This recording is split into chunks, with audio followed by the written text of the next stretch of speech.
Amid the desolate ruins, the children hunched over, scavenging every remaining piece of scrap metal. They did not gather them to sell but to trade with the golem, hoping to receive a little food to survive. No one knew where the golem came from or who controlled it, only that giving it scrap would earn food, and that was what the entire district believed. So when they saw it, a child ran up, raising a flashlight and said, "Golem, I give you this. Hurry and give me food." Golem's metallic eyes immediately shifted to a red hue.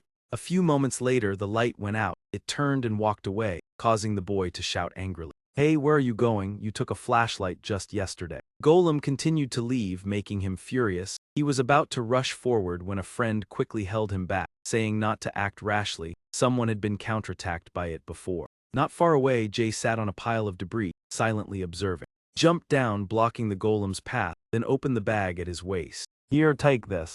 The golem's eyes lit up once more. Unlike before, it extended its hand to receive Jay's bag and poured the contents straight into its mouth compartment. Immediately after, from its iron arm, a pile of food dropped down, making the children watch with both admiration and envy. "This is absurd. Why does he always manage to trade for so much, enough to eat for several days? Maybe we should do the same." Hearing that, his friends immediately objected, saying, "Are you crazy? That is the ghost of Street 17. On the way back, Jay noticed someone following him. 7 of them in total, he counted silently. Jay stopped and said, "Show yourselves. How long are you going to follow me?" John, the leader, grinned. "You are quite sharp." He followed very carefully, yet were still discovered. Jay turned to look directly at John. "I warned you last time. If you appear before me again, you will not be able to stand." John sneered. "This time I will not let you escape so easily." He pointed at the bag and told him to put it down, then he would let him leave in peace. He coldly said, "You never intended to let me go." John roared and swung his steel fist as he charged forward. Jay placed the bag down and tilted his head, neatly dodging the attack. When John lost his balance, Jay grabbed his collar and delivered a kick that sent him crashing down in pain. The remaining men rushed in together, but were all swiftly defeated by Jay. After dealing with the entire group, Jay dusted off his hands as if nothing had happened. "I told you, do not let me see you again." Seeing Jay approach, John fearfully drew a knife and threatened, "Do not come closer, you monster." The word monster made Jay halt. Perhaps he was not wrong.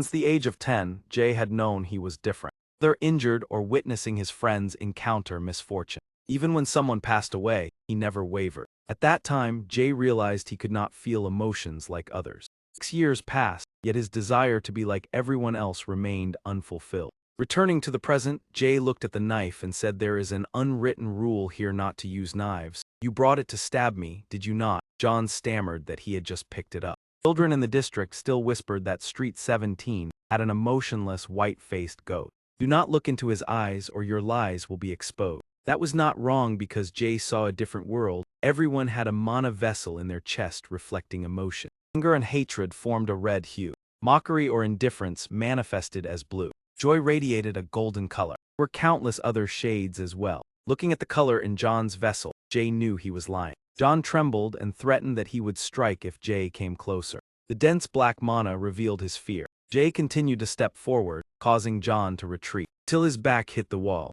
"A liar like you must face the consequences." After finishing the matter, Jay returned to the tattered hut in the basement. It was the shelter of 7 children. Ale, the group leader, smiled in greeting. Jay arrived right on time. The children cheered and hugged Jay, making Pale laugh and remind them to let go. The group sat around a candle, tallying the day's gains. There was only a piece of bread, a stick of chewing gum, 2 chocolate bars, and a few coins. Dividing it among 7 people was truly difficult. Jay silently placed down the bag of food traded from the golem. The children cheered, praising Jay for being amazing to exchange so many items. Jay thought to himself that the golem only accepted items with excess mana. Without seeing mana, nothing could be traded. Thanks to that, everyone did not have to go hungry today. Ale distributed the food starting from the youngest, and the children lined up obediently. Jay quietly stepped outside because the food had never been enough. Wondered whether he should visit the warehouse. He owed this group for saving his life. 1 year ago, they found Jay buried in a snowstorm and rescued him.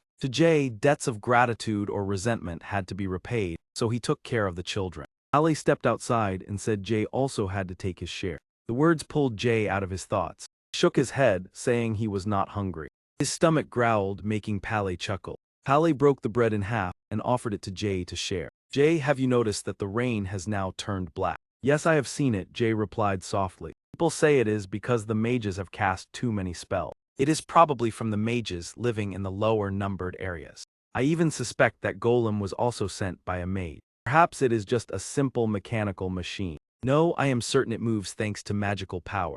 Ali said and then looked up at the sky, his eyes sparkling like the night stars. Jay looked at him intently and inwardly agreed to some extent. When the golem moves, it absorbs the surrounding mana into its core. After that, it harmonizes the energy and releases it as streams of black gas. Black rain and black gas, I cannot help but associate these two things together. At this moment, the most important thing is, I will go outside for a moment, Jay said before dashing straight into the black rain despite Pale trying to stop him. Whenever it rained, everyone stayed inside the shelter.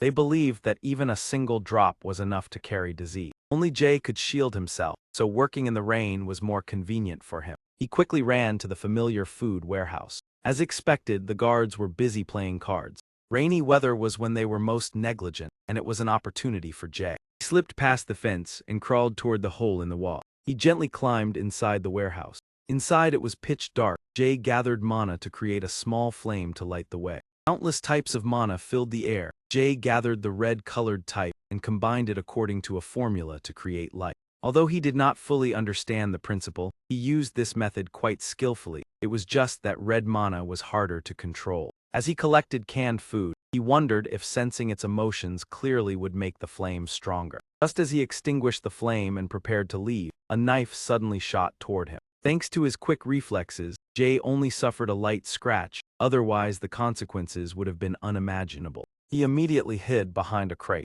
A mocking voice rang out, "The last rat has finally shown its face." They laughed and mocked that struggling was useless. Hearing the footsteps, Jay guessed there were 3 people, and they clearly knew his position. Unexpectedly, they even had night vision goggles.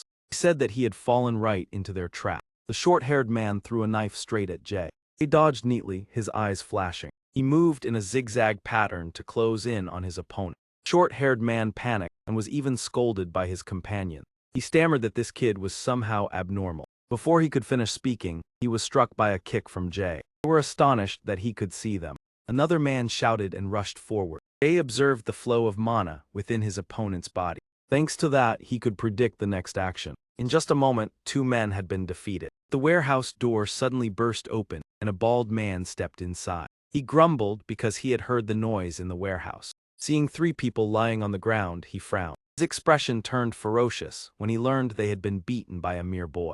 Jay pulled his hood low and stared at the newcomer. The operator Hector Humphrey was indeed as terrifying as the rumors said. Jay launched a punch, but Humphrey stood still and took the blow without moving at all. He gave a cold laugh and swung his arm to grab Jay. Jay tilted his body to dodge and then stepped back. Humphrey told him to come here. Jay secretly thought that this opponent was on a completely different level. Humphrey charged forward with a relentless assault. Jay could only rely on his speed to keep dodging continuously. He understood that he could not confront him directly and had to find an opening. Jay dodged another attack and then created a small flame. He struck straight into the gap in the opponent's chest. Humphrey groaned softly and stepped back. When he regained his composure, Jay had already disappeared. He has lost the trail. The organization's men immediately searched the entire warehouse to track down Jay. Jay hid near the iron fence. Seeing 2 people approaching, he whispered that he had been discovered. Without hesitation, Jay climbed over the fence before they arrived. Camera detected him and sounded the alarm, causing them to shout and chase after him. But Jay had already escaped outside and chose a direction to run as fast as possible. He thought that if he were caught, the children would not be able to survive. After many battles and escapes, Jay's stamina gradually ran out.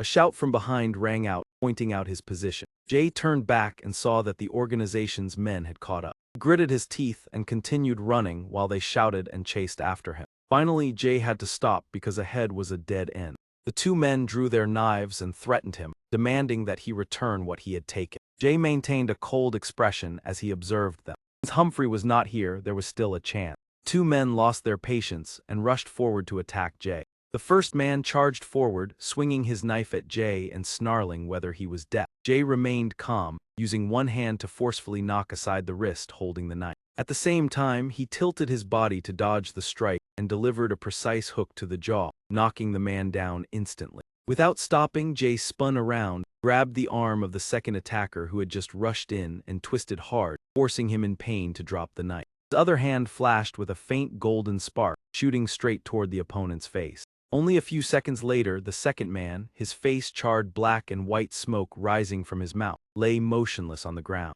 Shouts erupted chaotically in the distance. Jay bent down to pick up the dagger from the ground, muttering that he could not take down this many people and could not keep abusing magic forever. His gaze flicked toward a nearby trash bin as he calculated silently. Perhaps that place would suffice for now. Before long, a group from the Hector organization rushed in, running and cursing for having lost track of the target. After searching and finding nothing, they dispersed elsewhere, unaware that the one they sought was hiding inside the nearby trash bin. From inside, Jay heard the footsteps fade away and understood that for the moment he was relatively safe. He could not imagine he was here. He would get through the night for now. If they crossed the bridge in pursuit, the children would be in trouble. He wondered how long the rain would last. Carrying those wandering thoughts, Jay gradually sank into a heavy sleep. The next morning, sunlight slipped through the gap in the lid and shone on his face, startling him awake as he told himself no one should be lurking anymore at this hour. Thinking that, Jay sprang up and jumped out of his hiding place. But the moment he emerged, he heard an irritating voice ring out, "Found you." Turning around, Jay saw a Hector man pointing a knife at him, grinning wickedly that luckily he had come back in time. Jay tightened his grip on the dagger in a guarded stance, noticing the fury on the opponent's face and telling himself he had not fully recovered yet. Seeing that Jay also had a weapon, that man sneered that "You have a knife too, then no need to hold back, get ready." After saying that, he lunged to attack, but Jay managed to dodge to the side in time. His eyes flashed with disbelief. He immediately pulled back his hand and slashed once more. Caught off guard, Jay was half a beat too slow to evade, and a few strands of hair were sliced off. His body also staggered before falling backward. Seizing the opportunity, that man rushed in with a flurry of blows and spoke as if intending to end everything here. Jay could only stare as the cold tip of the blade drew closer to his vision. Just as the blade was about to touch him, a gunshot suddenly rang out. A hole appeared in that man's head and he collapsed to the ground. Ignoring the red splatters on his face, Jay looked up at the young man holding a gun not far away. The man laughed and reminded him that was dangerous just now, Jay. After that, he leisurely lit a cigarette and asked what kind of trouble he had caused so early in the morning. Jay recognized him as Niall, a well-known figure in District 17. Wiping the grime from his face, Jay asked who had informed him to get up so early. Normally, he was not this diligent. Niall laughed and said he had heard Hector's men were lurking around here, so he stopped by. He changed the subject and asked if the kid had taken a few things from Hector's place, his eyes glancing at the pile of items Jay held against his chest. Jay remained silent. Even without an answer, Niall understood and laughed that it took guts. Jay replied indifferently that it was not praise, then added it had not been easy either. Looking at the hue of mana at Niall's chest, Jay thought to himself that a man like him was hard to read, his emotions so faint as if he were a vessel that would never fill. Niall reminded him that doing this would easily cost him sleep. Not everyone could endure it. Jay replied that if they did not do it, they would only starve to death. Niall sighed and said he would consider it repayment for once being helped by the kid. Jay explained that at the time he had only thought he was pulling up a drifting object from the river, not intentionally saving anyone. Niall laughed it off and said whatever the case, thanks to that he was still alive. Jay softly replied that he had already repaid him, had he not. A year ago, Jay had accidentally pulled Niall up from the river. It was said he once ran District 46 but had been betrayed by his subordinate. He did not think it was a fabricated story, because the way Niall trained him in combat as repayment was systematic and practical. Thinking of that, Jay hesitated before asking Niall about what he had mentioned before. Niall raised an eyebrow and asked what it was. Jay spoke about his invitation to join the organization and stated that he agreed, thinking that if he followed Niall, the children would be protected. Niall studied Jay silently for a moment before asking if the kid could use magic. Jay exclaimed in surprise how he knew about magic. Niall smiled to himself that he had not misjudged when he saw the boy ignite a flame without a lighter. Jay stepped closer, continuing to press him on what he truly knew about magic. Niall replied that he had only heard from a former mage that magic required mana in the air, and only a few people could sense and control it. Jay asked further whether there was any mention of the color of mana. Niall shook his head and said not at all, even adding that mana could not be seen with the naked eye. Hearing that, Jay looked up at the floating bands of color in the air and wondered what exactly he was seeing. Not giving up, he asked if there was any other information, if he remembered anything else. Niall irritably asked whether he wanted a beating. Seeing that, Jay understood he could not extract more and calmly said thank you. That attitude only irritated Niall further, muttering whether this brat was deliberately provoking him before trying to knock Jay on the head, but he dodged. After enough joking, Jay seriously asked again about his request. Niall firmly refused. Jay asked in surprise why he had changed his mind so quickly. Niall fell silent, pondering for a while. All districts stretched along the Elton River, and by going upstream one could encounter other districts. Leaving this slum might lead to better opportunity. Keeping a child with such potential here would be a pity. Thinking that, Niall looked at Jay and asked whether he had ever considered leaving District 50. He could arrange transportation for the kid. Jay shook his head and said he still had to take care of the children. Niall laughed and said not to worry, he planned to build an orphanage here. Jay widened his eyes and asked if it was true. Niall ruffled his hair and said he would gather all the orphaned children like him, so they would no longer wander. By habit, Jay looked at the hue of mana at Niall's chest, saw it was rather faint and hesitated, yet believed he would keep his word as always. Suddenly remembering something, Jay reminded him to be cautious, because Hector seemed to be preparing for a major war. He said he had seen that man receive several truckloads of weapons. Niall remained calm and said he already knew. That composure surprised Jay slightly. But recalling the gunshot earlier, he understood that firing a shot amid the conflict was no different from a declaration of war. Jay said if he failed, the people in the shops would suffer. His protection fees had always been fairly reasonable. Niall replied that outside there were many worse than him. Then he joked not to act as if he were that old, he was not even married yet. Jay replied blandly that he really did look old. Niall angrily swung his hand to strike, but Jay nimbly avoided it. Just then a black car pulled up. The driver stuck his head out and reminded him it was time to go. Niall responded yes and walked toward the car. Before getting in, he warned that this place was about to become a battlefield, so find somewhere else to take shelter, and tossed Jay an item. Jay caught it and asked in surprise what this was. Sitting in the car, Niall pointed to his ear and laughed that it was for cleaning ears. After the car carrying Niall drove away, Jay headed toward the central square of District 17. There he saw Josephine sitting by the roadside with Viola. As soon as she saw Jay, Josephine cried out in joy and asked why he had not come back yesterday. And the little girl looked at him worriedly and asked why he looked like that. Another boy ran over, tears brimming, asking if he had fought who had done this to him. It must hurt a lot. Jay only smiled and said he had simply fallen. Looking at the vibrant hues of mana at Josephine's chest, Jay thought how wondrous it was that a person could hold so many emotions at once.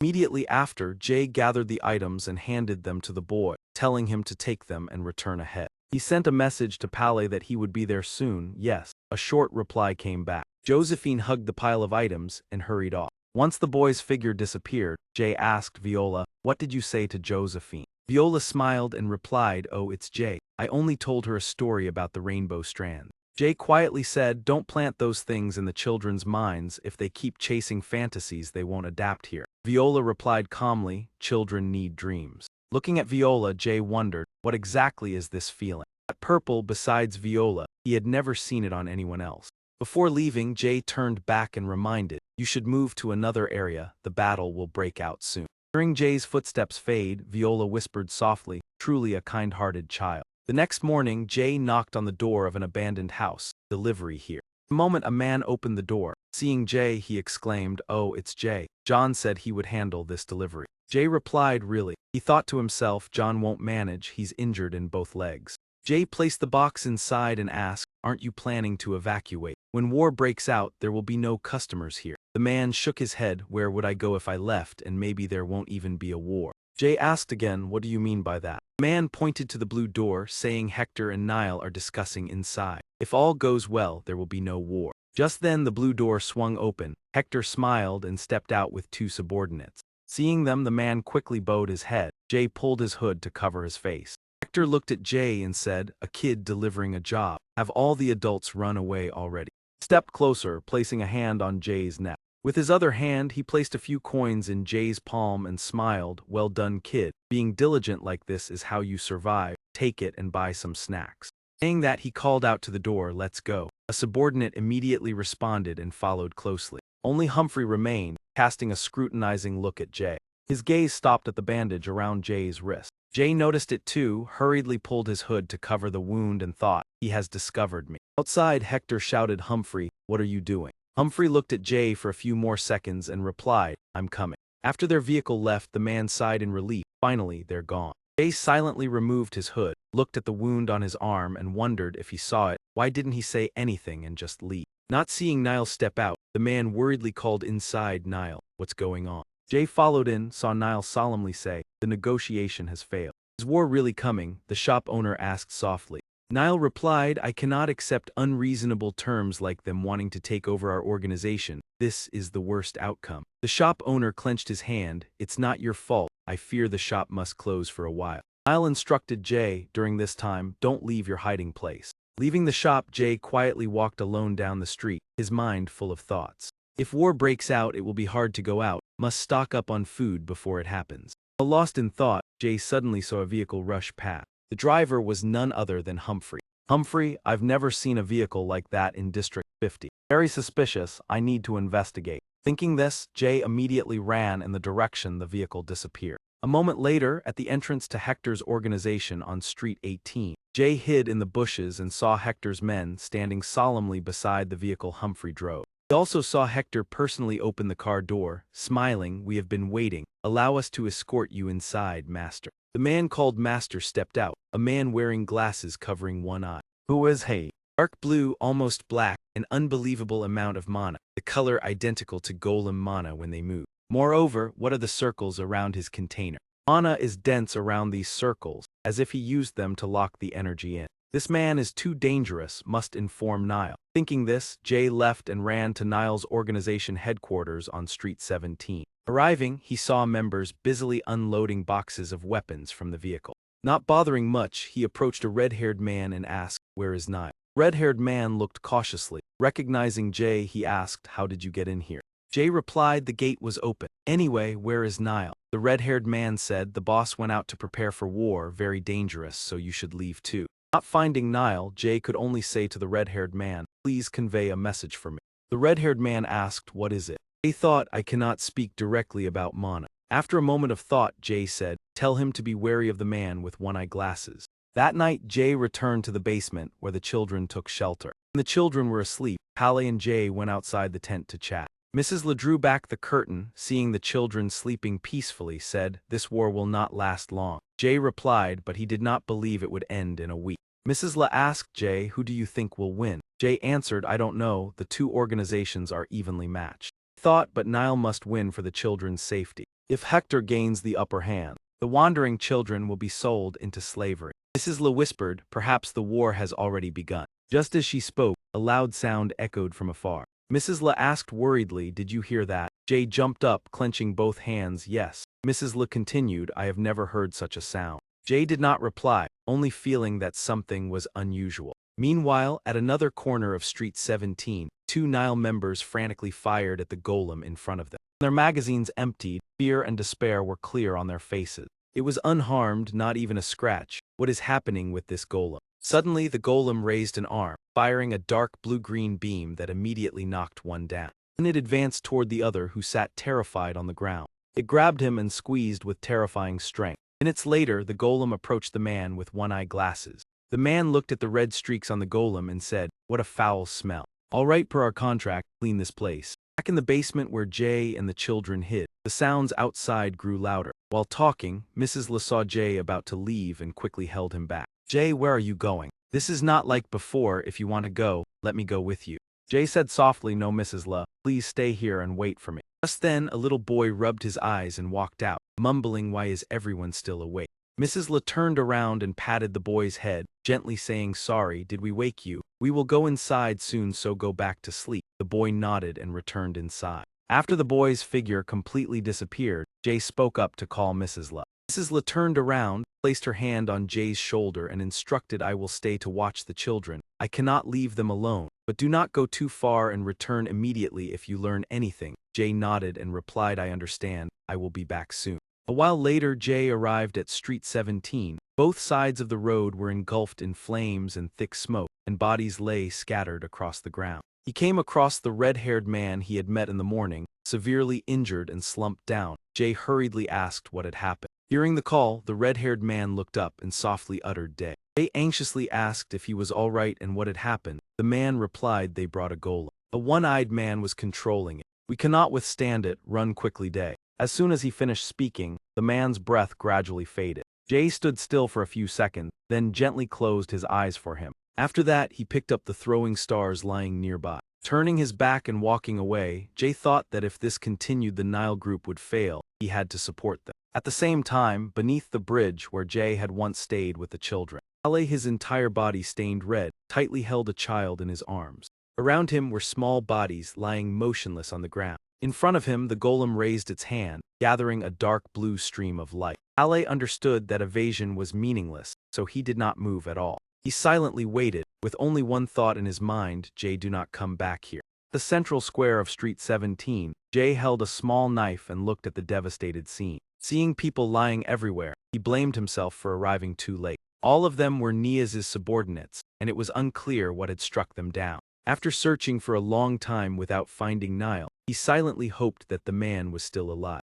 Suddenly an explosive sound erupted behind him, startling Jay. He spun around. That direction was the tunnel area. Jay immediately ran toward the sound, worried about the orphaned children. Beneath the stone bridge, smoke billowed thickly. A giant golem stood towering amid the scene. Heavy rain poured down. Jay stood frozen. He gasped for breath, rainwater mixing with his tears. Before his eyes was the campsite that had just been destroyed. Smoke still rose, the golem's body stained with dark red streaks. In front of it were blotches of smeared color. Jay was petrified, unable to believe the scene before him. In an instant, he rushed downward. The knife clenched tightly in his hand, his blazing gaze fixed on the golem. It noticed the movement and immediately turned around, its crimson eyes terrifying. The golem swung a powerful strike, leaving Jay no time to react. The impact sent him flying in agony. Jay's entire body was slammed against the stone wall. After that, he fell heavily onto the wet ground. A large dent was imprinted on the wall behind him. Despite the breath-stealing pain, Jay still told himself to check if anyone had survived.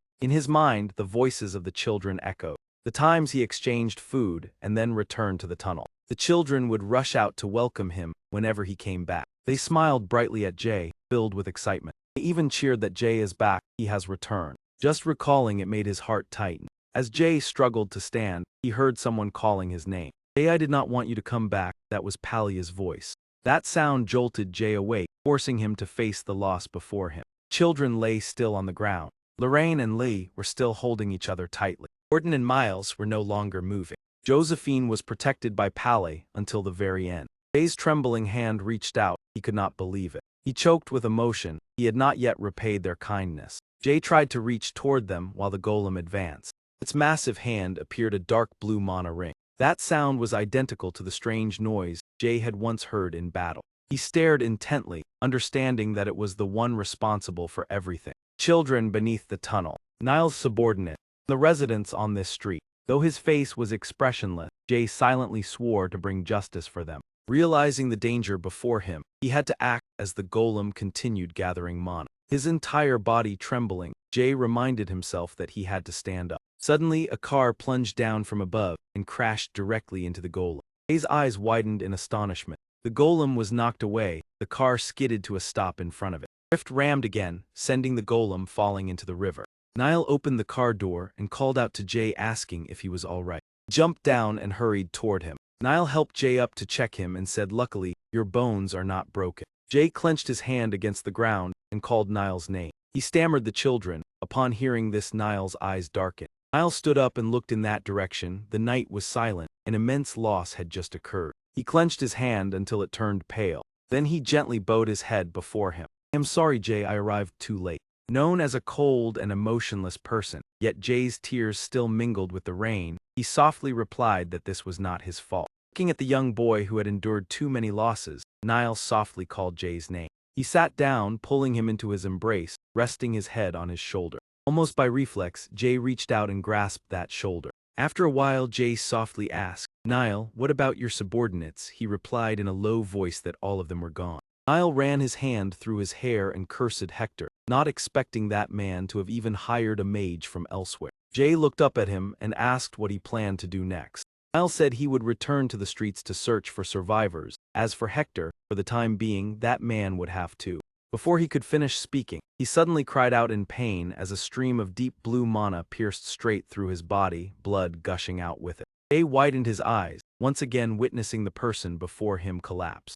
Golem behind had just unleashed an extremely powerful energy attack, leaving a large hole in his body. Its metallic arm remained in the same position, its lifeless red eyes cold and empty. Jay cried out Niall's name in anguish. His body remained standing there for a brief moment with the wound in his abdomen. Another attack was directed toward Jay, but he almost did not react. Niall gave a faint smile, muttering a curse before accepting everything. Then his body collapsed onto Jay. His face fell onto the boy's shoulder. Jay wrapped his arms around him, feeling the warm blood soaking through the fabric. He could not comprehend how everything had turned out like this. In an instant, his heart pounded violently. Jay recalled the days when Niall taught him how to fight. The times they chased targets together and then sat down to eat donuts afterward, as well as the gentle smile each time he called Jay's name. Jay's seemingly numb heart suddenly blazed fiercely. He sprang to his feet facing the golem, a blood-red aura emanating from his body. The golem continued to raise its hand, gathering a dark blue stream of mana. Jay roared in fury, his entire body filled with killing intent, shouting that he would never spare it. Amid the night and the rain, with blood mingling with sweat, two figures faced the golem. Jay still held Niall tightly, softly calling his name once more. But there was no reply. That wound had already taken his life. Jay lowered his head, silently wishing that everything was only a dream so he could wake up immediately. Golem moved closer, the rain falling as if weeping for the tragic night. Jay gritted his teeth, tears still streaming down even though he once believed he had no emotion. Golem coldly followed its programming to eliminate all living beings before it and continued to accumulate energy. Jay also raised his bloodstained hand, his crimson eyes filled with fury. Two streams of mana, one blue and one red, were released simultaneously. In the golem's hand was a shade of blue mixed with black as deep as an abyss. In Jay's hand was the blazing red of resentment. The two sources of energy surged forward and collided head-on, creating a dazzling white halo. They struggled fiercely without either side yielding. Jay looked into those lifeless eyes and told himself that he was not like it. His pupils completely turned into a deep crimson color. Jay realized that he was a human with emotions, the blazing red power gradually overwhelming and crushing that blue stream. The shockwave blew the metallic monster away. Its metallic body was heated until it softened and gradually melted away. The battle ended. Jay's face remained cold. On the ground, a long red trail was clearly visible, where the energy had just swept through. Jay laid Niall down and shook him, hoping he would wake up. But with such a wound, a miracle was unlikely to occur. Jay softly said that he could not leave like this. Unexpectedly, Niall suddenly spoke, startling Jay, telling him to stop shaking. Idiot, he was already in great pain. He whispered that he had never hoped for a peaceful ending, only that he had not expected that day to come so quickly. In his heart, Niall felt no regret that someone once lost like himself had been able to accomplish so much. He briefly wondered if struggling earlier would have made things different, recalling his youth when he had been trapped like prey in a spider's web. Looking at Jay before him, Niall realized that he had once been about the same age as him, just turning 16. Seeing him awake, Jay intended to stand up to find medicine, but Niall quickly grabbed his hand, gave a weak smile, and told Jay that he should leave this place.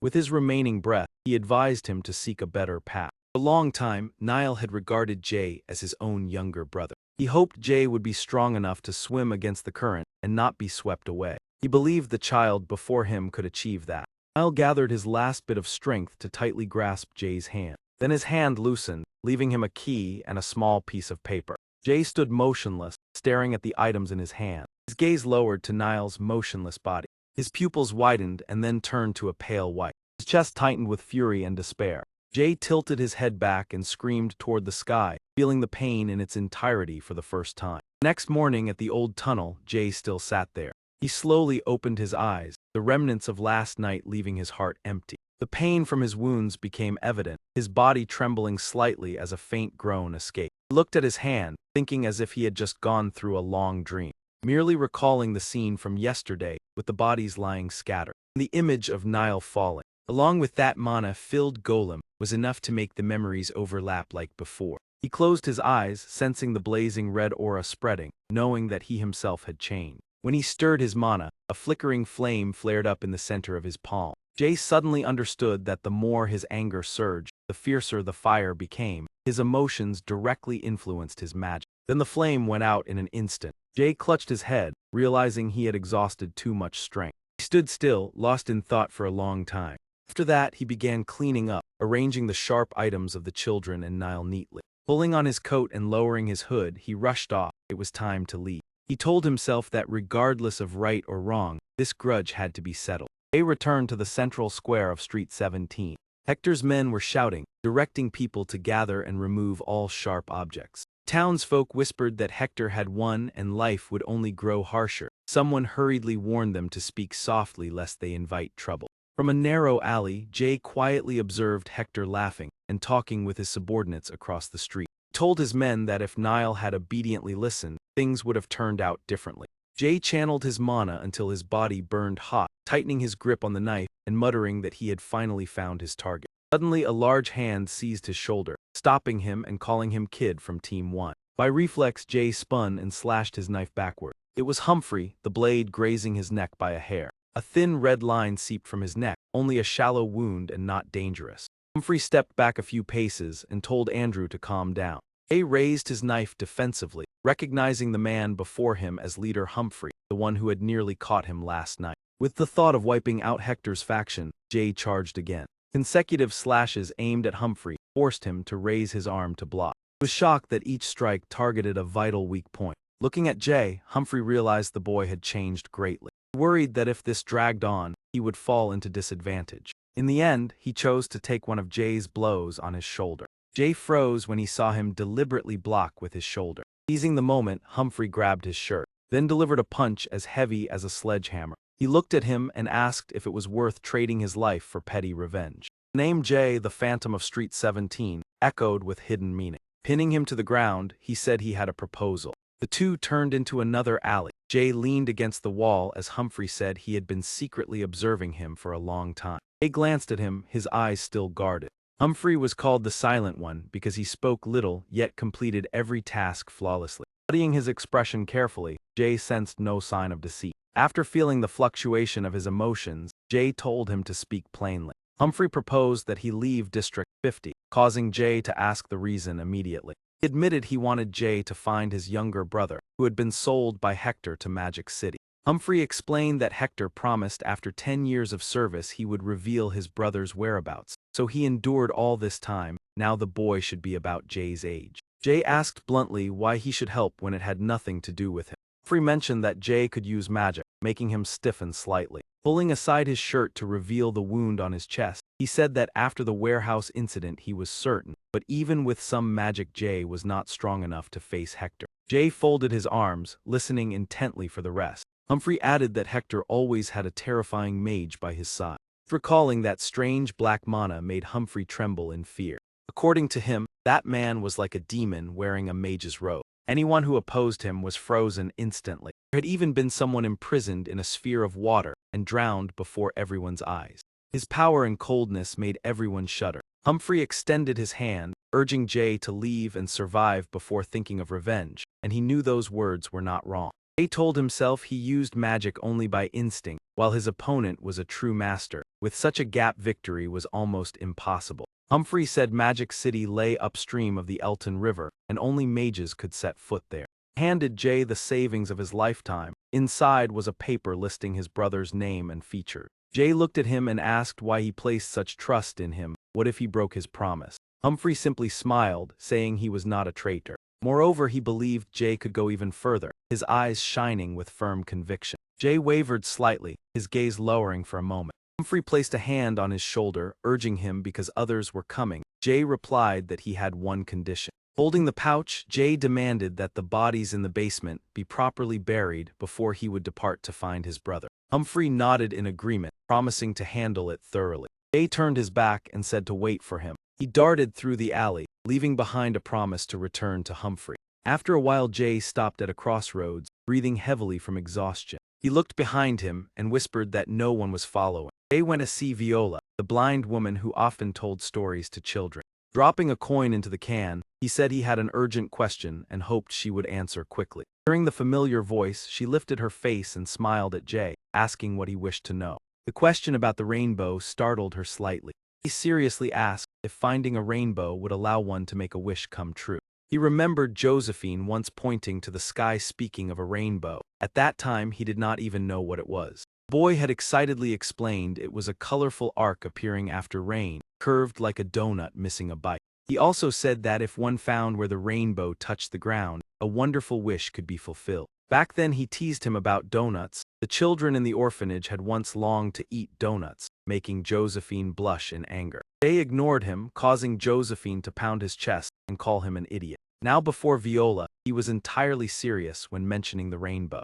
The old woman gently replied that rainbows did exist. As for wishes, that was uncertain. Jay observed that the mana around her remained clear and steady. He thought he could not be sure whether she lied, but at least her words held some basis. Suddenly recalling that Humphrey had mentioned a mage coming here to search for something, he wondered if that target was the rainbow. Jay clenched his fists, telling himself that the mage must have once sought the rainbow and surely held clear evidence of its existence. He looked seriously at the old woman and asked if, upon finding the so-called rainbow, it would be possible to bring back the lost. Viola merely smiled faintly, replying tersely that no one could know. He slowly added that rumors said anything could come true if one simply wished for it. Those words seemed to ignite a new spark of hope within Jay. Yet no one knew where the rainbow was. Perhaps it hid in a distant, remote sky. He bowed politely and replied, "Very well, thank you, ma'am." Jay pulled down his hat and left, reminding the blind old woman that she should relocate for safety if convenient.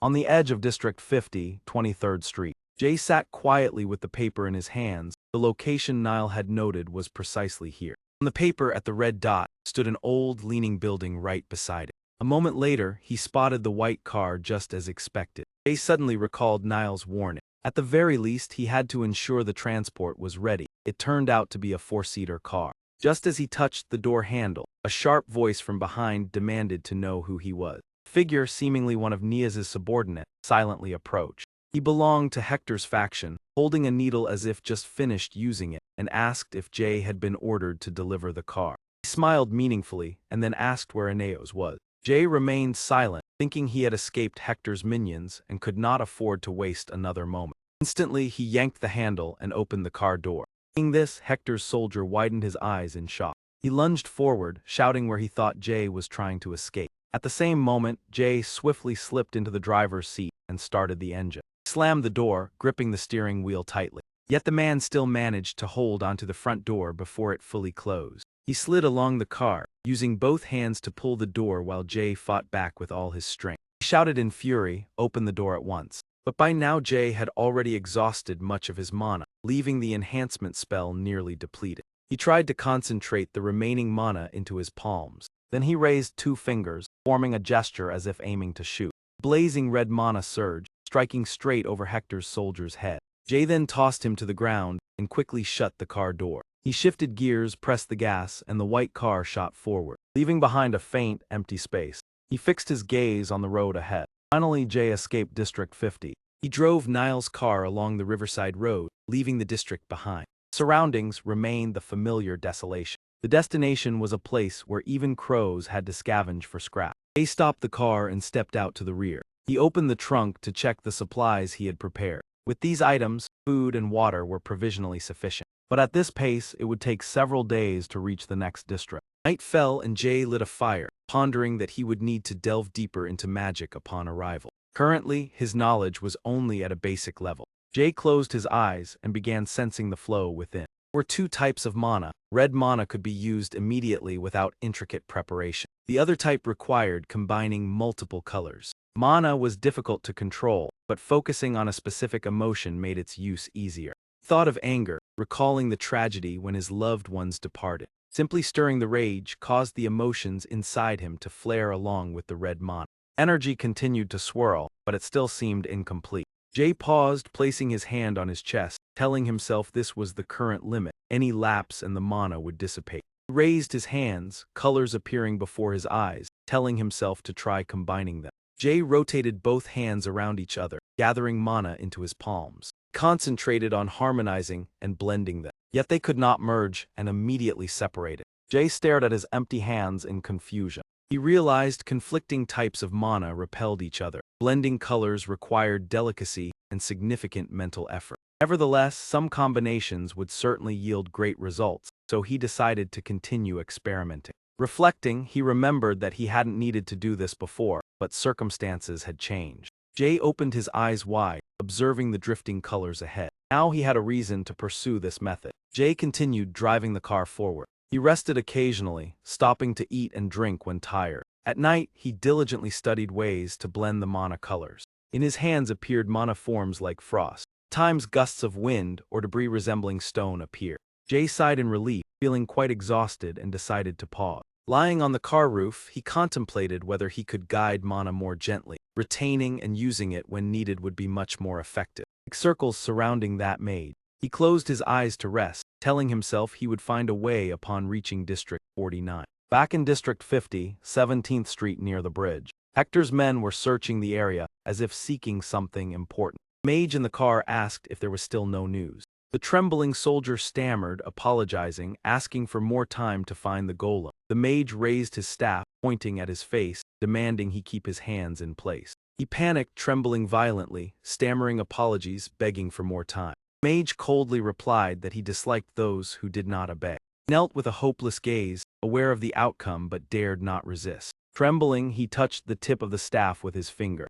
A chilling beam of light flashed brilliantly. He screamed as he saw his arm freeze solid before his eye. The layer of frost quickly spread across his entire body. In the blink of an eye, he turned into an ice statue under the horrified gazes of everyone. The mage gently tilted his staff. The tip of the staff touched the block of ice, causing it to crack as fragments shattered and scattered. He gritted his teeth and cursed the useless fool. Outside came a report of something unusual in the coastal area.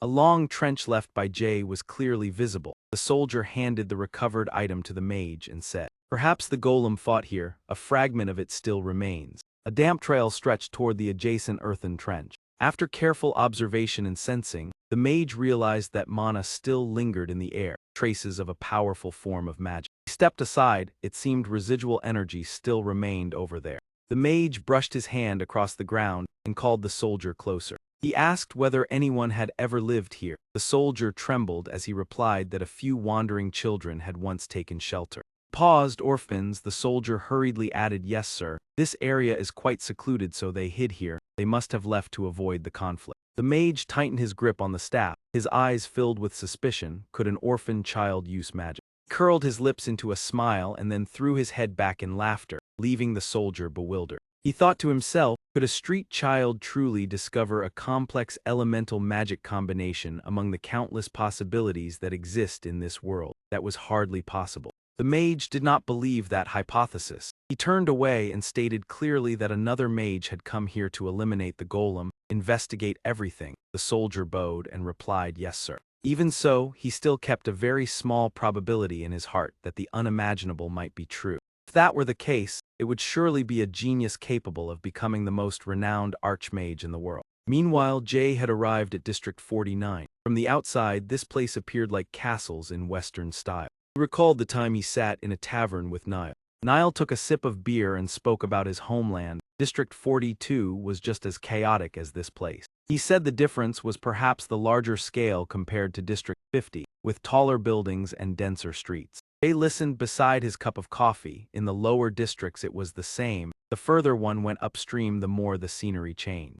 Now in Jay's eyes, District 49 was truly vast. He stepped inside and looked around. Jay quietly observed the orphaned children on the streets and noticed something unusual. He wondered why there were no golems here. Perhaps they only appeared in the southern areas. Walking along the road, Jay heard residents asking each other how the food supply was. The other laughed loudly and replied it was good. There was money to spend again. Jay looked up and realized he was on Street 36. The number of streets here was twice that of the southern district. He reminded himself to make good use of his time. Jay told himself he needed to learn about magic as soon as possible, especially about that mage and his magic circles. That would be the key to a counterattack plan. He also thought about investigating the prism colors within the City of Magic, and most importantly, earning money. Jay sighed. The silver Humphrey had given him remained, but he did not know how long the journey would last. Something by the roadside caught his attention. Jay stopped in front of a house. A sign hung above it, reading Veronica Bookstore. He looked up at the name that sounded like a person. Jay wondered what a bookstore was. While other children had to scavenge for food and struggle to survive, Jay once sat and listened to Niall's lesson. Niall drew a circle and said, "This is older brother." He told Jay to read after him. Come read after me, older brother, though he appeared indifferent. Thanks to Nile, Jay learned to read. Looked inside the bookstore and saw countless unfamiliar things. In Jay's eyes, they were square compartments filled with characters he did not yet know were called bookshelves. While he was absorbed in looking, a voice called from above, startling him, "Hey." In the window, a red-haired girl pointed down and scolded, "Did you break the glass? Are you trying to steal our books?" She raised her fist, though it trembled slightly. "Go away. Why do you keep targeting us?" Hearing this, Jay looked inside. "Books, are those the things in there?" The red-haired girl shouted loudly, "I will not say it a second time. Leave this place." Jay carefully read the shades of emotion from the girl: red excitement, yellow joy, dark blue discomfort, dark green irritation. All of them blended together at once in his perception. The girl's voice continued, "Did you not hear me? The adults are coming down soon, so why are you still standing there?" Jay did not understand what she wanted. He muttered, "That is truly strange." Hearing this, the girl blushed angrily. What did you just say?" She raised both hands and shouted loudly, "Do you know who my grandfather is?" Unconcerned, Jay turned and left, telling himself it was not the right time. He continued walking along the crowded street.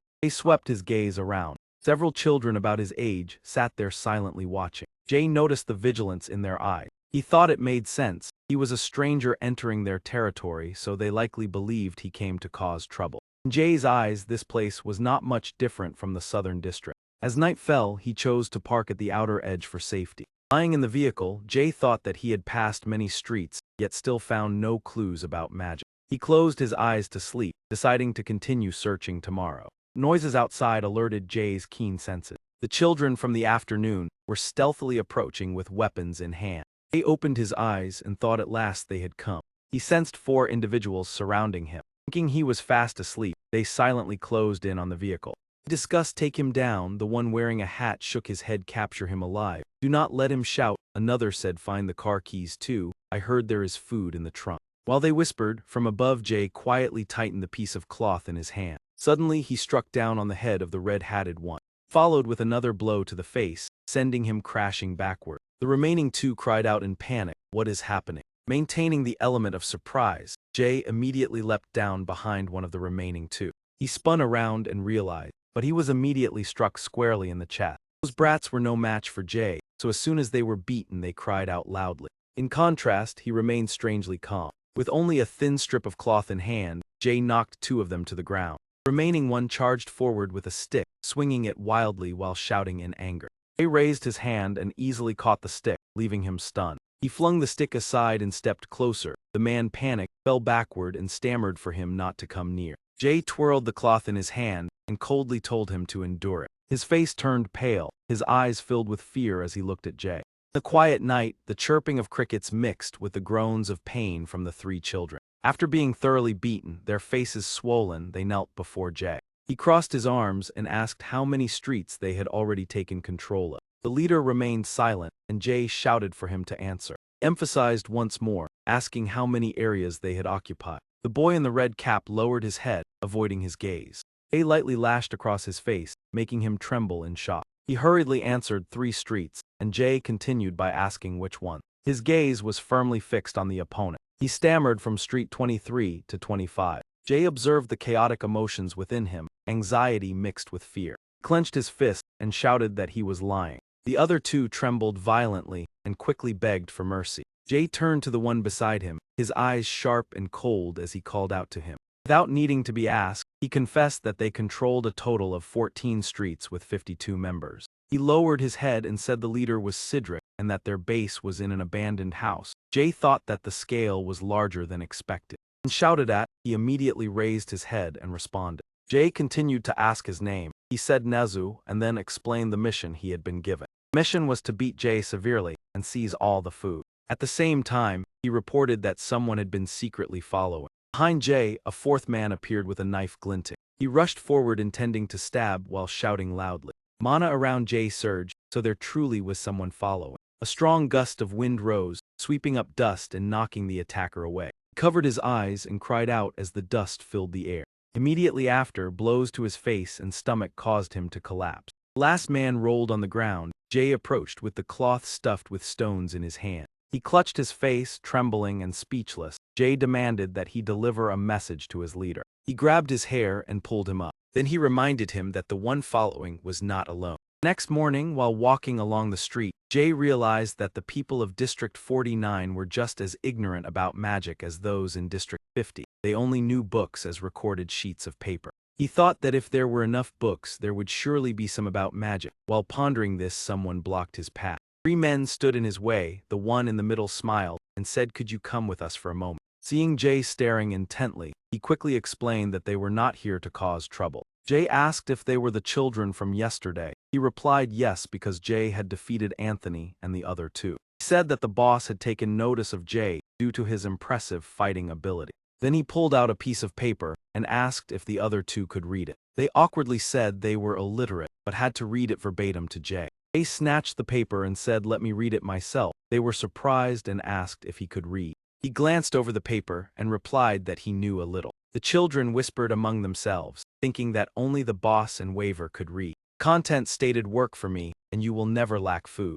Jay asked how they chose their leader. He replied that whoever was the strongest through fighting would become the boss. Jay said, "All right, let us go," leaving them bewildered as they asked where to. He replied, "To meet your leader." After a while they stood before an abandoned warehouse, the base of Sidric. The guide pointed and said they had arrived. He pushed the warehouse door open with a creak. The 4 of them stepped inside. The door behind them closed heavily. Inside, many people gathered around a fire, and a man sat on an armchair. He spoke, "So you are the one." Jay maintained his calm demeanor. He stood up and approached, introducing himself as Sidric. He appeared sturdier than his subordinate. Jay replied succinctly that he was Jay. Suddenly, he noticed Sidric's hand. The ring on Sidric's hand emitted dense mana, far surpassing the scraps Jay had seen before. He invited Jay to sit opposite him, and then said, "I called you here as a guest, not an enemy." Behind Jay, the subordinate stood closely, creating pressure. All eyes were fixed on him. Jay understood that Sidric was displaying his authority, even though he was only the same age as him. Sidric continued, looking directly at him, "I like you even more. You are truly bold. Where did you come from? I heard you arrived by car." Jay replied briefly, "District 50. Answer caused an uproar among them. They discussed that no one from District 50 had ever come down here, wondering if he had driven the car himself. Sidric raised his hand, requesting silence. He clasped his hands thoughtfully. "If it was true, then you were qualified to join the organization." They frowned and asked organization. Sidric smiled and replied that was correct. They were an organization and would grow even stronger. That organization is named ManhwaCapped, a renowned force throughout Zone 45. He agreed that once we reach 66 members, we will officially stand among their rank. He said excitedly, "Is that still not enough to convince you to join? This is a chance to elevate your status." He calmly replied, "Sounds interesting. Joining a group is not difficult." Sidric nodded in agreement. "Exactly. Entering this family is a wise choice." Jay responded curtly, "I do not work for someone weaker than me." The provocative statement caused the entire warehouse to fall silent. Sidric slowly stood up, frowned angrily. "Did you just say I am weaker than you?" Jay calmly answered, "In Zone 50, we choose our leader by strength, not by empty words." He looked straight at Sidric with a challenging gaze. One subordinate could not hold back and rushed forward shouting, "How dare you disrespect the leader?" Sidric grabbed his collar and stopped him. He lifted the subordinate into the air and asked, "Who allowed you to interfere?" "You know I hate being interrupted." Under that fierce glare, the man hurriedly apologized. Jay noticed an enhancement layer covering Sidric's body. Thanks to his special ability, Jay understood that he was not casting the spell himself. The ring on his hand was silently emitting mana. He quietly asked the person beside him when this would end. The man replied it would only end when one of them fell. Jay subtly gestured, "I think I can disable that ring." Mana emitted from the ring gradually weakened. Sidric released his grip, letting the subordinate fall to the ground. He rubbed his head and forced a smile, apologizing for going a bit too far, his emotions shifting rapidly. He approached Jay and said, "Now back to the main matter. You said I am weaker than you. Let us test it." Jay did not avoid it. "Yes, you are inferior to me." A chair suddenly sliced through the air past his face. He flared up again and roared, "Say that again." He turned to his subordinates and asked, "Do you also think he is stronger than me?" They trembled and replied, "Absolutely not. You are the strongest here." Jay realized the ring seemed to react according to Sidric's emotion. The mana from the ring was interrupted without his awareness. Perhaps he did not realize it was manipulating him. He raised his hand and said, "All right, Jay, want to see my power?" He proposed a duel for the leader position. "Sidric, if I lose, I will work for you." He smiled confidently. "Good, in 1 week we will duel." He clenched his hand with calculation, in front of everyone, both my faction and other gangs. That way it will be clear who is stronger. Jay accepted the proposal. He asked further, but where did you get that ring? He raised the ring and replied, defeat me and you will know. But that will never happen. His crimson eyes locked onto Jay. Next day on the road of Zone 49. As he walked, Jay contemplated the mysterious ring. While lost in thought, something suddenly flew straight toward him. Jay swiftly caught the stone in midair. A group of street kids armed with weapons approached and asked, are you eyeing that thing who allowed you to walk here? From another direction, 3 more blocked his path and sneered, you must be tired of living. They surrounded him, warning, do not even think about escaping. This area is under our control. We will teach you manners. Jay cut them off, be quiet. He raised his hand and said, if you want to fight, then come. Before long, they were all lying scattered on the ground. Jay sighed, troublemakers are everywhere. Perhaps news of the duel with Cedric had spread widely. Even though Cedric's men did not act on his orders, other gangs showed no restraint. To them, allowing a stranger to roam freely was disgraceful. They even joined forces to block his path. Nevertheless, everything remained within expectation. The more he used his magic, the stronger it became. Increased experience helped him chant faster and expend less energy. Actively seeking fights was also a way to train. After dealing with the group, Jay realized someone was still quietly observing. He looked toward the alley and asked, how long will you keep watching? A bespectacled boy wearing a cap emerged from the shadows. He stepped out with gray hair and an expressionless face. The boy asked Jay, are you a hunter? The youthful face behind the round glasses made him appear much gentler than the other kids. Jay observed that he was small and alone, not the type who enjoyed fighting, quite strange. Jay clenched his fist and approached, saying, remove the glasses or my hand will hurt if they break. The boy quickly raised his hand to stop him. Wait. He awkwardly crossed his arms and said, I did not come to cause trouble. Jay was slightly surprised, and the boy seemed embarrassed by the situation. He explained, calm down, I am not the fighting type. With this frail body, how could I fight? Jay asked, then why are you looking for me? He took a deep breath to regain composure and adjusted his shoulder back. Then he introduced himself, my name is Philip, and I have a proposal for you. His face became serious. Philip led Jay across the garbage area and said, I work at the Eastern Junkyard. The boy turned back and smiled, Hunter, I have heard many rumors about you. Everywhere people mention you. Jay thought to himself, Hunter, perhaps that nickname appeared after the battle even though I am just a stranger here.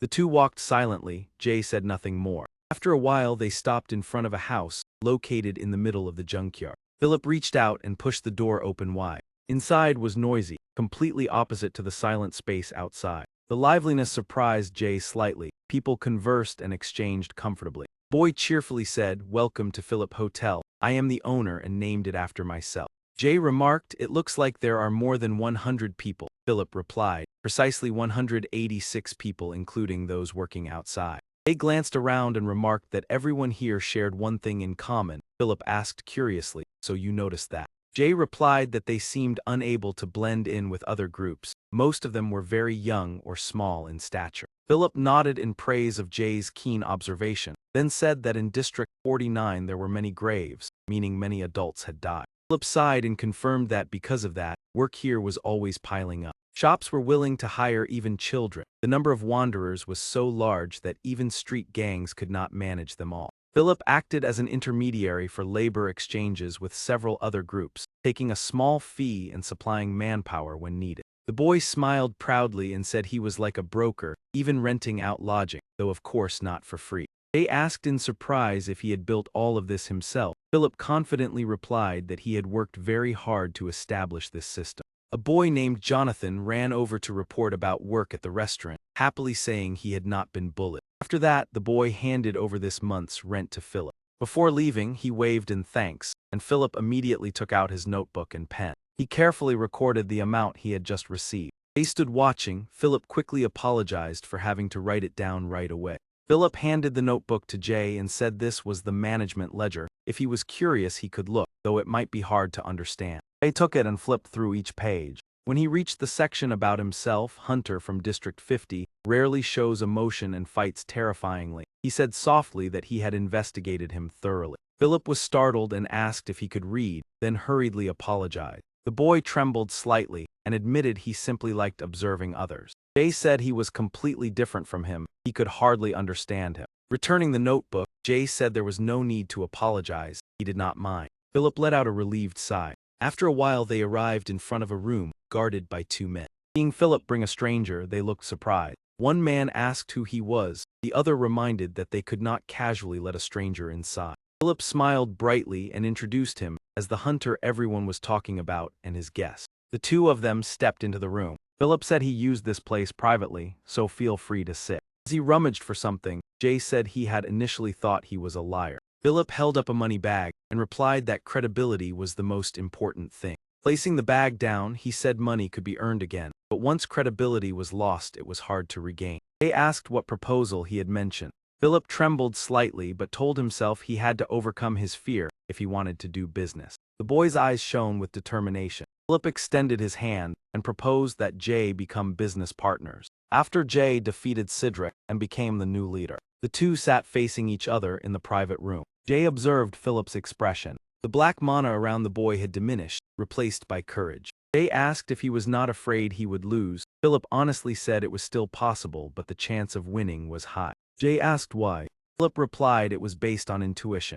He explained that he liked observing and could guess someone's nature through habits. For example, when speaking, Jay often lowered his gaze instead of looking straight ahead. Philip speculated that perhaps Jay had once been hurt in matters related to other people's gazes. He said he had a good eye for judging people and saw something special in Jay. Jay cut him off and asked what other habits he had noticed. Philip said Jay always stepped with his right foot first due to defensive instinct and being right-handed. He even analyzed the way Jay fought, making him listen intently. Till now people had only looked at him with wary eyes. They believed Jay was cold and frightening. At this moment he had to concentrate to even sense his own emotion. He wondered why Philip was like a key, unlocking those emotions. Philip continued his analysis that Sidric let emotions control him while Jay calculated carefully, so the chance of winning was high. Jay replied that he agreed. Philip was surprised because he had not finished discussing the reward. Jay said he could decide it himself but not to take this lightly. Philip happily rubbed his hands and said all right. When they went outside, Jay added that he had one condition. Philip grew slightly tense. Jay requested that Philip use his connections to help find something. 2 days later, Jay sat beside a car at the junkyard. A mechanic under the car asked if he was really from District 50. He said the car looked as if it had crossed a desert. He remarked that Philip valued Jay highly to have sent someone like him. Jay silently observed. The mechanic asked him to hand over a wrench and a 6mm bolt. Jay saw them placed on a nearby crate. He used blue mana, moving the tools to the mechanic's side. The mechanic was surprised because he did not know when they had arrived. Jay realized he had used mana quite proficiently. After a while the mechanic finished and said it had only overheated and he had replaced it with the best coolant. He whispered that he had stolen the expensive type from his workplace. Jay nodded and said good. The mechanic laughed and said it was all thanks to Philip's request, their savior. Without Philip they would not have found work. He deducted part of their income to pay him without complaint. Jay admitted Philip was quite famous. The mechanic handed over a piece of paper and said Philip asked him to pass it along. He said Philip was afraid of forgetting, so he wrote it down. He waved goodbye to the hunter.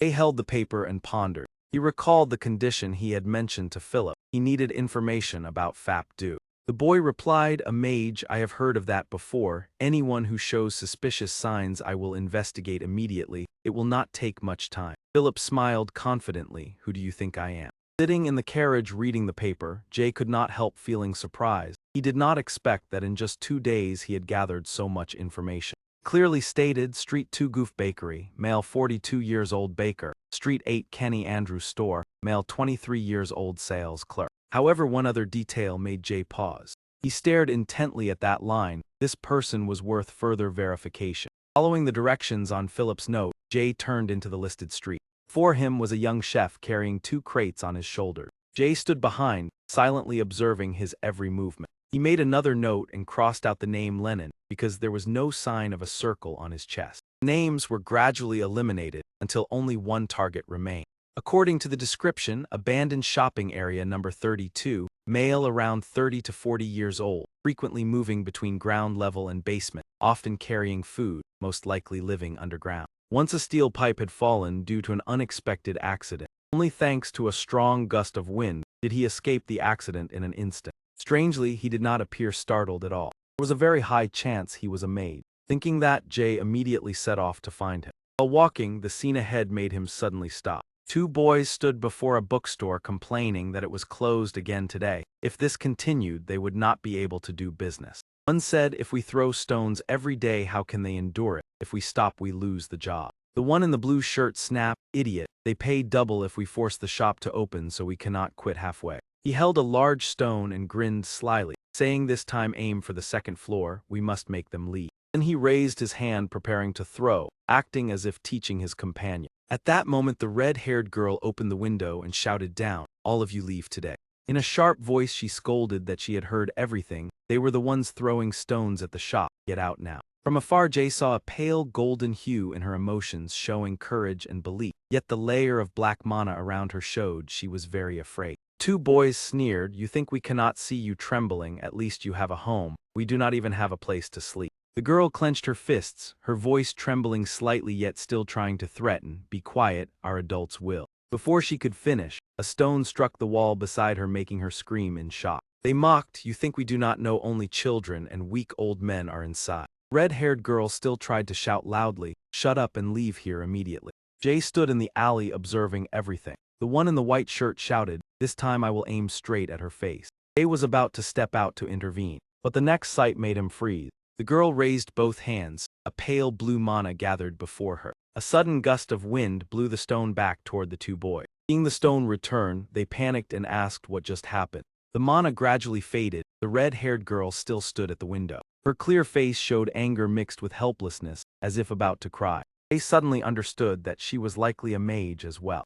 Two boys kept looking at each other in confusion, unable to understand. The one in the blue shirt patted his friend's shoulder. It must be an illusion, try again. In contrast, Jay knew clearly that was real magic. The girl extended her hand again and shouted, get out of my sight. Ignoring her, the two boys continued throwing stones, challenging what she could do. Two stones flew close, worry appearing clearly on her face. She shut her eyes tightly, thinking she could not block them all. At the same time, Jay lightly raised his hand toward the window. He created a much stronger gust of wind.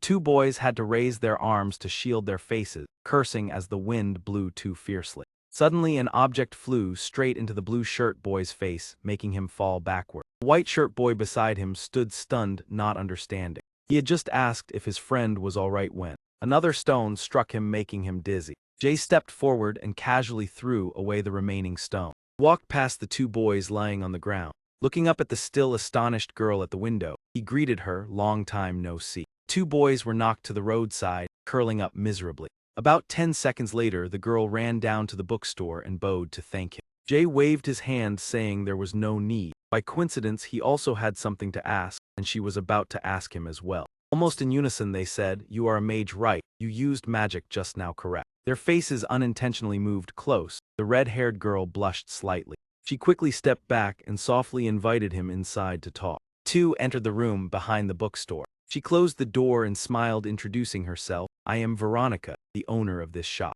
Jay briefly stated his name. Veronica softly repeated, Jay, I see. He bowed sincerely, apologizing for shouting last time. Then she thought he was one of the stone-throwing children. He shook his head saying it was fine, that situation was easy to misunderstand. Veronica still thanked him because without him she would have been in serious trouble. Jay calmly replied no need for courtesy, he only came to look at the bookstore. Inwardly he thought he originally wanted to learn about magic. Unexpectedly he met another mage. Veronica was quite surprised by his indifference. She thought everyone here liked to be thanked, yet this boy was truly different. Two sat down to talk. Jay asked where she learned magic. Veronica said her grandfather had adopted her and her sibling. Jay leaned closer asking if her grandfather also knew magic. Veronica replied slightly worried, of course he is a mage. Jay asked if he could meet him. She smiled saying probably yes, but she would inform him first. Suddenly she noticed the wound on his face and hurriedly said, wait, your cheek is cut. Jay brushed his hair aside, revealing the scratch across his cheek, saying it was just a minor scrape. Veronica worried that leaving it could cause infection. Then she reached her hand toward the wound, telling him to wait a moment. A gentle light radiated from her palm. In an instant, white mana enveloped and healed the scratch. After only a few seconds, the wound on Jay's face disappeared completely. Veronica withdrew her hand and smiled, saying it is done. Jay sprang to his feet in astonishment and asked how she had done it. The girl flinched slightly and drew back, replying what he meant. Jay stepped closer with excitement, saying that she had just manipulated white mana and used it to create a healing light for him. Thoughts swirled in Jay's mind. No matter how hard he tried to concentrate, he could not manipulate white mana, as it only responded when someone genuinely cared or was willing to sacrifice for others. Such things seemed far too extravagant for someone nearly numb to emotions like him. Veronica calmly said that she had only cast a healing spell, asking what the white mana he mentioned was. That question made Jay recall several events from the past. Back then, Niall had once said that colors were something he had never heard of, as people claimed mana was inherently invisible, and Jay wondered whether even mages could not see it. Veronica explained that the white mana he spoke of referred to the healing attribute, and this was the first time Jay had heard such technical concepts.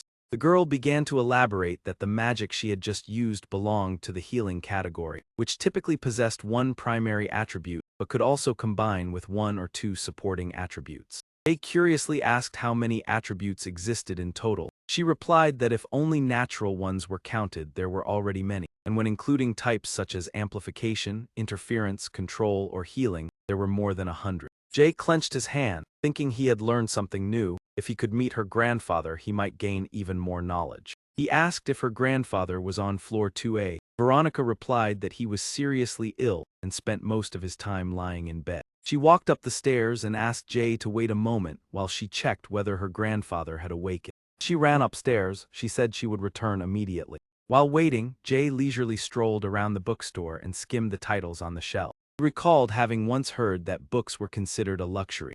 Thinking that his rough hands might reduce their value, he quickly withdrew them. Jay suddenly remembered that the last time he had bathed was during a cleansing rain. He did not care much about his body odor, but others might feel uncomfortable. He wondered whether Veronica could not smell it or was simply enduring. Something on the table caught his attention.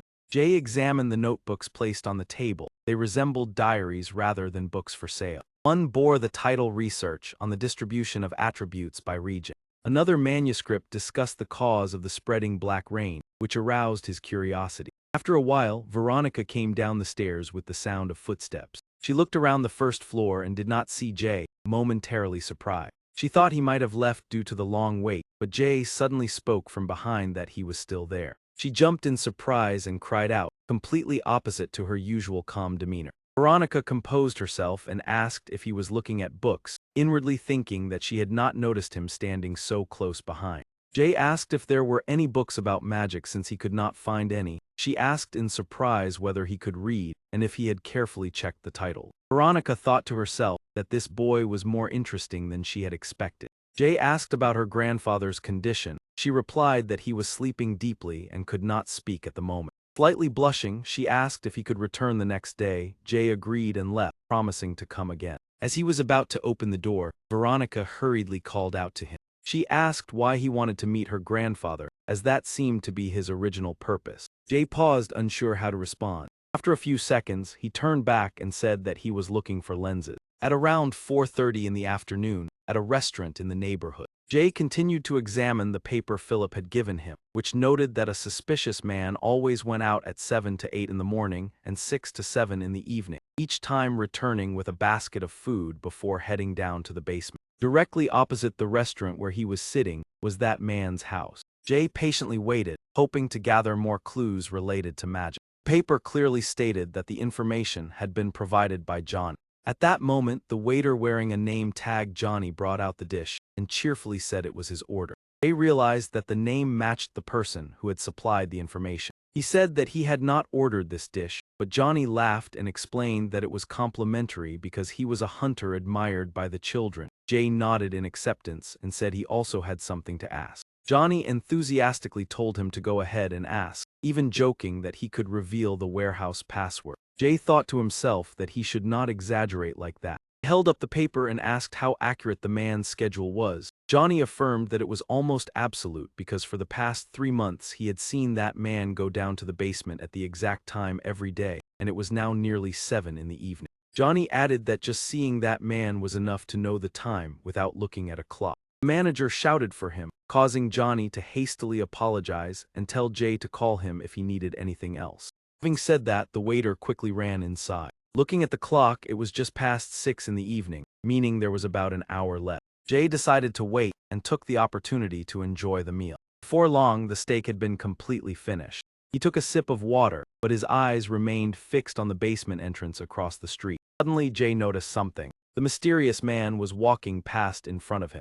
Looking at the man's chest, Jay saw mana rings similar to those worn by the one-eyed mage, proving that he was also a mage. Seizing the opportunity, Jay left the table, not forgetting to thank Johnny and receiving an enthusiastic reply. He quickly headed to the entrance since that man would be absent for about an hour, making this the perfect chance to search for clues. Jay followed the path down to the basement. The door was tightly locked. He told himself that he could not give up now and had to find a way inside at all costs. Suddenly, the multicolored streams of mana within him vibrated violently. Mana from his hand seeped into the lock. In just an instant, the lock clicked open without leaving any trace. The door creaked open, and Jay stepped into the mysterious man's room. Looking at his hand, he wondered what he had just done. He pushed the thought aside since this was not the time. Taking advantage of the time, Jay searched for information. The trash bin was filled with crumpled pieces of paper. He paid attention to the papers on the floor, as they might contain clues about this mage. Reading the line, "The fierce flame of my life, how long has it been since then?" he guessed it was a draft of a letter. Another sheet stated that the red bloodstone that had been given could help him become stronger. Yet another line mentioned the number 66 orphaned children. This reminded Jay of Cedric, who had once promised to bring someone into the organization if there were enough 66 children. He wondered whether this could be the former executive of the mercenary group that Cedric had mentioned, and it seemed that he had been expelled. Jay also noticed another unusual detail on the table. Inside the white box emanated a blazing red source of mana. He lifted the box and opened the lid. Inside was a stone identical to the one once set on Cedric's ring. It was likely the very red bloodstone mentioned in the letter. Jay picked up a stone to examine it closely. The mana was still mana but different from the air. This stone absorbed and condensed pure energy much more. He wondered what the result would be if he used magic through this. A massive flame suddenly erupted in Jay's palm. "This is the reddest flame I've ever created. Normally casting spells can't be this fast and strong."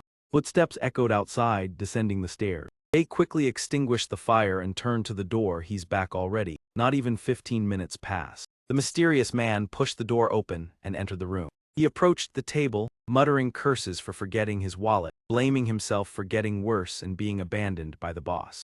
He hid behind the door listening, as he muttered that completing this task would give Walter a chance to return to the organization. He said he needed to buy more food to avoid going out for a long time. He peered out thinking he had left. Suddenly he stopped and said something was still missing. He grabbed the door where Jay hid, grinned wickedly and said more rat poison needs to be bought, growling, "Thought I didn't know you were hiding here." Jay immediately drew his knife in a defensive stance. He swung the knife across his face, causing blood to spray. Walter stepped back a few steps. He held his face, leaned against the wall, cursing the kid. He growled, "Who are you?" Thought the organization's assassin turned out to be a child, then worried as blood ran into his eyes. Walter continued questioning how you opened the door. Without answering, Jay lunged forward to continue attacking. He thought he must subdue him and extract all information. But the opponent was stronger than expected, surprising Jay briefly. Walter used his bare hands with red mana to grip Jay's knife. He scolded him for being insolent to an adult. Then he growled, "Why are you so strong?" Jay pulled back the knife and jumped back to maintain distance. He worried as he saw him channel mana into his injured hand. He used magic to slow the cut on his skin. Walter drew out an iron hook, shouting that he had held back because Jay was a child. Now he would show no mercy, and lunged in a fierce attack. Jay wondered if he could replicate how he used magic. The iron hook swung straight at him. Walter froze for a moment. He asked in astonishment how he could use that magic. Jay had memorized the ratios and color combinations earlier. Now he caught the hook bare-handed. Walter attacked frantically, thinking alchemy was his own invention. Could the kid have copied it? Jay calmly observed, waiting for the chance to counterattack. He noticed a fleeting opening. Jay slashed directly at his face, forcing Walter to dodge. That moment exposed his side. Jay immediately stabbed, causing blood to gush. He coughed a few times and stared at Jay. Blood dripped to the floor. He kneeled, holding the wall to avoid falling. His eyes burned red, smiled dangerously, guessing the boss sent you. He mentioned the rumor about the assassin capable of copying magic, and got stabbed in the hand by Jay, yelling. Jay lowered his voice to conceal his identity, saying, "From now on you answer all my questions." Walter sneered mockingly. He didn't expect the rumored assassin to be so young. Jay realized this type was hard to exploit. If he couldn't get information, he might have to end him here. Suddenly Walter counterattacked, his body engulfed in flames, vowing to prove his power by burning Jay. Jay was thrown back by the burst of fire from his feet. He pulled his scorched arm from the knife and shouted that Walter Bloodeye would find the boss. Rising in a sea of red flames, he threatened that if you survive and leave here, send word. He laughed arrogantly, thinking the boss would regret abandoning him. Jay focused, red mana spun through the magic circles and spread across his body. Without timely mana protection, he would have been in danger. Walter raised both hands, creating 2 pillars of fire, asking if you came to get the red bloodstone. Then try killing me, firing the hand of fire straight at Jay. Jay quickly raised both hands, forming a multicolored mana barrier. Colorful energy screen blocked the attack. Walter excitedly said, "Well done, at least the assassin sent here reached this level." He attacked frantically and shouted, "How long can you defend?" Axe appeared on the shield. Jay couldn't approach due to surrounding fire, and his defense was near overload. Suddenly his eyes lit up as if he had an idea. Walter laughed challengingly and focused all power to create a huge fire pillar. Jay pulled back, knowing he couldn't block directly and had to extinguish the fire first. He grew more confident, mocking, "Are you abandoning your defense?"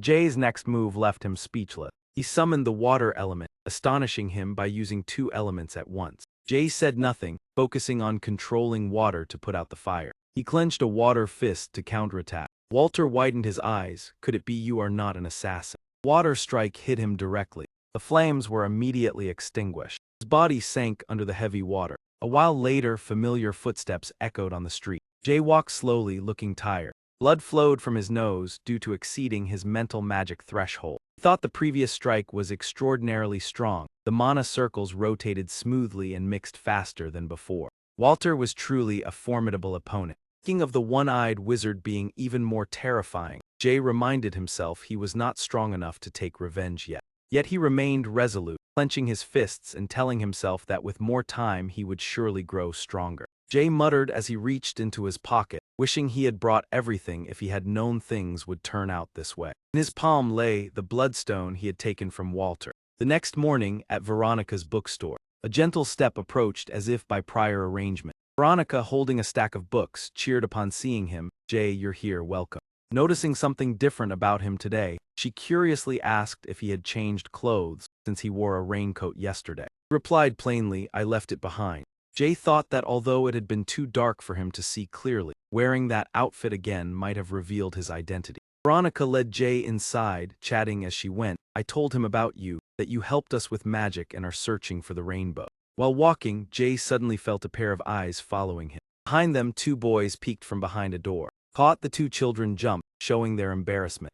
Hurriedly closed the door, Veronica explaining, "Those are my younger brothers, Monta and Junfin, whom he brought back from an orphanage like me." Jay asked to teach magic. She blinked in surprise. "How did you know?" He answered calmly, "For no other reason. Besides, I had said I learned magic from him." She blinked and nodded. "Right, that's true." He stopped before a door. Inside was Veronica's grandfather. She called out, "Grandpa Graham, I brought Jay. He's the one who helped us." They entered, facing an old man with white hair and beard holding a book. He said softly to Veronica, "Can you step outside for a moment?" She obediently stepped out and gently closed the door. Jay sat on a chair beside the old man's bed. Breaking the solemn atmosphere, Graham spoke first. "I wish to express my gratitude." He looked at Jay, saying, "I heard Veronica say you helped chase away those kids, which should have been my task, but as you see I no longer have the strength." Jay shook his head, deeming it insignificant. He quietly focused on observing the man's chest for verification, and noticed he bore 4 circles. Red symbolized anger, orange comfort, yellow excitement, green shame, blue indifference, and dark blue sorrow.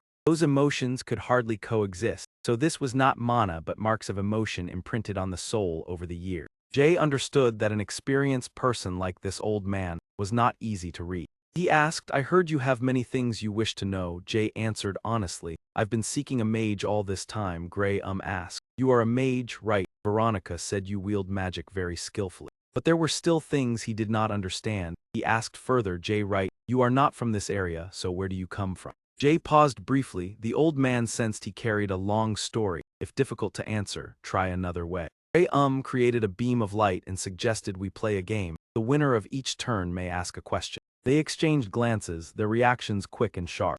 Remarked that Jay's senses were keen. He asked if he could feel the mana between them. Jay opened his eyes wide, replying yes. Not only could he sense it, but he could also see it. Seeing Jay's changing expression, he explained that each type of magic used a different element, and when elements interacted, new elements could form. Jay listened intently as Gray said the element between them stabilized magic against external influence. Due to its stability, it was also the hardest element to control. He stroked his beard thoughtfully. Jay immediately asked about the element next to it. Gray looked momentarily surprised. He asked again if Jay could sense two elements, not just one. Jay replied yes too, distinguishing a lighter gray and a darker gray in his mind. Gray laughed, incredulous. How could this be? Thought struck him. I no longer need to search the orphanage. Jay recognized that the two elements maintained and continued what even many mages could not achieve in a lifetime. Looking at the young man before him, Gray sighed. Fate is ironic. I have little time yet meet a prodigy. Jay asked, so what is the element beside the stabilizing one called? He smiled. If I tell you now, it spoils the fun. Win the game and discover it yourself. Gray explained that between them existed a sphere formed from two elements. Try to pull it toward yourself. Whoever touches it first wins. I still play this game with Veronica. He pushed the sphere closer to Jay to ensure fairness from the start. Jay was slightly anxious but thought with the distance advantage, he still had a chance. Gray raised his hand, ready to begin the round. On the first turn, the sphere shot toward the old man before Jay could react. He widened his eyes in surprise. Gray held the sphere in his hands and smiled. The speed was so great that Jay had to admit he was truly formidable. Gray said, I ask first, from whom did you learn magic? Jay replied briefly, I taught myself. Hearing this, he laughed. You surprised me twice in one day. Jay asked, is self-taught magic rare? He replied, if you win you'll know, for that is also the question. Jay did not hesitate, raising his hand, continuing the round. The room rang with the old man's hearty laughter. Jay remained calm, yet the sphere did not belong to him. It rested securely in Gray hands. He won again. Gray explained that the result depended entirely on mana control. The number of circles did not determine everything. Jay clenched his fist, thinking that he was only providing information and would gain no benefit from that man in this situation. He focused completely, knowing that he had to switch to a different approach. Gray pushed the orb back toward Jay again, smiling and telling him to continue the game. This time Jay completely changed his strategy. His other hand gently channeled a stream of blue mana. Change made the old man briefly surprised. As a result, Jay gained the orb. Gray remarked that he had changed his way of playing. Jay replied that there was no rule forbidding making things difficult for an opponent. He laughed and accepted, saying that Jay could ask anything. Jay briefly asked what mana truly was. Gray gently closed his eyes, as if organizing his thoughts before answering. He said that mana was the foundation that formed everything in this world. One could not see or touch it, but like thunder or hail, it could be observed through natural phenomena. Only a few people were born able to sense mana, and it seemed that Jay belonged to that group. However, sensing mana did not mean controlling it, because the two abilities were entirely different. Jay asked if the talent he mentioned was the ability to control mana. Jay understood that it was a follow-up question, but still explained that talent lay in separating and combining elements in the correct proportions. Those who understood themselves clearly often found it easier to use magic, because magic was also a journey of self-discovery. Therefore, people said that mana sought those who were honest with themselves, he explained with a smile. Jay murmured that mana sought honest people. In the next turn, the orb once again tilted toward Jay. The old man was astonished because the sustaining element was extremely difficult to control. Yet Jay was learning to grasp its properties right in the midst of practice. Jay held the stream of mana in his hand and then breathed lightly. Gray asked what else he wanted to know. Jay stated directly that he wanted to know about the circles in the hearts of mages. He replied that they could be seen as containers of mana. Mana in the air would gradually accumulate in those circles, and after refinement, the distribution of elements would differ depending on each mage's body. Jay asked if refinement made mana easier to use. He replied that it did, but there was another more important reason. Using mana directly from the air occasionally was fine, but overuse would cause mana poisoning. At that time a mage might feel sleepy, mentally hazy, or laugh uncontrollably. Others might suddenly burst into tears because of overwhelming sadness. Some became more irritable than usual. The symptoms varied from person to person. They said that long-term accumulation could turn into permanent psychological disorder. Jay recalled Cedric's behavior and wondered if mana was related to emotion. Using unrefined mana easily caused people to lose control. Jay thought that perhaps because he had few emotions, he had never suffered mana poisoning. He asked if anyone could use air mana without being affected. Gray replied that it was an interesting idea, but he had never met anyone like that, and even if such a person existed it would be difficult to compare with mages using refined mana because of stability. Because mana in the air was an almost limitless source. After that he asked Jay about his future dream. Jay looked straight ahead and replied that he had something he needed to do. There were people he wanted to eliminate and people he wanted to protect. He laughed and said that wanting to defeat someone was common, but wanting to save someone was rare. Gray asked Jay if he wanted to learn magic from him. The offer made Jay momentarily surprised. He wondered why a four-circle mage wanted to teach him and what he expected in return. As if reading his thoughts, Gray said that he required nothing in exchange. Jay remained silent for a moment to consider. Then he looked straight ahead and said that he wanted to learn. He leaned on his hand and looked toward the door. He called Veronica in, startling the girl. She stepped in and explained that she had not intended to eavesdrop. He told her to sit beside Jay.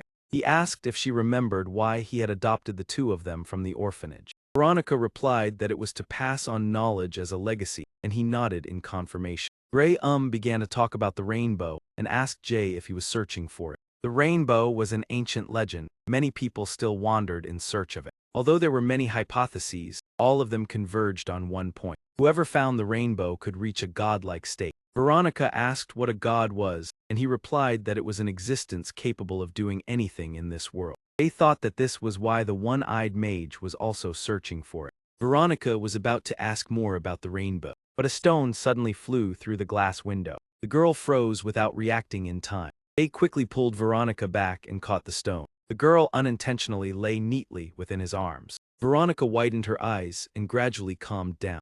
Looked at the shards of glass swirling around and guessed that it was wind magic. Jay stepped to the door and looked down the alley. He remembered that he had once warned them and caused one man's arm to become paralyzed. Yet they still hired people to throw stones and cause destruction. Two figures were running farther away. Gray smiled and thanked Jay for saving them once again. He said that he should have handled it himself, but his strength was no longer sufficient and asked Veronica to heal him. From the girl's hand, a gentle white light mixed with yellow spread to Jay's hand. Veronica carefully bandaged it and said it would be finished soon. Jay thought it was only a small scratch. Seeing her eyes brimming with tears, Jay wondered if it was that serious. She said that if it was not treated it would leave a scar. Jay thought that a few scars did not matter, considering the marks of the past. Gray reminded Veronica not to use magic without drawing a circle, because she had already consumed much air mana. After cleaning up the broken glass, Jay asked about the stone throwing, and he said it had been happening for more than a month. He suspected that someone was behind it because people kept offering to buy the bookstore. Jay asked directly that he would not sell the bookstore, right? He sighed deeply. That had always been what he pondered, but now everything was truly too difficult to bear. Gray slowly recalled that half a year ago, he had opened this bookstore. He wanted to both teach the children and complete the research he had pursued his entire life. At that time, the children had joyfully congratulated him on opening the shop. He happily accepted the bouquets they gave him. Life then was quite peaceful. He could meet children and book lovers, but because of his illness, Veronica had to manage the shop in his place. They listened silently. If he passed away, then everything would only become worse. A bookstore full of children would become an easy target. After saying that, he looked at the frail girl in front of him. He stroked his beard and decided that he had to sell this place and find a safer location for the children. Veronica immediately objected. She tightly grasped his hand and said with a trembling voice that he could not sell the shop. She clutched the hem of her dress. This had been his dream since childhood. Gray gently comforted her, thanking her but saying that life was not always as one wished. Veronica collapsed, tears streaming down her face. She did not want to close the shop. She did not want him to disappear, the girl said while crying as she looked at him. Seeing this, the old man also found it hard to remain calm. The girl hugged him and sobbed. It seemed he had unintentionally placed too much burden on her shoulders. Jay witnessed everything, yet those emotions still felt unfamiliar to him. That night rain fell outside the bookstore. Gray slept soundly. Veronica quietly said that it was a rare illness of eternal sleep. She explained that the illness had appeared 2 months earlier. The time he remained conscious grew shorter until he could no longer open his eyes. He could only stay awake for 2 or 3 hours each day. Jay lowered his gaze as he looked at her. Veronica looked up and smiled, asking if he would return tomorrow because Gray would wake in the morning. After a while, she handed Jay a raincoat, saying it was fortunate that it fit him. The girl did not forget to arrange to meet again the next day. Stepping outside, Jay recalled the times when orphans cried. He never truly understood the sorrow of others, but he knew what to say and do to comfort them before leaving. Jay told Veronica not to worry and that everything would be fine. The girl froze for a moment and then thanked him emotionally.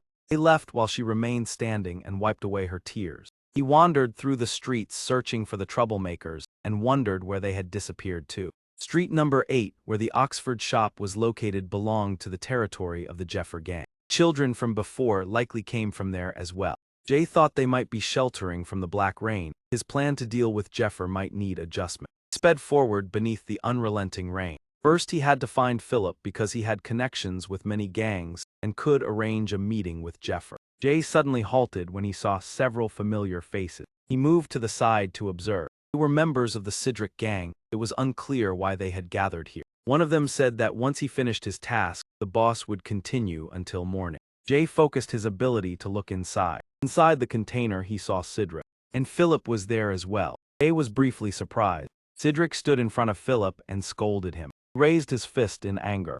The noise outside interrupted his fury. Cedric looked out in confusion. Jay had already taken down the henchman and kicked the door open as he entered. They lay scattered across the ground. Jay called out Cedric's name. Outwardly he remained cold, but inside, he felt uneasy upon seeing Philip being tortured. Cedric sneered and asked whether Jay had come because of business with him or because of Philip. Philip sat there trembling. His body was covered in wounds and his eyes were tightly shut. Jay wondered whether he had already lost consciousness. Although not bound by loyalty, Philip had helped him many times. Jay believed that debts of gratitude must be repaid. He stepped forward to stand in front of Philip. Cedric laughed and said that their duel was scheduled for tomorrow, yet he was already impatient. The ring on his hand seemed to stir his anger as he challenged Jay. Jay observed silently, red mana rising within his eye. He realized that both Cedric's body and the power of the ring had become stronger than before. Jay said that he had not come to fight, but only wanted to ask one thing. He asked why Cedric treated Philip this way. Cedric was surprised and asked whether he knew him. Jay listened calmly as Cedric mocked the matter of their business cooperation. He laughed contemptuously and said that Philip only knew how to scheme. The red mana around him surged. Cedric roared and then charged forward. Philip remained motionless. Jay could not stand by and watch, so he blocked him. He hurled Cedric backward. His eyes turned bloodshot with rage. He slid a long distance across the ground. Cedric clenched his fists and gathered mana. In the blink of an eye, he unleashed a series of punches toward Jay. Jay raised his hand and neatly blocked the attack. Two closed in on each other, the tense atmosphere signaling an unavoidable battle. Jay's grip caused Cedric to tremble slightly. He shouted at him to get lost. Jay firmly demanded that he explain the reason. Cedric gritted his teeth as he replied with deep resentment. Then she abruptly pulled her hand out of Jay's grasp. He flew into a rage and shouted that merely seeing the weak was enough to make him sick with disgust. The rain still poured relentlessly outside. While inside the container, Jay spoke up and asked whether he truly hated the weak. Cedric raised his ringed hand to cover his face, a vicious gaze flickering between his fingers. He replied that he despised them and felt nauseated just thinking about them. Jay said that was no excuse to harm others. Upon hearing that, he slammed his fist hard against the wall. Then he growled and told him to get lost at once. He glanced down at Philip as a warning that if he did not want to share the same fate, then he should stay out of it. He declared that he would show the consequences for anyone who dared trespass on his territory and turn this into a lesson for all. Jay fell silent for a few seconds to consider. He thought that if he used the gem now, he might be able to settle everything smoothly. But since he was unsure about the side effects, he did not dare to risk using it. Instead, Jay chose persuasion, saying that if he wanted to make an example, there was still a better way, causing Cedric to hesitate for a moment. Jay folded his arms and repeated that if he wanted to warn others, he should choose a more effective method. He analyzed that if he intended to eliminate Philip quietly, then no one would know, and it would be meaningless. Jay suggested that if it were him, he would do it in front of everyone to create a stronger impact. Jay's sharp arguments sounded reasonable to Cedric. He imagined dealing with Philip in front of a crowd and found the idea more convincing. After thinking for a while, he admitted that the suggestion was not bad. Jay continued that if he truly wanted to punish him, he should do it on the day of the competition so that all the experts of Zone 49 could witness it, and Cedric nodded in agreement. Even so, he still pointed at Philip warily and asked what if he ran away. Jay took responsibility for keeping an eye on the boy. Cedric smiled and said Jay did not look like someone who would break his word. Before leaving, he also warned that if Jay let Philip go, or allowed him to escape. Then Jay would bear the consequences in his place. He walked away with a smile and a dangerous glint in his eye. Inside, there were now only 2 people left. Jay immediately turned toward Philip, who was sitting there. He gently shook him and asked if he was all right, if he could speak. The boy's body trembled slightly, and a faint groan escaped his lips. Jay realized his condition was more serious than he had thought. After a while, the rain was still pouring down outside Philip's hotel. A knock at the door startled Jonathan because it was already so late. He opened the door while muttering that on black rain days, they usually did not receive guests. Then he froze when he saw who was standing outside. Jay was carrying Philip on his back, his body covered in injuries. He spoke softly in ragged breath, "Please save him." Outside the clinic, the black rain dragged on, making the atmosphere even more somber. Jay sat silently in the hallway, waiting for Franco's to treat Philip. When he heard the door open, he looked up and saw Franco's step out of the room. Franco's motioned for Jay to come in and informed him that Philip had regained consciousness. Jay looked at Philip on the bed and asked if he felt better. Philip replied with thanks for bringing him back. Jay said casually that being alive was already fortunate, and Philip smiled in agreement. Jay asked why he had been taken down by Cedric. Philip lowered his head and said it was only because he had been ambushed. Philip said he had intended to scout the commercial district to expand the hotel's territory later, but unfortunately he ran into Cedric while noting down the number of taverns and restaurants. Jay said in surprise that he had thought he was timid. Philip forced a smile and said he was still afraid, but sometimes he had to overcome it. Yang heard that and did not quite believe it, asking when that would be. Philip grinned and raised 2 fingers, implying when there was a chance to make money. Jay looked at the monitor at Philip's chest and thought he spoke for money, yet the pink hue outweighed the gold. He wondered why Philip had to scrimp and save every coin like that. Jay set aside his thoughts and asked if Philip had known Cedric for a long time. He scratched his head and admitted he had not intended to hide it. Philip's voice grew low when he mentioned himself and Cedric. With a distant gaze, he said they had been friends since childhood. Back then they had always stood side by side, and Cedric often stepped forward to protect Philip. Philip recalled the days of sneaking around to find food on the streets, and said they had been nothing but wandering children. Only after building this hotel did their lives gradually become more stable. Back then Philip had been full of determination, thinking he had finally fulfilled his dream of opening a hotel. He excitedly asked Cedric whether he was satisfied with this place. But now that he thought about it, Philip realized that Cedric's expression had already been strange at that time. His eyes reddened, grinding his teeth in resentment, as he asked how long they would continue to be looked down on like rats. Philip told Jay that Cedric had always harbored frustration in his heart. He remembered that whenever they finished work, Cedric would lose his temper and throw himself into frantic training. From then on, the distance between them grew wider and Philip only dared to watch Cedric from afar. Half a year ago, Cedric left the hotel without saying a word. After that, he provoked trouble all over the streets like a man out of control. They asked doubtfully whether simple training alone could bring consecutive victories. Philip replied that at first Cedric still lost because of his small build. Philip looked at Jay and said that then everything changed. He nodded in confirmation that suddenly Cedric became extraordinarily strong. Philip recalled that Cedric's power had increased in an abnormal manner. Jay rested his chin on his hand and asked whether Cedric had worn any ring before. Philip thought for a moment and said the ring had appeared after Cedric became the leader, and before that he had never cared about jewelry. Jay further asked whether Cedric's personality had not been cruel before, causing Philip to silently praise Jay's keen observation. Philip nodded and said Cedric only changed after leaving the hotel, and Jay began to harbor suspicion. He guessed that perhaps Cedric had once met the mysterious man in the basement while wandering the street. Indeed, after leaving the hotel, Cedric had gone through many hardships and had been beaten quite a few times. At that very moment, he met Walter, the man who examined his miserable state with a probing gaze. That man let out a chilling laugh, his eyes flashing as if he had found a new target. Jay continued to deduce that Cedric had received the ring from him. Ever since possessing that ring, Cedric's eyes had gradually changed in an unusual way. Philip pulled Jay from his thoughts as he recounted that after leaving, Cedric had distanced himself, ignoring him even when called and looking at him with contempt. Observing the color of mana around Philip, Jay grew suspicious of the pink hue surrounding him. A soft pink radiated around him as Philip sadly said Cedric had nearly taken his life. Jay realized it was the color of sorrow and lingering regret. He quietly asked Philip if he had ever tried talking to Cedric. Philip flinched, stammering in response, talking to him. Jay candidly suggested, since they were childhood friends, there must still be some bond, did he want to rekindle it. Philip lowered his head, lost in thought, inner turmoil twisting him, his brows knit in hesitation. Suddenly he clenched his fists decisively, speaking loudly and firmly, "If there is a chance, I want it." At that moment the mana around Philip changed hue, glowing brilliantly gold. Jay observed the shift intently. Jay spoke then to the arena, "After the match I will arrange for you to meet Sidra." Hearing that, Philip happily called Jay's name with gratitude. But then his voice sank, softly saying that might not be possible. Philip lowered his head with a sigh. How could I possibly enter the arena? Helplessly analyzing, only members of the major gangs were allowed. What chance does someone like me have?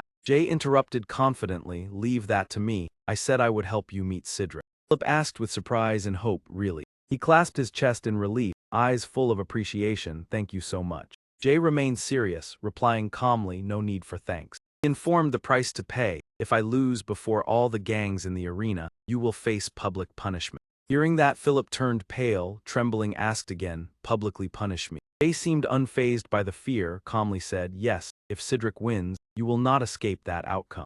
Jay continued that it would be an unpleasant ending. Philip nervously asked if he was joking. Jay firmly said no. Philip still didn't believe and asked again, "Really?" Jay again affirmed no. Jay looked straight at him, asking if he was afraid. Philip covered his face, unsure of his own feelings, yet the person who could put him in danger stood nearby. Jay patted his shoulder, cutting through the thoughts, confidently saying, "You will be fine." His cold and confident gaze continued to affirm, "I will not lose to Sidra." Philip emotionally looked up at Jay, quietly calling his name. Jay silently calculated, if Philip owed him, he would have to return the favor later. Unaware of that thought, Philip inhaled deeply, regained composure, nodded and said, "All right, I will go with you." Jay quietly felt happy, nodding at Philip, saying, "You made the right choice." Jay continued, saying, "There is one more thing you must do in the arena." Seeing Philip's confused face, Jay announced this is the second condition. A scream erupted from the exploration room, shattering the dark rainy night, truly outrageous. In the hospital room, Philip continuously waved his hands, excitedly saying, "You're exaggerating. No matter what, that matter." Jay crossed his arms, staring, making Philip uneasy. "Didn't you say this was an opportunity for money not to miss? You will overcome fear for it." Jay looked straight, convincing, "This is a rare chance for profit. You can gain a huge amount." Philip began to waver, secretly calculating that the audience was mainly kids from 3 gangs. He imagined the competition day, and guessed that leaders like Jeffer or Ruzin would surely appear. Thinking of the money he could gain, Philip silently reckoned it would be a huge capital gathered in one place. Yet he still worried if things went off plan and Jay failed, he would be doomed. He read that thought and reassured, "As long as I defeat Sidric, it's done." He confidently said the others are not worth worrying about. After speaking, Jay looked at Philip with determination, making him wide-eyed and speechless. Philip quickly turned to open the bedside drawer and took out a stack of files. He seriously handed them to Jay, making Jay a little puzzled at the gesture. Suddenly Philip's face brightened, slipping a pen into Jay's hand, saying, "This is our contract, sign it." 2 days later, the sun stretched across a clear sky. At Area 49 in the southern zone where Sidric resided, the day arrived for his duel with Jay. The crowd gathered in full. Stands were packed and lively. Around the arena, flames encircled the 2 main figures, Jay and Sidric. The atmosphere in the stands grew increasingly heated. Cheers of excitement from the audience shook the entire arena. In the VIP seats, gang leaders also watched attentively. On the arena floor, Sidric grinned provocatively, eyes assessing Jay calmly standing there. In the stands, whispers of ridicule arose. "Is that a hunter from Area 50 wanting to be a leader? How audacious." Someone shouted, "Do you think you can win?" Crowd agreed Sidric would surely win, some cautious but he is formidable. Others doubted how Sidric could lose. They continued discussing while staff collected bets. Many shouted placing 10-0 then 30-0 on Sidric. Andrew sitting nearby noted everyone chose Sidric, low odds but safe. Axel sneered, "Who bets on that outsider?" Axel grinned maliciously at Andrew, "Everyone came here for money." Axel made a throat-cut gesture, "That guy will surely take a memorable beating from Sidric." Below, Jay calmly observed the red and gold mana around Sidric, signs of excitement and ambition. Sidric glared at Jay, questioning, "You came alone. This is unlike what you promised." His eyes flared with anger, voice harsh, "You have ignored my warning." Jay remained unshaken, slowly said, "Rest assured he will come." Just then the arena doors opened. Chris pushed Philip in a wheelchair, a small suitcase at his feet. The stands grew noisier, some wondering who else was coming. When they recognized the face that entered, the commotion increased even more. It was. A shout rang out, "Philip there," though still fearful. Philip's eyes were determined as Chris pushed him in. In the stand's sarcasm arose, "This isn't a hospital. Why is someone in a wheelchair here? Some tease. Is he coming to take a beating?" Cedric suddenly became furious, shouted, "Enough, be silent." He stared at Philip, saying, "He is my guest. I intend for him to watch my fiery duel." Cedric extended his hand toward Philip, speaking strangely, "Philip, right." Though still unsettled, Philip looked straight and replied, "Yes, that's me." Jay turned to Philip, nodding subtly. Their eyes met, as if understanding each other. A whistle blew, signaling the plan's start. Cedric raised his hand confidently, saying, "If everyone is ready, let's begin." Then Philip's voice rang out, "Wait." Philip slowly spoke, "I want to place a bet too," lifting the suitcase with him. Under hundreds of gazes, Philip carefully opened the suitcase. His voice calmly echoed amid everyone's astonishment. Total was 250 spirit gem. Philip turned the suitcase full of cash toward the crowd, declaring, "I bet everything on Jay to win." Recalling the planning in the hospital, Philip once asked if he should put all his assets. Jay answered yes, since most would bet on Cedric, our odds would be higher. Philip considered that putting everything on him also carried significant risk. Back in the present, chatter erupted. How much did he bet? Some cheered, "That guy is foolish. I'm about to win big." Many shouted, "I bet all on Cedric." Stimulated by Philip's action, the crowd rushed staff to place all their money on Cedric. Cedric lowered his head, clutching his forehead, then looked up and asked Jay, standing before him, "Did you send Philip here?" Jay calmly replied, "It could be understood that way." Cedric laughed gleefully and said, "If you brought money for me, then I have no reason to refuse." He abruptly turned and shouted to the coordinator, "Start it." The other responded briefly, "All right." Without further hesitation, Cedric clenched his fist and charged straight toward Jay, shouting loudly. Facing that aggressive attack, Jay merely tilted his head slightly to evade. His gaze swept over the opponent's fist, silently assessing that he was indeed faster than before. Jay grabbed Cedric's right wrist with one hand, calmly restraining him and thinking that compared to Humphrey, he was still inexperienced. He raised his elbow, preparing to bring it down. This strike was enough to render that arm unusable. Cedric looked up, seemingly having guessed Jay's intention. He immediately shifted his body's center of gravity. Using force to push Jay away, he pulled back his right hand and retreated to maintain distance. Jay quickly regained his balance. Cedric said with interest that indeed you fight quite well. He looked at Jay with excitement, admitting that you truly have strength. With a fierce gaze, Cedric declared that he would show you his full power. Jay remained calm, observing the blazing red mana surrounding Cedric. In the blink of an eye, Cedric stomped and dashed forward.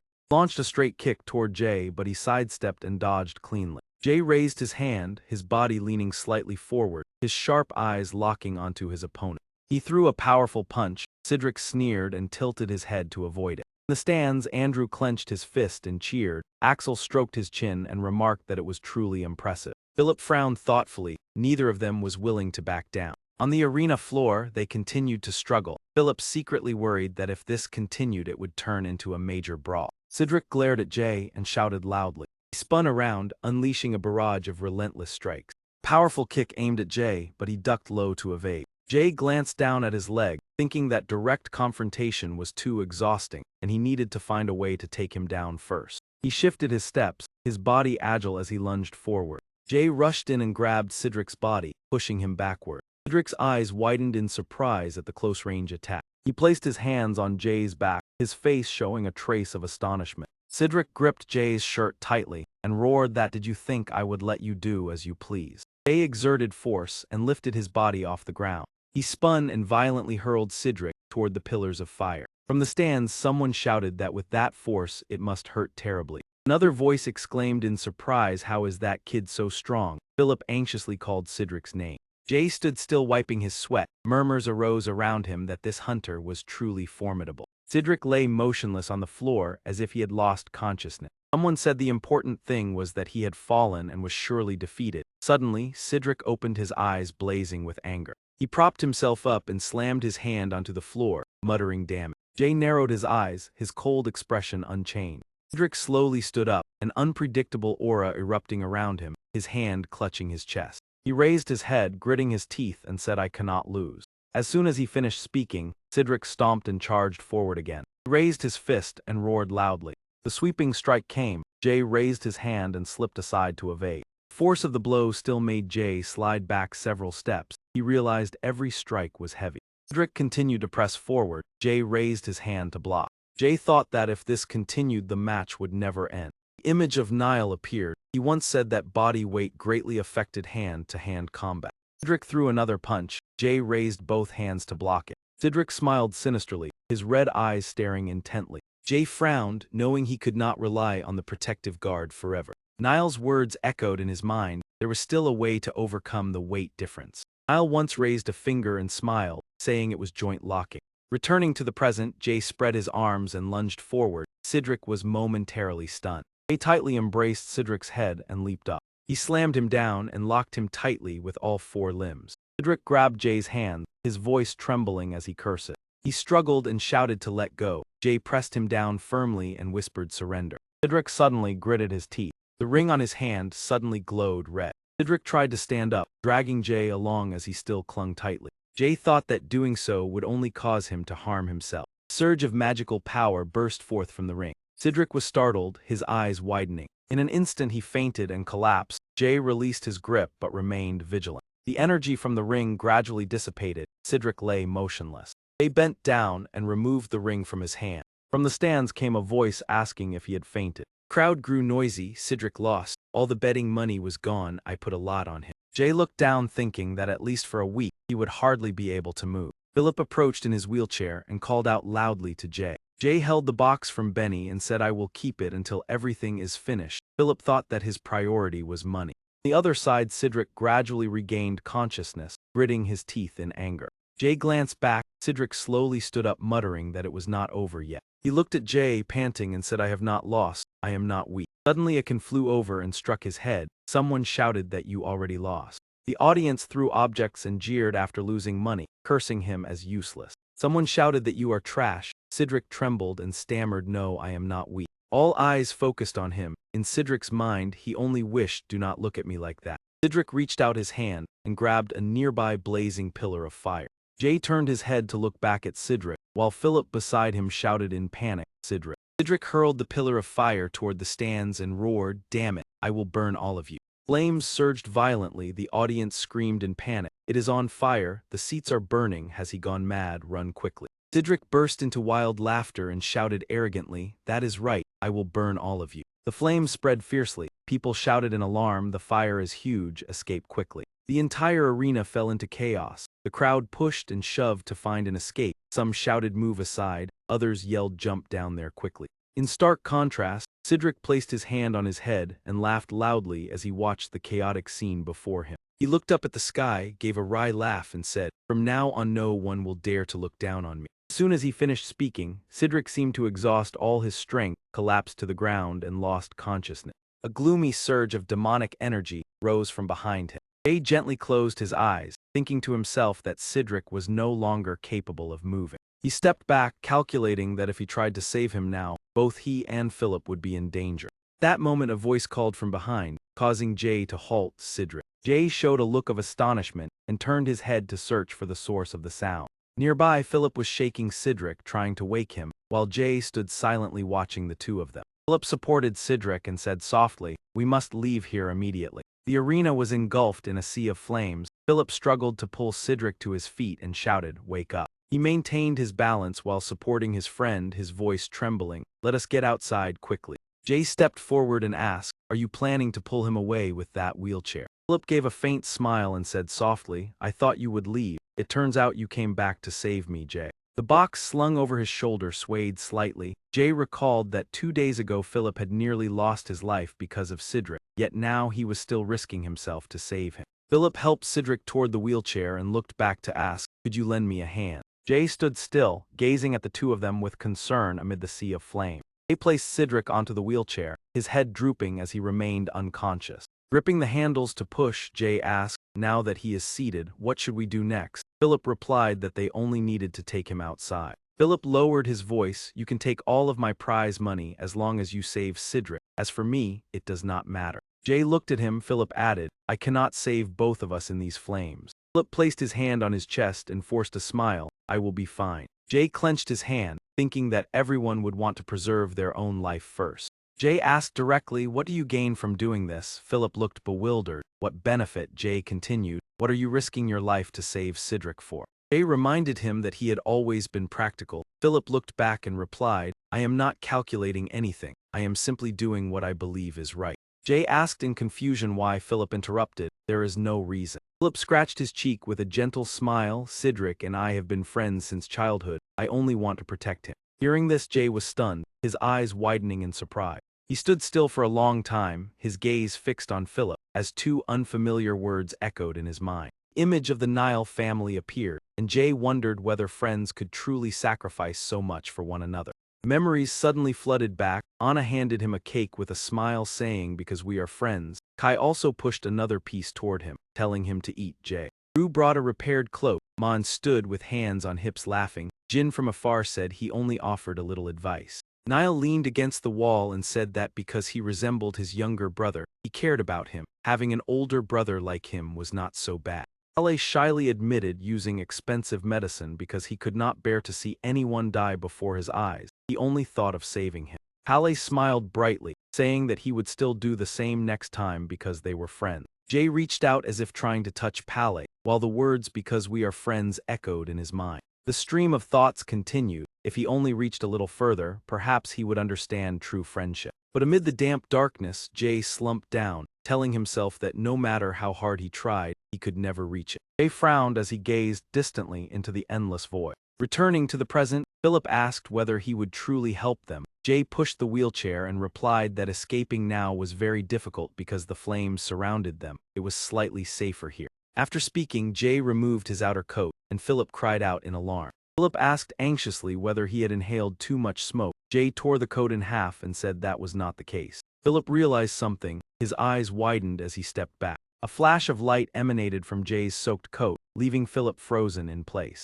His voice trembled as he asked whether that was magic. Jay handed him the wet cloth and told him to cover his nose first to avoid inhaling smoke. Philip pressed the cloth against his face, recalling that he once thought searching for a mage was merely an illusion. He wondered whether, if magic existed, it could create water to extinguish the fire. Jay covered Cedric's face and said that magic was not limitless. If he wanted to know more, they should leave this place first. He turned to Philip. "Now answer me." He asked seriously, "In your opinion, what are friends?" Philip asked whether it was still important at this moment. Jay replied that it was very important. Philip adjusted the cloth and said that friends simply treated each other well. Jay replied that he knew. Jay looked at him and said, "But the friends I know seem different from what you describe." Jay lifted the cloth and replied that people only accompany each other for a certain period of time. Philip stood silently for a long while, his eyes fixed on Jay. He lowered his hand, understanding the sense of distance when being close to Jay. Philip spoke up. "Jay, you are not wrong, but it is not enough."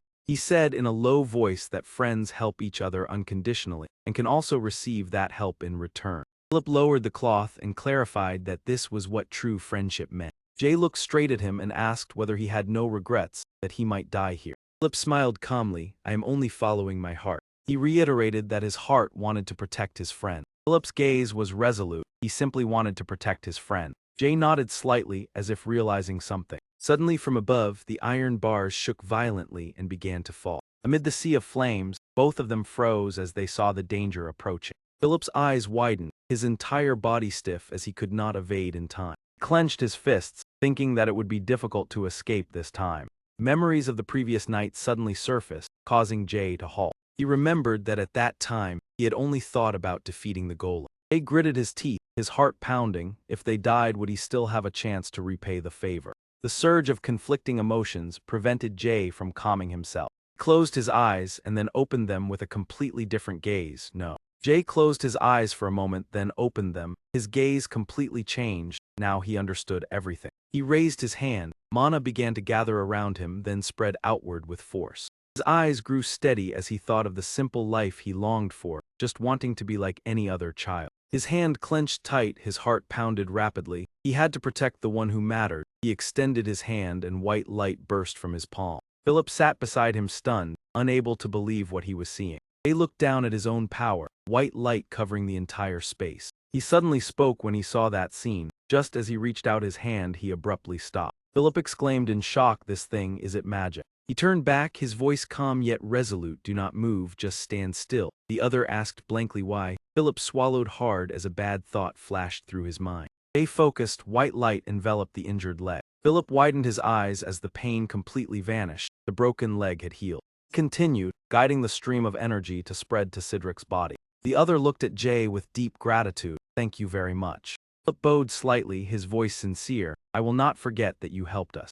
He gently shook his head, calm as if it was natural. It is nothing. In his mind, he thought there would be many things needing him later, and he also wanted to test his light ability. He looked around, flames still spreading everywhere. So what should we do now? Jay turned back, his determined gaze toward the exit. Let us go out together. Philip asked in surprise, are you using magic again? Jay shook his head, his voice calm as if calculated. No. Jay raised his hand to signal, his eyes serious. Let me handle it, wait here. He looked at Cedric, who was unconscious, his gaze lowered in thought. He remained motionless, leaning on the chair, unaware of what was happening. Jay took a deep breath, calculating quickly. He needed to erect a magic defense until the fire died. Nezu stood frozen, his trembling voice saying our house is completely burned. Leify widened his eyes in panic. He flustered, his voice urgent and desperate. What do we do now? We have lost everything. Effie crossed his arms, his gaze cold. All of this is because of Cedric. He burned the whole house. He turned away firmly. This has nothing to do with us. Handle it yourselves. Leify clenched his fists, angrily staring after him. Hateful people. Chris collapsed, crying loudly, regretting leaving Philip injured. Suddenly he stopped, his eyes widening as he noticed something ahead. In the thick night, a faint space gradually appeared amid the smoke. Smoke and fire swirled with the wind, then slowly dissipated, revealing an opening. Chris stood stunned, unable to take his eyes off the scene becoming clearer. He stepped out from the burning house, unbelievably calm. He pointed forward, his voice trembling. Look there. Within the thick smoke, his figure emerged slowly, as if stepping from another realm. He stammered, his eyes full of disbelief. Impossible. Leify stepped back in confusion. The hunter is still alive and safe amid the flame. Jay stopped, his cold gaze sweeping over everyone. If you want to come forward. He curled his lips, his voice low yet full of pressure. Come all at once, I will take you all. As soon as he finished speaking, the air grew heavy, making everyone tremble. Group immediately knelt down, shaking and not daring to raise their heads. One collapsed, bowing his head to the ground, his whole body trembling. Nesulik looked around, his pale face turning toward his companion. Behind them, a loud explosion erupted from the raging fire. Jay stood blocking the front, his cold gaze preventing anyone from approaching. In the White House opposite, the air still carried the smell of smoke. Ava looked outside. The children are coming. Squinting carefully, is that Philip? Polly said that is Cedric's group. Jay slowly walked to the closed door, his eyes observing coldly. He stepped forward, Philip supporting the injured Cedric behind him.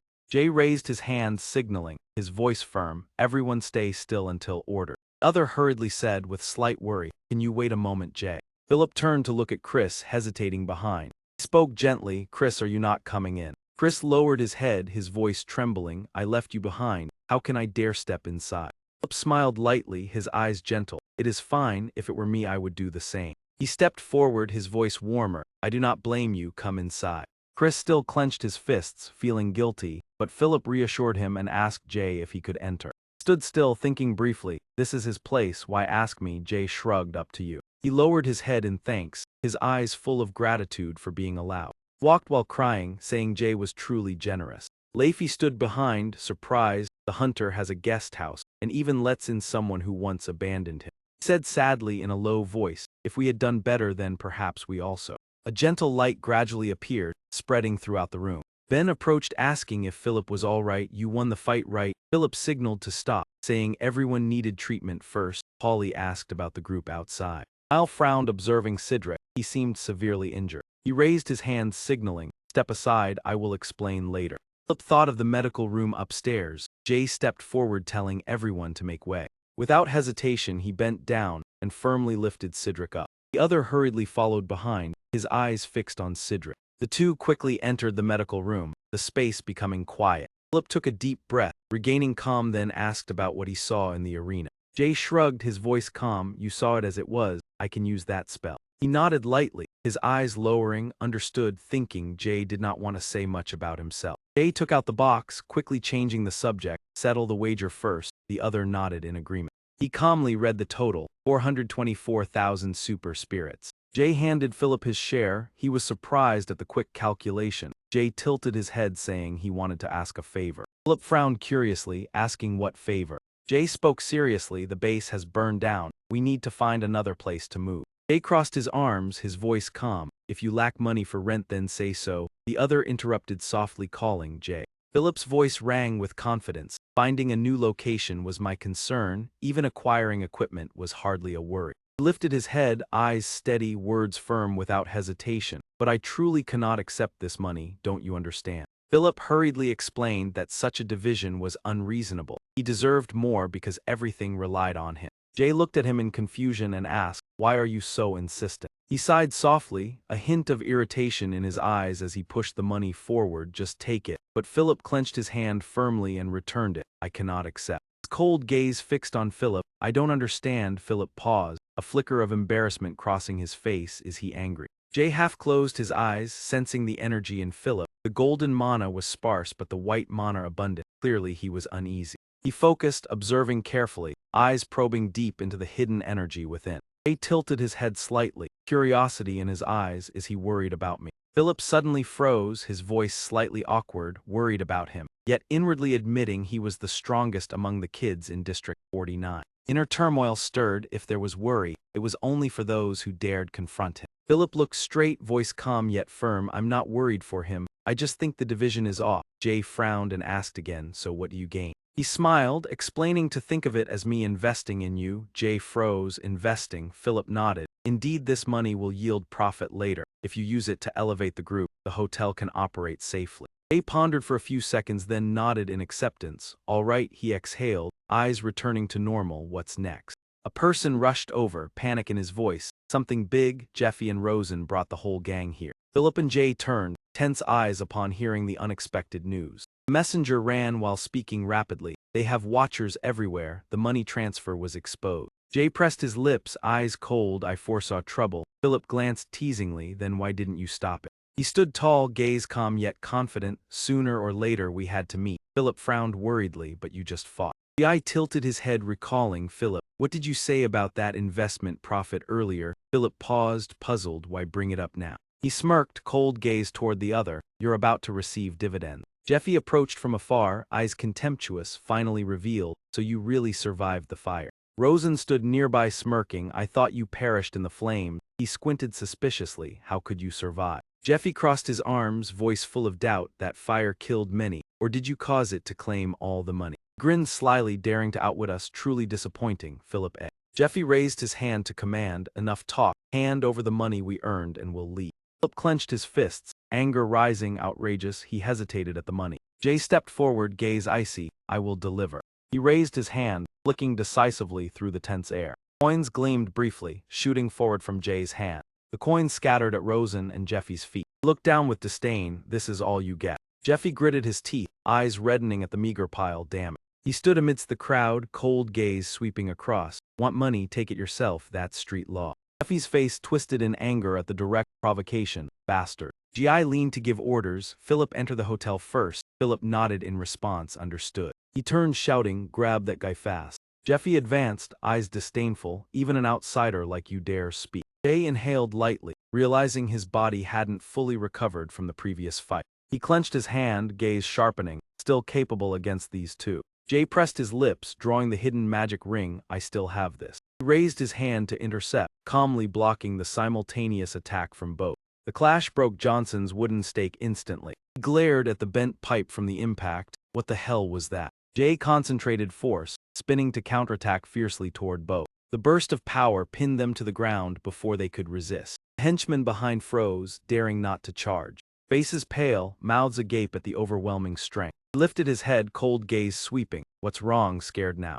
One shouted, "Shut up, keep going, he's running out of strength." They simultaneously drew weapons, shouted and charged Jay. He stood still, eyes blinking then exploding with energy, flinging all away. Jay's eyes glowed red, the magic ring radiating heavy pressure. His body surged with power, stamina and speed sharply increased. Jay charged into the crowd, striking repeatedly, toppling each one.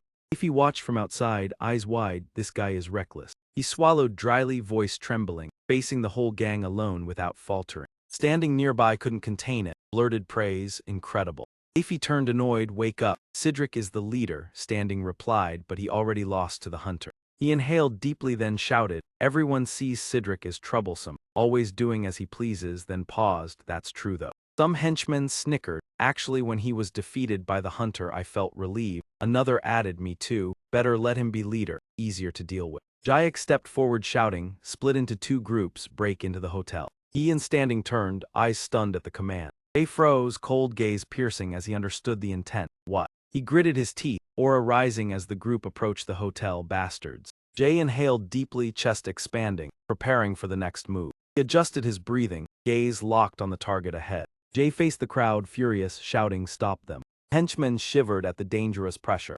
Leafy panicked, gripping tightly, eyes trembling toward him. He swallowed dryly, voice quivering slightly as he realized the urgency. Block. Standing clenched his hand, charging forward, Hunter's order, "Let's go." He was shocked. What then? A firm voice rang, "Capture them." Jayak roared angrily, "The enemy is a hunter." He defeated Sidra. Turned back coldly, declaring, "Everyone silent, now the leader is the hunter." He gritted his teeth, voice trembling, "You accept him as leader." Rosen's henchmen shouted, "Block the door, Philip and him are inside." Jay responded. The hunter ordered them stop. The other side kept shouting to break in. He immediately lined up defense to the end. He stood on the hotel upper floor, eyes surveying the entire situation below.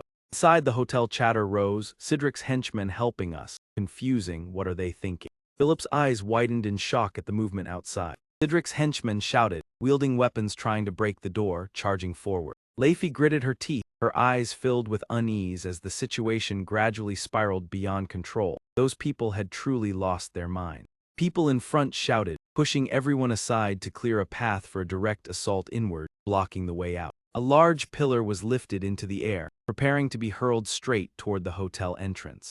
Philip and the others stared in shock at the scene before them. A deep voice rang out, causing the atmosphere to freeze enough. The subordinates halted simultaneously, their eyes flashing with panic as if they had realized something. The layer of dust gradually dispersed, revealing a foot standing firmly in front of the attack. One man trembled in disbelief. The hunter actually stopped it. Jay exhaled softly, his cold gaze sweeping across the crowd without the slightest hesitation. Another man stepped back several paces, stammering that he had been at the rear just moments ago. He continued shouting, ignoring everything, "Just force him down, we outnumber him." Jay tightened his muscles, gathering the last of his strength before launching a powerful counterattack. One man screamed in panic, "Hold steady." Jay yanked the pillar toward himself, the immense force causing the entire group to lose their balance. The people behind widened their eyes in astonishment at the scene that had just unfolded. Philip, standing above, spoke with a trembling voice, unable to believe such strength. Jay released the pillar, his breathing heavy yet his gaze remained sharp and cold. Subordinates trembled as they retreated, a few collapsing onto the ground, too frightened to advance. He stood amid the chaotic scene, his icy gaze piercing through each person. Jay narrowed his eyes, his sharp stare sweeping across the terrified faces. Several men panicked and turned to flee, shouting as they ran that they could not defeat him. Jay remained still, breathing heavily as he realized he had reached his limit. Suddenly a loud shout rang out, startling Jay. An ally stepped forward, eyes shining brightly, praising the hunter's remarkable skill. Others joined in with excited cheers, declaring that Jay was now their leader. Amid the cheers, Jay wavered slightly, for the first time sensing this unfamiliar shade of emotion. He frowned faintly, trying to understand it but unable to grasp what it was. Philip pushed through the crowd with a worried expression, Jay still standing there as the emotion gradually became clear yet left him confused. As soon as he arrived, Philip saw Jay staggering and was immediately alarmed. Jay's body could no longer endure. He collapsed after exhausting all his strength. As his consciousness faded, Jay smiled faintly. It was not so bad. Philip hurriedly caught him amid the crowd and called out loudly. In the hazy void, Jay slightly opened his eyes. A deep voice echoed, "Where is this?" He murmured, "Am I dreaming? I usually do not dream," then looked up and saw a beam of light in the distance. Jay gathered strength into his hands and slowly climbed toward the guiding light. Reaching the end point, he released his grip and fell onto the ground filled with debris. Jay stood still, gazing at the white light within the dark space, a strange sensation rising within him. He stretched forward, moving closer to the source of the light. Jay observed intently before extending his hand toward the crack in the halo of light. The moment he touched it, the light burst into countless colors. The space transformed into a sea of brilliant hues, leaving him stunned. Jay widened his eyes in astonishment. What exactly was this? Within his eyes were reflected the vividly shifting bands of color. Suddenly Jay jolted awake, his breathing rapid. He looked around. This was Philip's medical room. Jay tried to recall the strange dream he had just experienced. Francos asked Jay if he had awakened. Buston approached with concern and asked if he had slept well. They anxiously asked if he was hungry, saying they would prepare food immediately if needed. Jay sat up and waved his hand, asking what day it was today. The two replied that it was July 11. Jay pondered that he had slept for an entire day. He stood up, adjusted his clothes, and said that he would step outside for a while. The two bowed their heads and replied yes. In the hall, several people were discussing. From tomorrow, area number 6 would be handled by Kopsin and Nezu, right? Yes, it has been rather quiet lately. Jay listened silently and gradually understood the situation. He realized that while he was asleep, Philip had already resolved the matters in Cedric's territory. Su approached, scratching his head as he asked if there was anything they could help with, his eyes filled with enthusiasm. Nezu quickly waved his hand with an awkward smile, saying it was not to show off. He suggested moving several crates in the warehouse, and the other party gladly agreed. Leify also joined in, saying they would lend a hand. The requester sighed in relief and expressed gratitude. Jay observed the faint blue mana fluctuating within Nezu's body. A heavy and indescribable feeling rose within him, like guilt. Yuangu saw him and respectfully greeted him, saying the hunter had awakened. The crowd gathered to inquire and offer praise, saying that thanks to him they had won and urging him to become their captain. The barrage of questions made Jay feel overwhelmed. What should he do? He glanced around, searching for a way to escape the encirclement. Suddenly a commotion from afar caused everyone to turn. A man ran over shouting to catch that man. Cedric appeared, holding a small dagger as he rushed toward Jay. He called out Jay's name with a chaotic gaze. Someone pointed at the dagger in his hand in alarm. Jin was about to step forward, but Jay raised his hand to stop him, telling him to step back. Cedric gritted his teeth and charged forward, shouting loudly. He leaped high into the air, the blade aimed straight down at Jay. The blade flashed as it closed in on his face. Distance narrowed to merely a handspan. At that moment Cedric trembled, his body freezing midair. He roared while trembling that he would never spare him. Jay remained calm, looking straight at him as he asked what was wrong. He reached out and firmly grasped Cedric's wrist. Jay looked at the dagger, his voice cold as he said that man intended to use this to harm him. He clenched his teeth, his gaze trembling violently, yet he could no longer utter threats as before, only a faint curse escaped. Jay observed carefully and thought that he possessed no trace of red mana. There was absolutely no intent to kill anyone. Suddenly, Cedric flipped the blade in his hand. That action stunned everyone around. The lackeys behind him widened their eyes in panic, but none dared to intervene. Jay reacted immediately, his gaze turning icy as he recognized the danger. He exerted force and knocked the knife out of Cedric's hand. It spun through the air before falling to the floor. Jay tightly grasped Cedric's trembling wrist to prevent him from doing anything reckless. He lifted that man's hand high, completely taking control of the situation. Looking straight at Cedric, Jay said in a low voice to stop and follow me immediately. Jay's gaze was more serious than ever. I have something I must make clear to you. Cedric lowered his head and apologized, his eyes filled with guilt, saying that he should have cleared away all sharp objects in the room. Jay crossed his arms calmly and replied that it was fine. Fortunately, no one was injured. The three sat in the room, a heavy atmosphere enveloping them. Philip took a deep breath and directly asked Cedric if he truly intended to seek death. Cedric sat silently with empty eyes, but firmly admitted that he did. He clenched his trembling hands because he had lost the match, afraid that everyone would look down on and mock him. Philip shook his head and said that even so he could still overcome it. Cedric retorted sharply, "What would you understand?" He looked at Philip with suspicion and anger, asking what he knew about me. Jay sat beside them, observing the mana flow within Cedric's body, fluctuating abnormally. He quickly realized that Cedric's rate of mana depletion was unusual. A memory of the accumulation stone surfaced along with Veronica's explanation that it was a tool that automatically absorbed and refined mana, but had limits. Veronica had once said that the stone did not refine as perfectly as magic circles and could easily cause mana poisoning. Cedric choked as he asked why you saved me. Philip looked straight at him and replied, "Because you are my friend." Cedric froze, astonished as he repeated friend. His voice trembled as he reminded that he had once wanted to harm Philip and had even driven his people away. Emotions surged as Cedric asked how he could still call me a friend. Philip calmly said that there must have been a reason because Cedric was not the type to do such things without cause, but he snapped and told him to stop talking. They thought that within Cedric's vessel there was not a trace of red mana. Perhaps he was only pretending to be furious. Philip stepped closer and said that they had lived side by side for half their lives. How could they not understand each other? But Cedric avoided him. Philip lowered his voice and asked Cedric to clearly explain why he had acted that way. Cedric clenched his hand, his voice growing quieter as if trying to restrain his emotion. Philip almost pleaded for Cedric to open his heart. Trembled slightly and said that if they still regarded each other as friends, then he should speak. Cedric lowered his head, painful memories flooding back, but he tried to deny that he had forgotten everything. In his mind flashed the days when the two of them had laughed together. Philip's words of praise had once made Cedric proud. A sense of guilt surged when he remembered how he had treated him.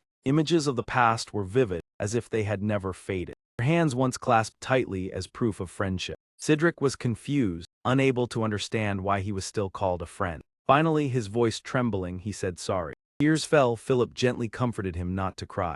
Jay observed and was surprised by Cedric's truly sensitive nature. Cedric confessed that he hated his own weakness, and thus became angry when he saw others like himself. He had once been able to work at the hotel, but could not endure having to bow his head before the strong. Therefore Cedric resolved to become strong at any cost. He recalled the days of harsh training and imagined countless battles. In his memory, a strange voice proposed a private conversation. At that time Cedric trusted and followed without suspicion. Now, thinking back, he realized it had only been an illusion of a chance to change his life. He regretted not returning to the hotel because of his pride. Cedric admitted that he had deceived himself by hating his friends to prove that he would not submit to reality. And he recounted meeting that man.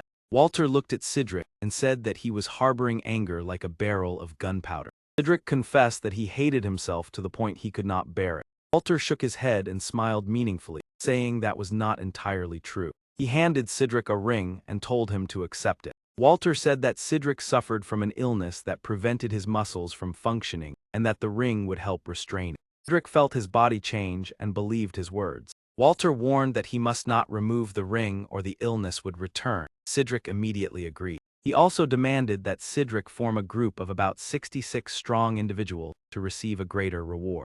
Cedric remembered that he had gladly accepted because he dreamed of becoming a leader. Philip softly called his name. Jay looked straight ahead and said that first he must understand that strength did not come from recovering from illness. Cedric was stunned and asked why that was. Jay raised the ring and said that it was body enhancement magic. Cedric became furious and demanded the return of his ring. He glared at Jay with hatred. Jay calmly explained about mana and said that Cedric had been exploited by that maid. Cedric's voice trembled as he could not believe in magic. He gradually understood the truth if everything was merely magic. Cedric cried out in pain that it meant he had never truly become stronger. He shook his head and affirmed that there was no need to return to a weak past. Cedric looked up in confusion and asked what he meant. They said that from now on he should follow my words. I will give you something far more valuable than that ring. Cedric stood silently, unable to fully comprehend those confident words. He lowered his head and thanked Jay with sincere gratitude. Then Cedric turned and opened the door, stepping outside with a conflicted heart.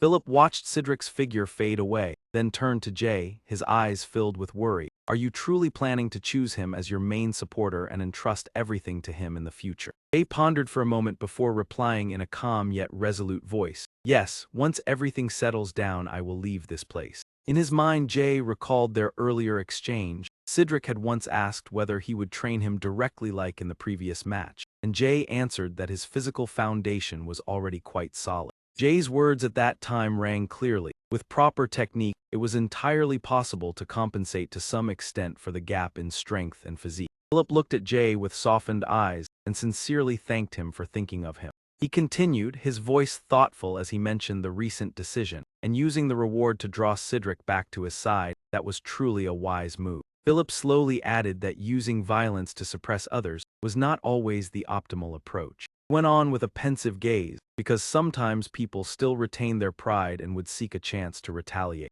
Jay fell silent in recollection. He could no longer remember the last time he had been retaliated against, perhaps because the fear he created had grown too great. After that, Jay asserted confidently that strength was still the most effective tool. When people were afraid, they would not dare resist, but Philip gently shook his head, believing that strength alone was not enough to create true loyalty among the children. Jay frowned and asked what should be done. Philip smiled and replied that there needed to be appropriate rewards such as the promise to teach Cedric how to fight.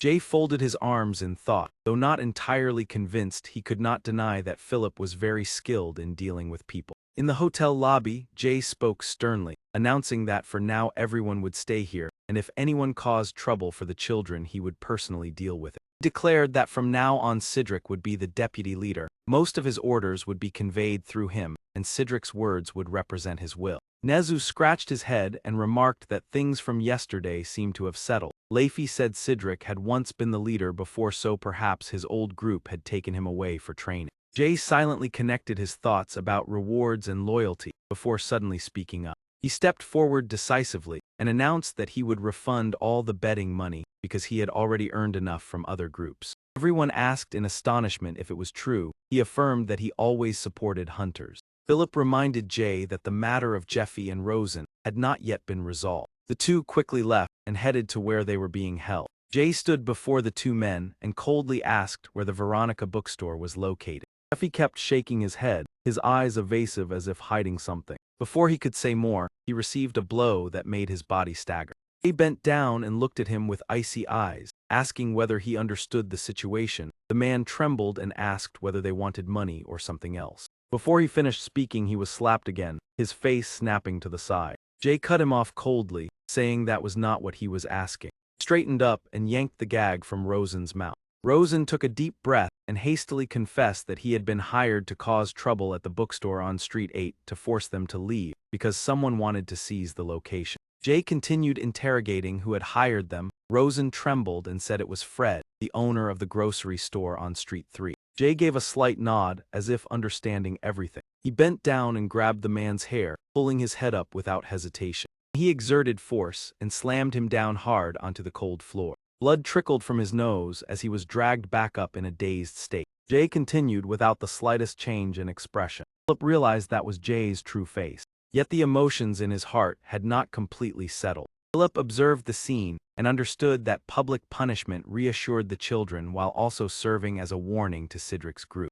He thought that if everything was within Jay's plan, then it was cold but effective. Jay stood before the two defeated men and assigned them the task of ensuring that grocery store could no longer continue operating. He lowered his voice and warned that if his side suffered losses, Jay stepped closer and said he would pursue them to the end without sparing anyone. Rosen and Jeffy shrank on the ground, their eyes filled with fear. Few people quickly dragged them away. The atmosphere gradually turned lively, the crowd excitedly discussing the recent punishment. Sam looked around for Jay, while Liam said he had just seen him here. He was holding food intending to bring it to Jay, but could no longer find him. On the quiet upper floor, Jay sat alone gazing toward the distant sky. He leaned against the railing, recalling Philip's words about helping without demanding anything in return. Jay closed his eyes and thought that in the past, he had believed friends were those known for a long time. Now he understood that those who truly cared were friends, and perhaps only the children made him genuinely worry.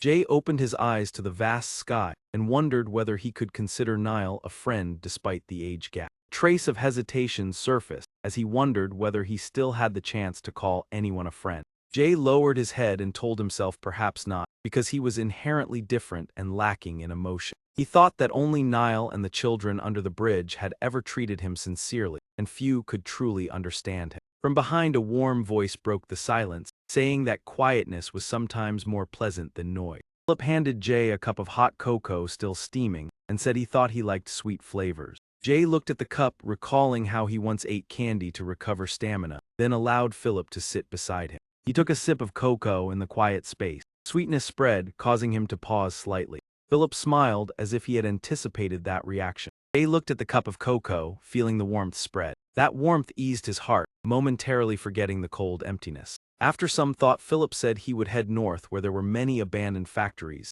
and Jay nodded. He blended into the crowd and gradually disappeared from sight. Behind him, two strangers whispered to each other to hurry and escape. Yang turned through several deserted alleys before returning to the familiar house. He stood before the door, took a deep breath, then opened the old door. As soon as it opened, Veronica ran over in relief because Jay had finally come.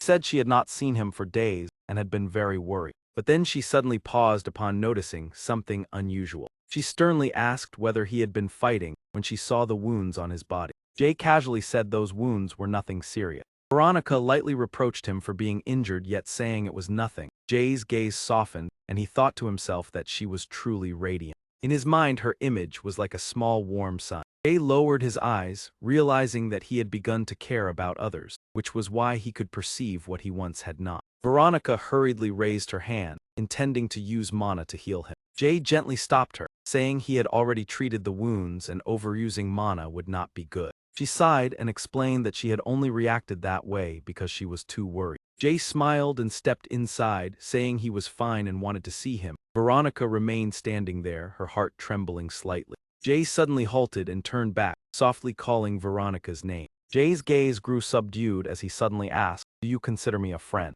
He was momentarily stunned, then smiled gently and replied at once, "A friend," such an abrupt question, but yes, a friend. Vague, indescribable feeling rose within Jay. He was merely curious. What do people rely on to consider someone a friend? If he worried about someone, did that mean that person was his friend? Veronica lowered her head slightly, her eyes wavering as she thought about their relationship. Was Jay her friend? He had saved her twice, so she felt indebted. And as fellow mages there was a sense of empathy, but they had not known each other long enough to be called friends. He stood silently, his gaze fixed on her without wavering. Veronica turned her face away, her cheeks flushed from her tangled thoughts. After a few seconds of hesitation, she took a soft breath and confirmed, "Yes, you are my friend." Jay nodded lightly as if realizing something. "I see. Then let us go meet your uncle." Veronica hurried forward, reaching out as if to stop him. "Wait, Jay." Jay turned his head, his gaze calm. "What is it?" She gathered all her courage and softly asked, "You also see me as a friend, do you not?" Veronica stood there, hands clenched, her face flushed as she waited for the answer. Jay remained silent for a few seconds, his honest gaze looking deeply into her eyes. He answered decisively, his even voice making the air seem to pause. "No." Veronica's eyes widened, her face reddening with both anger and embarrassment. Unable to hold back, she shouted loudly in irritation. After regaining her composure, Veronica turned away and spoke in her usual tone. "You go in first. I still need to feed the children. I will come in later." Jay stood outside the door, filled with confusion, not understanding why she reacted that way. He reached out, turned the doorknob, and gently pushed the door before him. As the door opened, a familiar voice rang out. "It has been a long time since you last came." Jay lay there, smiling teasingly. "People say the older one gets the harder it is to sleep, yet you seem to sleep more and more. Perhaps you will soon sleep all day." Jay sat down, his gaze turning serious as he asked, "I heard you are ill." He smiled kindly. "Veronica must have told you." He clenched his hands, his voice heavy. "Are you about to leave?" Gray sighed calmly. "Perhaps at most another half year." He looked at Jay seriously. "Therefore from today I will teach you magic." He bowed his head respectfully and replied, "Yes." Jay took out a small object and looked at him, asking, "Before we begin, please allow me to know what this is." In his hand, the small ring shimmered with a strange glow.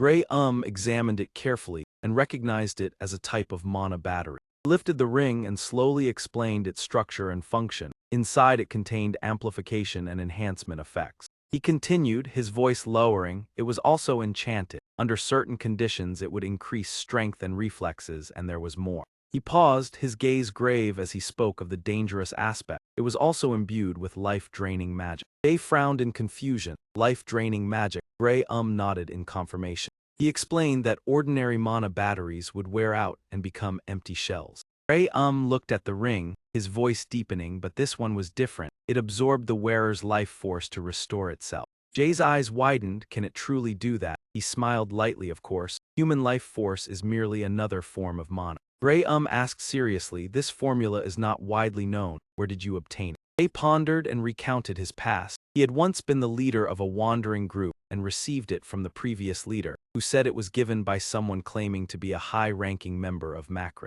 He paused, his eyes changing upon hearing that name, Macrest. Jay looked up curiously. "You know of it," he replied softly, "Of course." Gray spoke slowly. "McGrath is currently the most dangerous underground organization, trafficking everything from weapons to humans." He continued, "Compared to other gangs they have fewer members and operate far more mysteriously." Gray emphasized that the most frightening aspect is that all members are mages. Jay showed doubt. "Mages are not easy to find." He shook his head. "Indeed it is not easy." Ray pointed to the ring, saying the red stone is the identifying mark of Macrest members. Mana batteries they always carry prove they do not fear dependence on mana. He recounted a little-known legend. Among rainbow seekers, it is said that a part of the rainbow is in Macrest's possession. Jay was stunned, his eyes widening in surprise. He frowned and asked, "Is not a rainbow merely a band of colors in the sky? How could they possess it?" Ray replied that was only the common belief. Ray nodded and said that through deeper research, they once obtained a red stone from a Macrest member.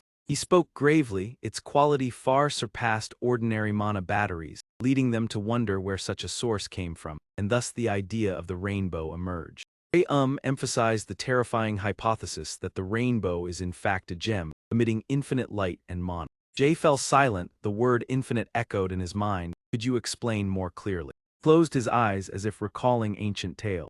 Ray-Um's warm voice recounted the era when the sky was always blue. The land was fertile and abundant. At the center of humanity's first city there was a radiant, multicolored gem that emanated life force, the light of the rainbow gem. Thanks to it the land flourished, diseases diminished, and many miracles gradually appeared. Ray paused, his gaze heavy as the story took a turn, but then continued. Many forces rose coveting the rainbow gem, and fierce wars erupted among factions. His voice grew somber as he mentioned the tragic end. The gem shattered into 7 pieces, scattering across the world. He connected the information, his eyes sharpening. So McGrath holds one fragment. He nodded. That is correct. The stones they carry are fragments of the rainbow. Ray sighed cautiously. Many people think the same and wish to investigate further, but MakeRest is extremely dangerous. Jay lowered his head, recalling the man in the basement. He thought and pieced it together. Perhaps that man was a member of MakeRest, though his rank remained unclear. Jay's eyes turned resolute. From now on he needed to investigate MakeRest more thoroughly.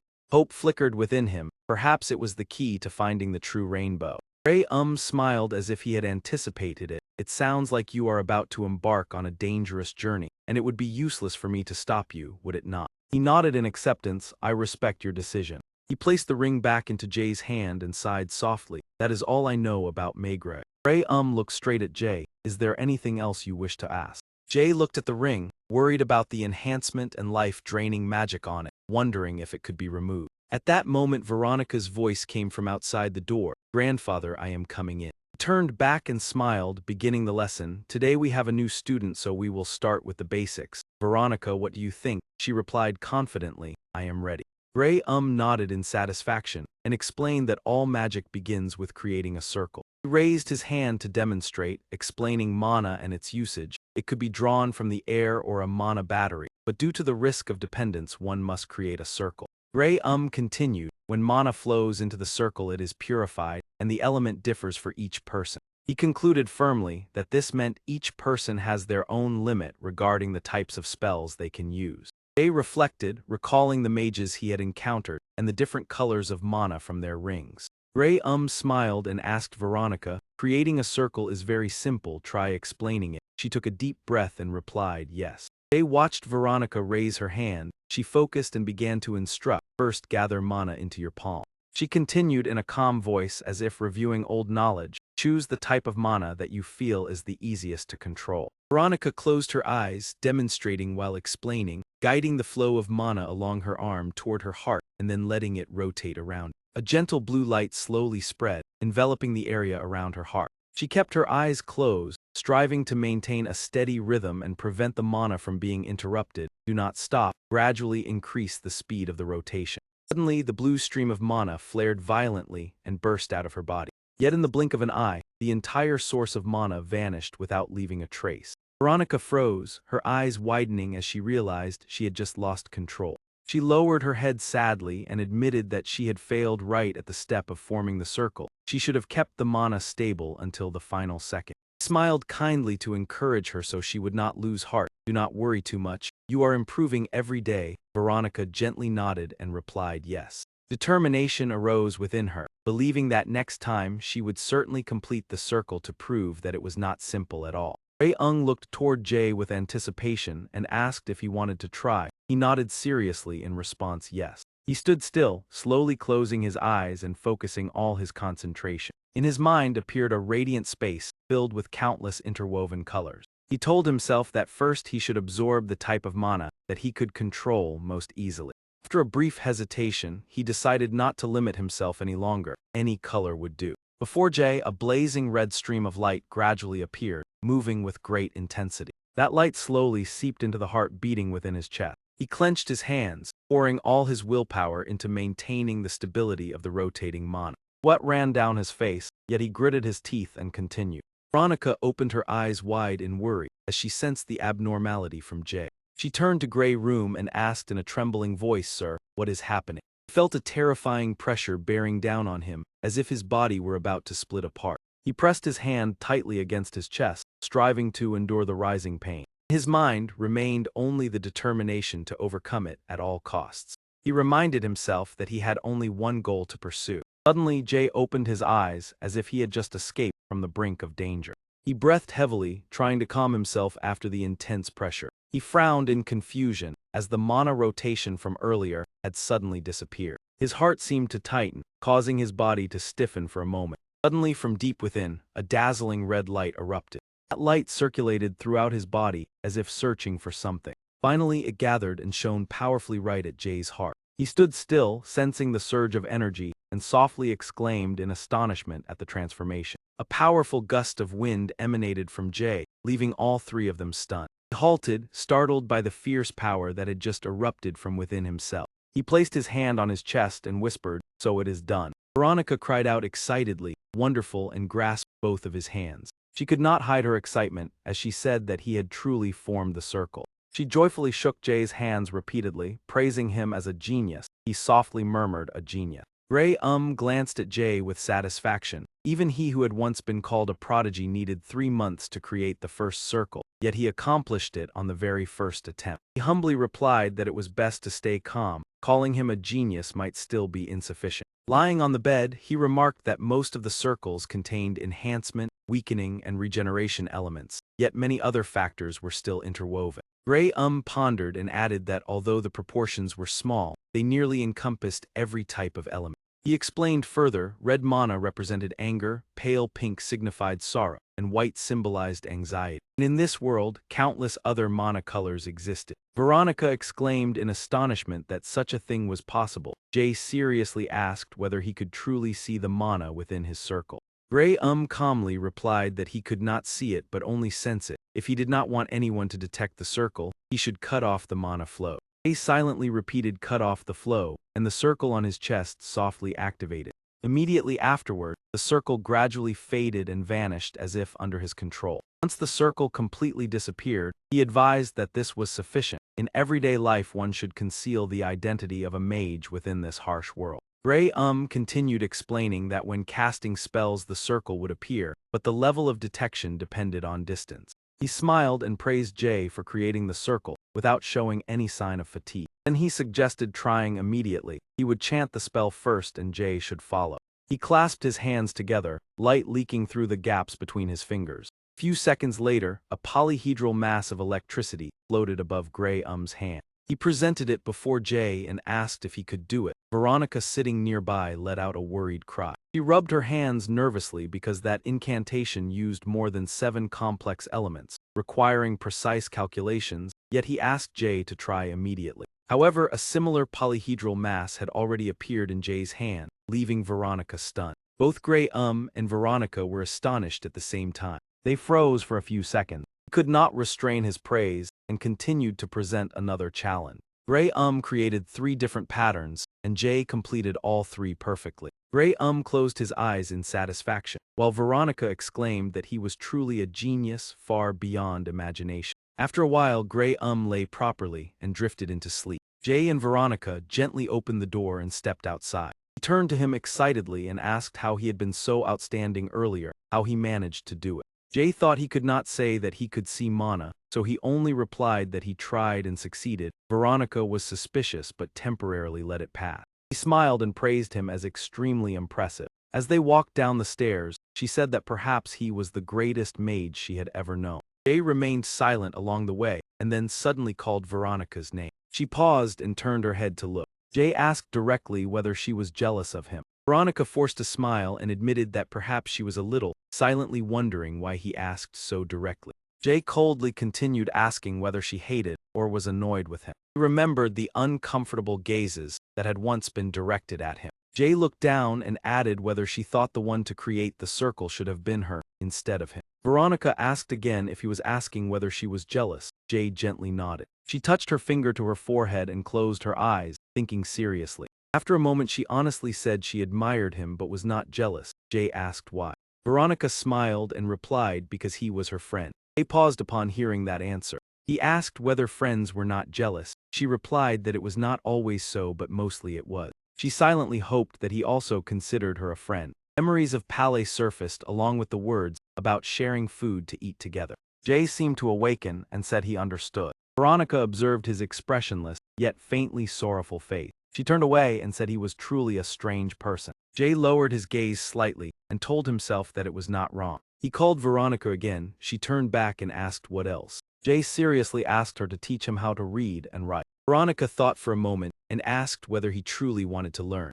She told herself she had never taught anyone, but had tutored her younger siblings, so she could probably do it. Finally, she resolved and said all right, she would teach him. Jay replied with thanks and promised to do his best. Veronica raised one finger and said that first he had to do one thing. Jay secretly became cautious, thinking that knowledge was not free. He cracked his knuckles and asked what he had to do. Veronica laughed and pointed toward the stairs, telling him to go bathe. There was a bathroom on the second floor. Jay pressed his lips together and remained silent at that request. She continued, telling him to wash thoroughly while she prepared new clothes for him. In shift, someone called Veronica. She was preparing clothes when she turned and saw Jay, asking if he had finished bathing. Jay stepped out in a bathrobe, wiping his hair while asking where to place the towel. Seeing that appearance, Veronica blushed deeply. She inadvertently thought that he was truly very handsome. Jay wondered why she was staring. Startled, Veronica threw the clothes to him and told him to get dressed quickly, leaving Jay bewildered. After changing, the two sat facing each other, and Veronica asked why he wanted to learn letters.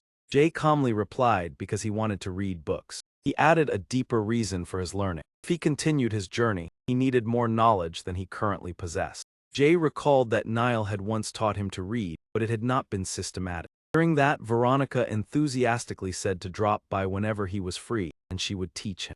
Jay hesitated and mentioned the shop. He said she could reopen it because the children would not return anymore. Veronica turned pale and asked whether he had done something terrible to them. Jay replied that he did not harm anyone just because they threw stones. During that, she finally breathed a sigh of relief. Veronica said she would reopen the shop after the lesson, and Jay agreed. The books were quickly brought out and stacked into a tall pile. Veronica placed stacks of books as tall as a mountain in front of Jay, pointing and introducing them as the textbooks she had studied along with summarized notes. Seeing the mountain of books, Jay trembled slightly and asked how long it had taken him to master all of them. Veronica thought for a moment, then raised one finger and said about a month. After hearing this, Jay remained silent without replying. He lowered his head for a while, then said, I understand, I will try my best to study. Veronica clenched her hands with determination and replied, wonderful, I will also devote myself to teaching you. The two began the lesson. Veronica brought out a board to write sentence structures and explain them thoroughly. Jay sat at the table listening attentively. After a while she turned and asked, this part is quite difficult, do you need me to explain it again? Jay replied, no, I understand, let us continue. Veronica took out another exercise sheet and said, all right, try to do this one.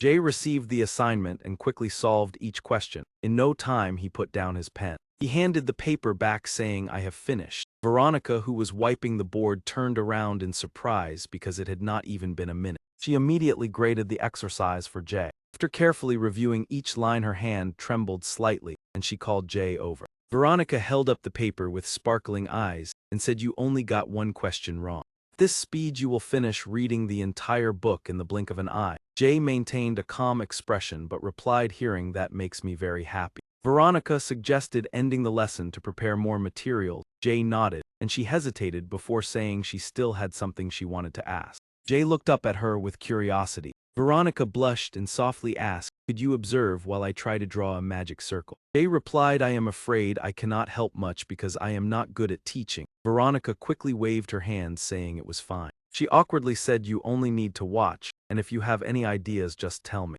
Jay stood up and affirmed, I can do it, thinking that it would be a way to repay her for her guidance. Veronica happily beamed and said thank you. After finishing their conversation, Jay left while Veronica tidied up the books. Looking at the pile of books that needed arranging, she sighed because the shop had been closed for too long. Jay suddenly asked Veronica, may I read books here? She turned back and replied, yes, as long as you keep the books clean, then asked, you can read on your own right. Jay said, I will try. Veronica told him to take a dictionary from the shelf. Jay chose one and asked, is this a dictionary? She explained that it was a book defining most words and very useful when encountering something not understood. Jay seriously asked, then does it define rainbow?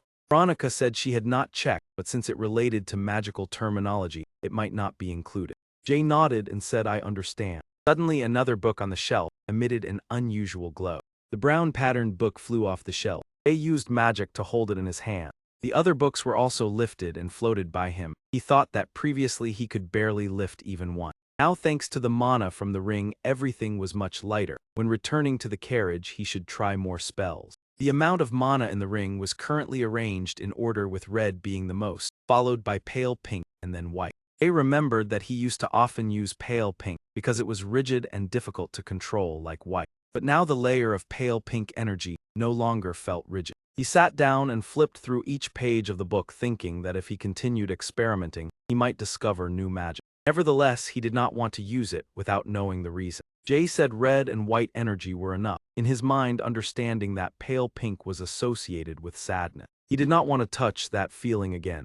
Like a self-defense mechanism, he developed an aversion to everything related to sadness. Sitting on the floor reading, Jay realized there was nothing about rainbow here, as Veronica had said. He traced his finger along each line of text. Suddenly, Jay's eyes widened as he discovered something. He sprang to his feet and ran past while saying he would return later. Veronica could only watch him. She worriedly asked where he was going. Jay replied, "I will continue reading when I return, so just leave the books there." After giving his instructions, Jay put on his cloak. As he left, he thought that he had understood the true intention of that man. Jay muttered the two words sacrifice. It was the act of offering items or living beings in exchange for something. Speculated that the man might be using wandering children as sacrifices for his own purposes. Perhaps the technique on the ring was meant to increase the power of the gem, and now the number of gang members had nearly reached the mark of 66. Jay thought that he was surely waiting for news from Sidra. The scene shifted to a dining table filled with dishes. Jay silently looked at the plates. He said, "I only ordered a glass of water." Johnny laughed and said many people had already paid in advance for his meal, so he could eat many more times. Jay asked about that man. Johnny recounted that today the man had gone out for more than 3 hours, and Jay asked if there was anything else unusual. Johnny whispered that the man had smiled and muttered that the time was almost here. Jay held the spoon in thought. The scene shifted to the white city beneath a cloudy sky. Jay, wearing his cloak, stood before the basement where there was news about Margaret, but did not yet know when that man would return. He looked down, wondering what he should do. Nearby, 3 young men were chatting and laughing boisterously. Jay silently observed them. One under the staircase boasted that he had thrown a punch. As he laughed mockingly, a hand was placed on his shoulder, telling him to look over there. Annoyed, he turned back, intending to swing his fist. Upon recognizing Jay, all 3 were startled because he was the hunter. Jay cast them a cold glance. The 2 behind whispered that he was finished, while the one who had intended to strike trembled and asked what was the matter. Jay remembered Philip's words about the stick and the carrot. After hearing the plan, they asked if they should report immediately when that man appeared. Jay replied yes, do well, and there would be a reward. Then one of them asked what reward. Jay pointed toward Johnny and the table full of delicious dishes. All 3 swallowed, imagining the food. They promised in unison that they would try their best. Jay said good with satisfaction. The scene shifted down to the basement as Jay quickly ran down the stairs. Reaching the bottom, he stopped in front of the tightly closed door. Jay carefully examined the lock hanging on the door. He held the lock and sensed spiritual power because previously there had been none. Jay infused spiritual power into the lock to probe inside. However, a mysterious source of energy suddenly appeared, blocking the entire Arabic Jim, Arabic Rot, Arabic Farsi, Ye, Arabic Khalif, Arabic Noon of spiritual power he had just released. Jay wondered whether that cosmetic device was some kind of protective talisman or defensive spell. He turned around and quickly calculated, if he broke the doorknob they would know an intruder was present, otherwise he would remove the door by taking off the hinges. The brat immediately dashed like the wind to the basement door and shouted an alarm about the hunter's appearance. He loudly announced that he had arrived. It was that person. As soon as he stepped onto the stairs, Jay halted at a fleeting thought. Wait, would that man recognize him? The basement that day had been pitch dark, and he had even deliberately changed his voice. Perhaps that man would not recognize him. Thinking so, he removed his cloak, crossed his arms, and stood before the basement door, while Walter casually walked over with his hands in his pockets.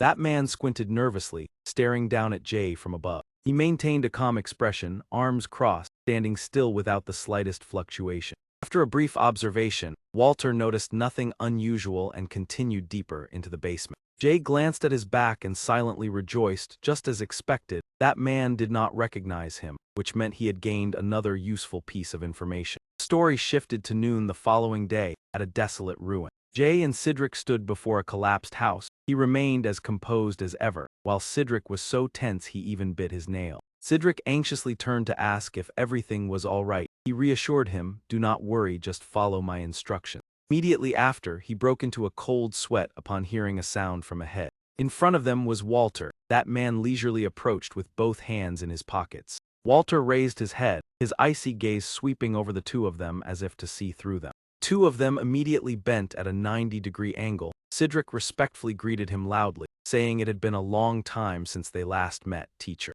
That man looked at him and coldly demanded he reveal his face. Cedric quickly responded, "Yes, teacher." Cedric hurriedly reported the matter regarding the number the teacher was waiting for, but Walter immediately interrupted. "Wait." That man placed his hand on Jay's shoulder, his probing gaze asking who this person was. He had never seen him before. Was he new? Cedric placed a hand on his chest and quickly replied, "He is the newly appointed Team A captain. I thought it best to introduce him to you." Walter kept his hand on Jay's shoulder and ordered him to raise his face. He slowly lifted his gaze. Walter stared intently at him and asked his name. He silently glanced down at the veined hand gripping his shoulder. Jay looked straight into that man's eyes and replied, "I am Nai." Walter withdrew his hand and turned away, saying to do the job well. Inwardly he wondered whether that man did not remember yesterday's encounter. Outwardly he obediently answered yes. As that man walked away, he asked how many people there were now. Cedric followed behind and answered a total of 63. Walter remarked that 3 were still missing. The standards must be strict. Cedric forced a smile and confirmed they only selected outstanding individuals. Hearing that, Walter curled his lips into a meaningful smile. Then that man burst into loud laughter, appearing extremely satisfied as everything progressed smoothly. Walter patted their shoulders and said that once the number was complete, he would immediately bring them into the organization. Cedric forced a smile and looked up, unable to believe he was about to become an official member. Walter smiled and said they were fortunate because the organization had just planned to train a special task force. Cedric responded with a stiff smile, saying that meeting you was the greatest fortune of his life. Yet inwardly he told himself that man was lying blatantly. Looking at that man's tattered clothes, Cedric felt irritated. He looked like a vagrant yet held a high position. Back then he had truly been foolish to trust him. He softly asked whether he could pose a question. Walter nodded in permission. He asked if there was a headquarters, how many branches existed, and where it was located. That man replied the organization had no branches in Medcrest. Members only moved to carry out individual missions. He carefully observed and concluded that what that man said was true because the mana did not fluctuate at all. That man looked down from above and said the headquarters was located in Area 43. All plans originated from there. However, he sensed that that man's magic circle trembled slightly, proving there was deceit in those words. He continued to ask what the boss was like. Upon hearing that question, Walter's body stiffened for an instant. That man darkened and turned away, repeating the 2 words, "the boss." His entire body tensed, his mouth murmuring about the boss as if lost. That man hugged himself trembling, with only those 2 words echoing in his mind. It seemed as though a colossal shadow pressed heavily within his mind. The title "the boss" repeated endlessly. In the end, that man lowered his head and said the boss was an immensely powerful person. Walter trembled, tears streaming down as he said he did not dare look directly at him because he was a supreme being. He observed that expression and recognized reverence mixed with profound fear.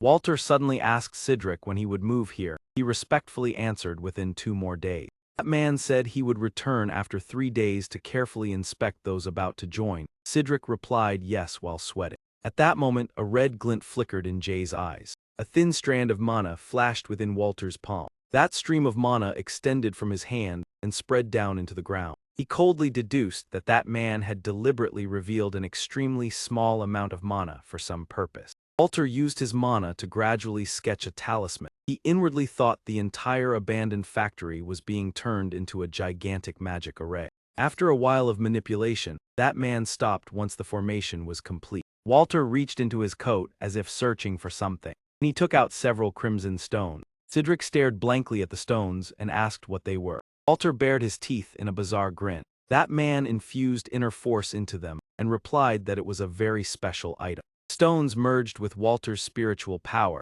emitting an increasingly dense aura. Cedric anxiously clenched his teeth and looked at Jay, feeling the situation was extremely dangerous. He calmly returned the look. Everything was fine. 5 stones shot into the air simultaneously and then split toward 5 directions. They descended precisely onto the positions of the 5 corresponding talisman circles. Walter stood at the center, dripping streams of spiritual power into the formation. That man raised his head with a smile and told Cedric not to be afraid. This gem was the same type as the ring previously given. Walter added that it could prevent illness and increase strength. Cedric lowered his head to thank him for the concern. That man stepped closer, saying that gratitude was good but he must never touch the gem. Cedric obediently replied he understood. Walter suddenly gripped Cedric's shoulder tightly and said there was one more thing. That man lowered his voice and warned him to treat the ring as his life. He must never lose it. Walter asked in a deep voice whether he understood. Cedric looked at the ring on his hand and affirmed he would remember. That man stepped out behind the door, pulled his hat brim low, and said he would see them again after 3 days. As soon as he finished speaking, the door slammed shut with a resounding noise. Cedric collapsed to the ground and shouted that that man had left. He had finally departed from here. He looked up and asked Jay what to do next and what that man was plotting. Coldly replied that further investigation was needed to know clearly. Jay told Cedric to return to the hotel first because he still had several matters to handle here. He quietly stood on the steps, eyes tracking the scene below. Jay looked at the diagram of the formation below and cursed under his breath. What kind of devilry was this, clearly linked to the magic array? He silently recorded every detail carefully into his notebook. Jay gently closed the notebook. Fine, he already understood the essential points. Scene shifted to a fresh morning at the familiar apartment. On the page appeared a complex magic formation that Jay meticulously reproduced. Gray lifted his gaze from the notebook and called to him. He frowned and asked if what he just sketched was related to the person he said was Margaret's director. Jay was momentarily stunned. Not having spoken yet, how did he know? He muttered irritably. Gray closed his eyes, his aged face showing clear signs of fatigue. Opening them, he concluded that Jay had gotten involved in something dangerous, a magic formation. Jay asked in bewilderment, a magic formation? Graham nodded affirmatively indeed. He pointed to the center of the formation and explained it was a formula for amplifying power and magical range. Creating such a formation was extremely difficult. Gray continued with worry, at least based on the shape Jay had drawn. He added that this was an almost perfect magic formation. Sweat beaded on Gray-Um's forehead as he glanced at Jay. What amazed him most was, Jay had accurately replicated a high-level magic formation without prior foundation. That formation accumulated a huge amount of mana in a very small space. Sensing the mana on site and reproducing it was like untangling a twisted spool of thread. Everything relied solely on fingertip sensation. Every line had to be separated with absolute precision. He gently touched the drawing, thinking even the keenest mage would struggle without understanding the structure of the formation. Gray pondered. Everything was too perfect, as if Jay could see the formation with the naked eye. Jay pointed at the diagram and asked, "What is this formation used for?" He looked at Jay and replied, "It's extraction magic, similar to the magic on the ring Jay had once shown him." Gray frowned, pondering the assumption that Jay could see mana, and Jay asked if the spell had much greater range and power. He bowed his head to confirm yes, when the magic is activated. Red light from the formation flared violently. A red whirlwind with flowing mana swallowed the one standing in the formation. All beings in the area would be wiped out, their life force converted into mana. Jay rubbed his chin thoughtfully, so everything became clear. Sacrificial items and 66 children. Combined with this formation, the man planned to use Cedric's ice as the sacrificial item. Ray Hume interrupted his thoughts, however. He stroked his beard and continued. Such dense mana could not be absorbed by humans. Jay asked why. Gray explained that mana generated from life force carried strong toxicity. Indiscriminate use would poison and could not be refined for reuse in the formation. Therefore, he concluded it was usually used to energize other creatures or reinforce magical tools. Jay asked if the mana core could be enhanced. Graham replied it had limits and was hard to upgrade. Looked at Jay and added, "Unless it's that particular ring, then it's different." Hearing this, Jay fell into thought. Gray noticed and called his name. He looked at Jay and asked, "What are you planning to do?" Jay closed his eyes in silence for a long time, as if analyzing a complex problem. Minutes later, Jay opened his eyes and lifted his head, seemingly having found the answer. 3 days passed, the scene returned to the old location. On the appointed day, 2 in the afternoon, he stood solemnly before the house. Soon Walter strolled toward Jay. He sneered and asked, "Where's Cedric? Why is it you?" Jay replied calmly, "The boss is arranging people inside. I came to escort you." Walter turned his head with a faint smile, so it's a welcoming, fine, lead the way. He stepped to the door and complimented, I guessed you'd gather everyone, well done. He stood behind Walter, his face gradually cold as ice. He spoke softly, all thanks to you, even as the door slightly opened. He gave a sly smile and slowly pushed the door open. Inside was pitch dark and empty, nothing at all. Walter froze, the scene contrary to expectation. What is this? He blurted, why is no one here? At that moment, a sword shot from behind. Sensing the killing intent, Walter immediately turned, drew his sickle to block Jay's attack. Walter widened his eyes at the figure before him in astonishment. He roared in anger, you bastard, what do you intend? He did not reply, but summoned spiritual power to create fire in his palm. Jay hurled the fire straight at him. Walter watched the approaching spell in awe magic. He quickly leaned back, narrowly avoiding a dangerous blow. Just escaping the attack, Walter shouted angrily, how dare you strike me? The space suddenly darkened. He glanced around in confusion, thinking of the door. Walter looked at his opponent and asked, who exactly are you? Jay raised his collar to cover his head and called his name directly, Walter. He took a fighting stance and coldly said, I came by the boss's order to deal with you. Hearing this, Walter laughed maniacally, so you are the executioner. He looked at Jay and said, now I understand, you discovered the formation set up here, correct? He hurriedly drew a weapon hidden under his clothes, mentioning the magic would activate at 3 o'clock. Expressionless, Jay looked down at his watch, 2:14 in the afternoon. Walter's feet ignited, flames rising, actually fine, instead of using that useless brat as the sacrifice. His body blazed red, he laughed eerily, you will be much more useful. Wielding a sharp sickle, Walter charged shouting die. Jay gripped his weapon tightly, his face still cold and unchanging. Elsewhere, Philip was closely observing something. Beside him, Cedric asked anxiously if he could see anything. Philip replied not clearly from here. They blocked all windows and exits as Jay instructed. Hearing this, he sighed, don't tell me the hunter got silent, Cedric. Philip quickly placed a finger over his lips, signaling Cedric, who was still breathing heavily, to be quiet, SHH. Cedric leaned in and whispered, he is also a mage, right? Philip recalled and nodded softly. Yes, Jay brought him here. Thinking so made their bond seem strangely close. A voice called out toward Veronica, who was leaning against a wooden crate. Hey, you are Veronica, right? She turned to look at the two of them. Yes, you are Philip and this is Cedric, correct? Then she asked softly, are you truly worried about Jay? Veronica replied decisively no, leaving Philip surprised, why not? On the other side, a series of relentless attacks erupted. Walter raised his hand high, flames surged toward Jay. He is the most talented mage I have ever seen. Jay coldly shifted aside to evade the strike, not only skilled in magic but also exceptional in many other aspects. That action enraged Walter, who roared, I do not hesitate to crush this little mouse. Carrying his fury, Walter swept the scythe down at Jay. Returning to Veronica, she emphasized, I believe Jay will win. Philip was startled, her hands were trembling like that, yet she claimed not to worry. Veronica clasped her hands together, trembling lightly without pause. Philip thought she was worried but still believed, then smiled reassuringly, then let us trust Jay. Back to the battle, the sharp blade had shattered into many fragments. Seeing Jay's weapon destroyed, Walter revealed a gleeful expression. That man emphasized each word, surrender. As soon as he finished speaking, the scythe lunged forward at extreme speed. Jay remained calm, his eyes widened in observation. The blink of an eye, a new dagger was firmly in his hand. He swung lightly, the scythe was knocked from Walter's hand. Walter fell into a passive position, hastily glancing back at his weapon. He widened his eyes. With stable elements, how could he control multiple elements at once? Without hesitation, Jay swept the dagger toward Walter's neck. Suddenly he halted upon sensing something unusual. Jay stopped in front of him. Walter was clutching his neck. Turned out his neck was encased in a layer of gleaming metal. Jay looked at the shattered dagger, understanding that metal transmutation had nullified the attack. A magic circle would be needed for effectiveness. Walter smirked, you are waiting for the magic circle to activate, right? His shirt burst open, revealing a blazing red barrier on his chest. Two faced each other. Jay coldly said, I will not let this pass. From the barrier, a fire serpent shot straight toward Jay. He silently retreated quickly to evade. Jay sought a way to escape the ferocious fire serpent. Walter laughed loudly, it will not stop until it reaches its target. Jay's footsteps quickened, the ground shattered under the force of his steps. Several minutes passed, he continued to evade relentlessly.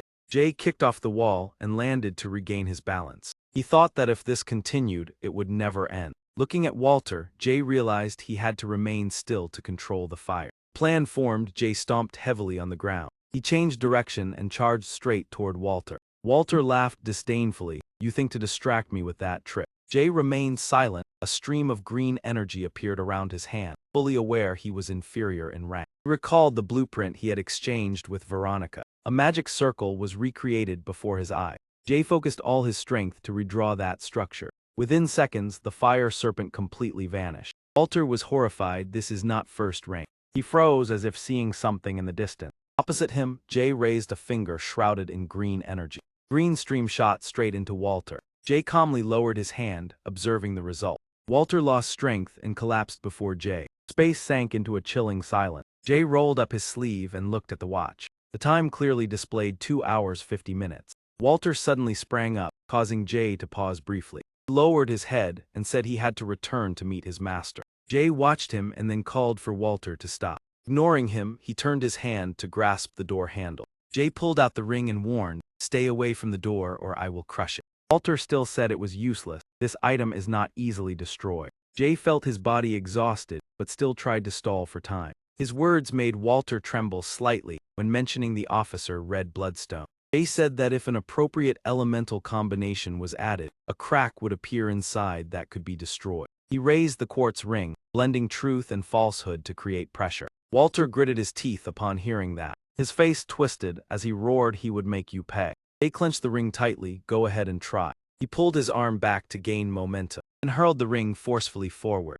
Walter panicked and rushed after it to catch it. The ring struck the ground, causing him to panic. He stretched out his hand, trying to reach it, but the ring rolled far beyond his reach. When Walter turned back, Jay was already standing in front of the door. He hovered, 2 stones rotating around his finger. Realizing he had been deceived, Walter roared in fury. Jay quickly escaped outside and firmly locked the door behind him. In that room, she tried to suppress her fear. That man rushed forward. It will be fine, Walter. We still have 5 minutes left. Walter gritted his teeth, scanning around before shouting, "Quickly follow that man immediately." Suddenly, beneath his feet, a blazing red barrier appeared, sealing shut without leaving a single gap. Walter froze, murmuring in panic, how could this be? Was there not still time before it activated? Outside, every word Walter spoke reached Jay's ears. You truly did not know. The image of Veronica and her warning resurfaced. Those 5 minutes were precisely the shortened activation limit. Inside the room, a stream of red spiritual energy surged from the barrier and completely engulfed his body.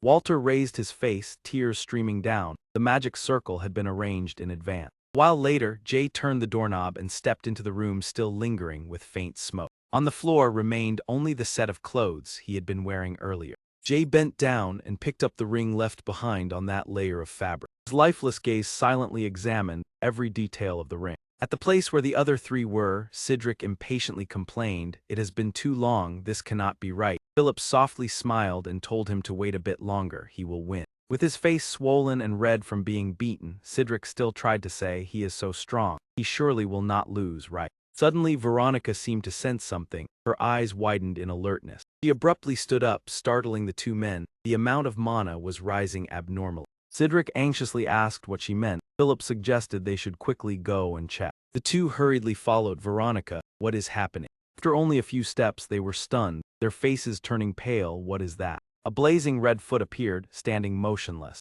Its owner was Jay. He had returned. Seeing Jay's condition, Veronica hurriedly warned that he was suffering from mana poisoning. If it continued, it would be extremely dangerous. Those words left Philip and Cedric stunned for several seconds.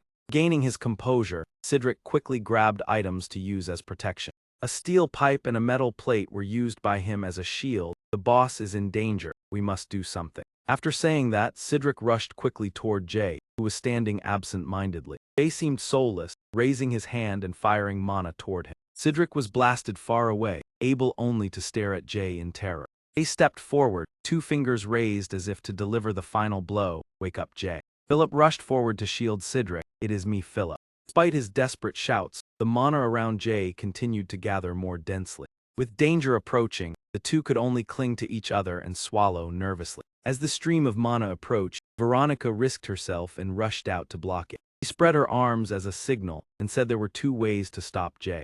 Veronica explained that one was for him to stop on his own, the other was to use external force to extinguish the flames. Philip said, I will summon water. He carried Cedric on his back and asked if he could hold on for 5 minutes. Veronica nodded and acted as a shield. Jay silently raised his hand, gathering an enormous amount of mana. And all that energy shot straight toward Veronica. The horrifying scene left Cedric and Philip panic-stricken. Veronica widened her eyes in shock. This could no longer be stopped easily. She pressed her lips together and slightly lowered her head. I am still fine, it is just. A few seconds later, she clasped her hands together, praying for Jay's safety. After defeating Walter, Jay had once carelessly picked up his ring. From that moment, the red aura intensified, and the mana within his body also surged. His eyes gradually changed color, though not yet at the extreme limit. It was already dangerous enough. After only a few breaths, Jay's pupils were submerged in a deep crimson hue. The image of a man kneeling and begging appeared. Please spare me. Walter, as a child, cried and said, I did not steal anything. Then a powerful force struck his head, causing him to stagger. After observing for a long time, Jay realized it was that man's memory. He was beaten to exhaustion and then lost consciousness on the ground. Afterward, Walter struggled to his feet, vowing to himself to become stronger. With his forehead bleeding, he smiled and swore to repay everything. As the stream of memories ended, Jay's pupils flared with an intense crimson color. The image of a man spreading his arms to shield Jay appeared. Let the anger burn everything. It was that very person who had protected him with his own life. Witnessing the loss of his loved one, Jay screamed in despair. For a moment, he seemed to be manipulated into becoming a different person. Walter's voice echoed in his ears, and everything. Then Jay unleashed all his mana toward Veronica. That scene left Cedric and Philip even more terrified. Veronica pressed her lips together when she heard someone call her name. Her hands clenched tightly, tears falling incessantly. Veronica's unexpected action caused Jay to halt. A stream of white spiritual energy overwhelmed his red mana, like a white sun. Jay unconsciously reached out to touch that light. His hand grasped that strange halo of light.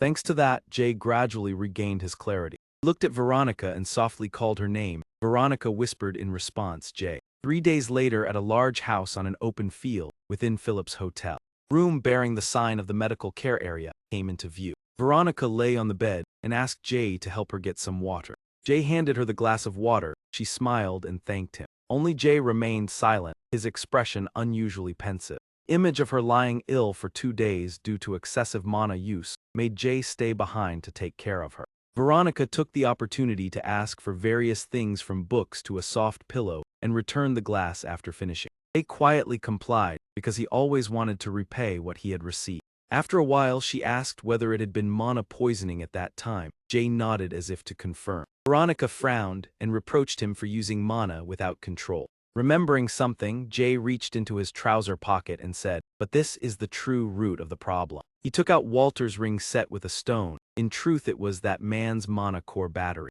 The moment she touched it, she felt his mana flow into her body, bringing an indescribable heaviness. Veronica broke into a light sweat. My grandfather once said mana emitted from humans often carries toxicity. Are you truly going to use it? Jay clenched the ring and answered firmly that he would not use it. If that day had not been for Veronica, he might have thrown himself into the flames. Seeing him so resolute, she felt somewhat reassured. That is right. It is best not to touch such dangerous things, though in his heart Jay still had other calculations. Jay looked at Veronica for a long while, then softly murmured another thing. He lowered his gaze slightly, sincerely expressing thanks for her help and conveying deep gratitude. As soon as she heard that, Veronica's face flushed red beyond concealment. She fidgeted, rubbing her hands, stammering why he suddenly said that, or was he still affected by that mana source? Suddenly an arm pulled the curtain aside, and a voice called out, Jay. Philip walked in, looked at Jay, and asked if he could spare a moment. Back in the room, Philip set down a box and said, these are that man's belongings as you requested. I had the children open the basement and move everything up.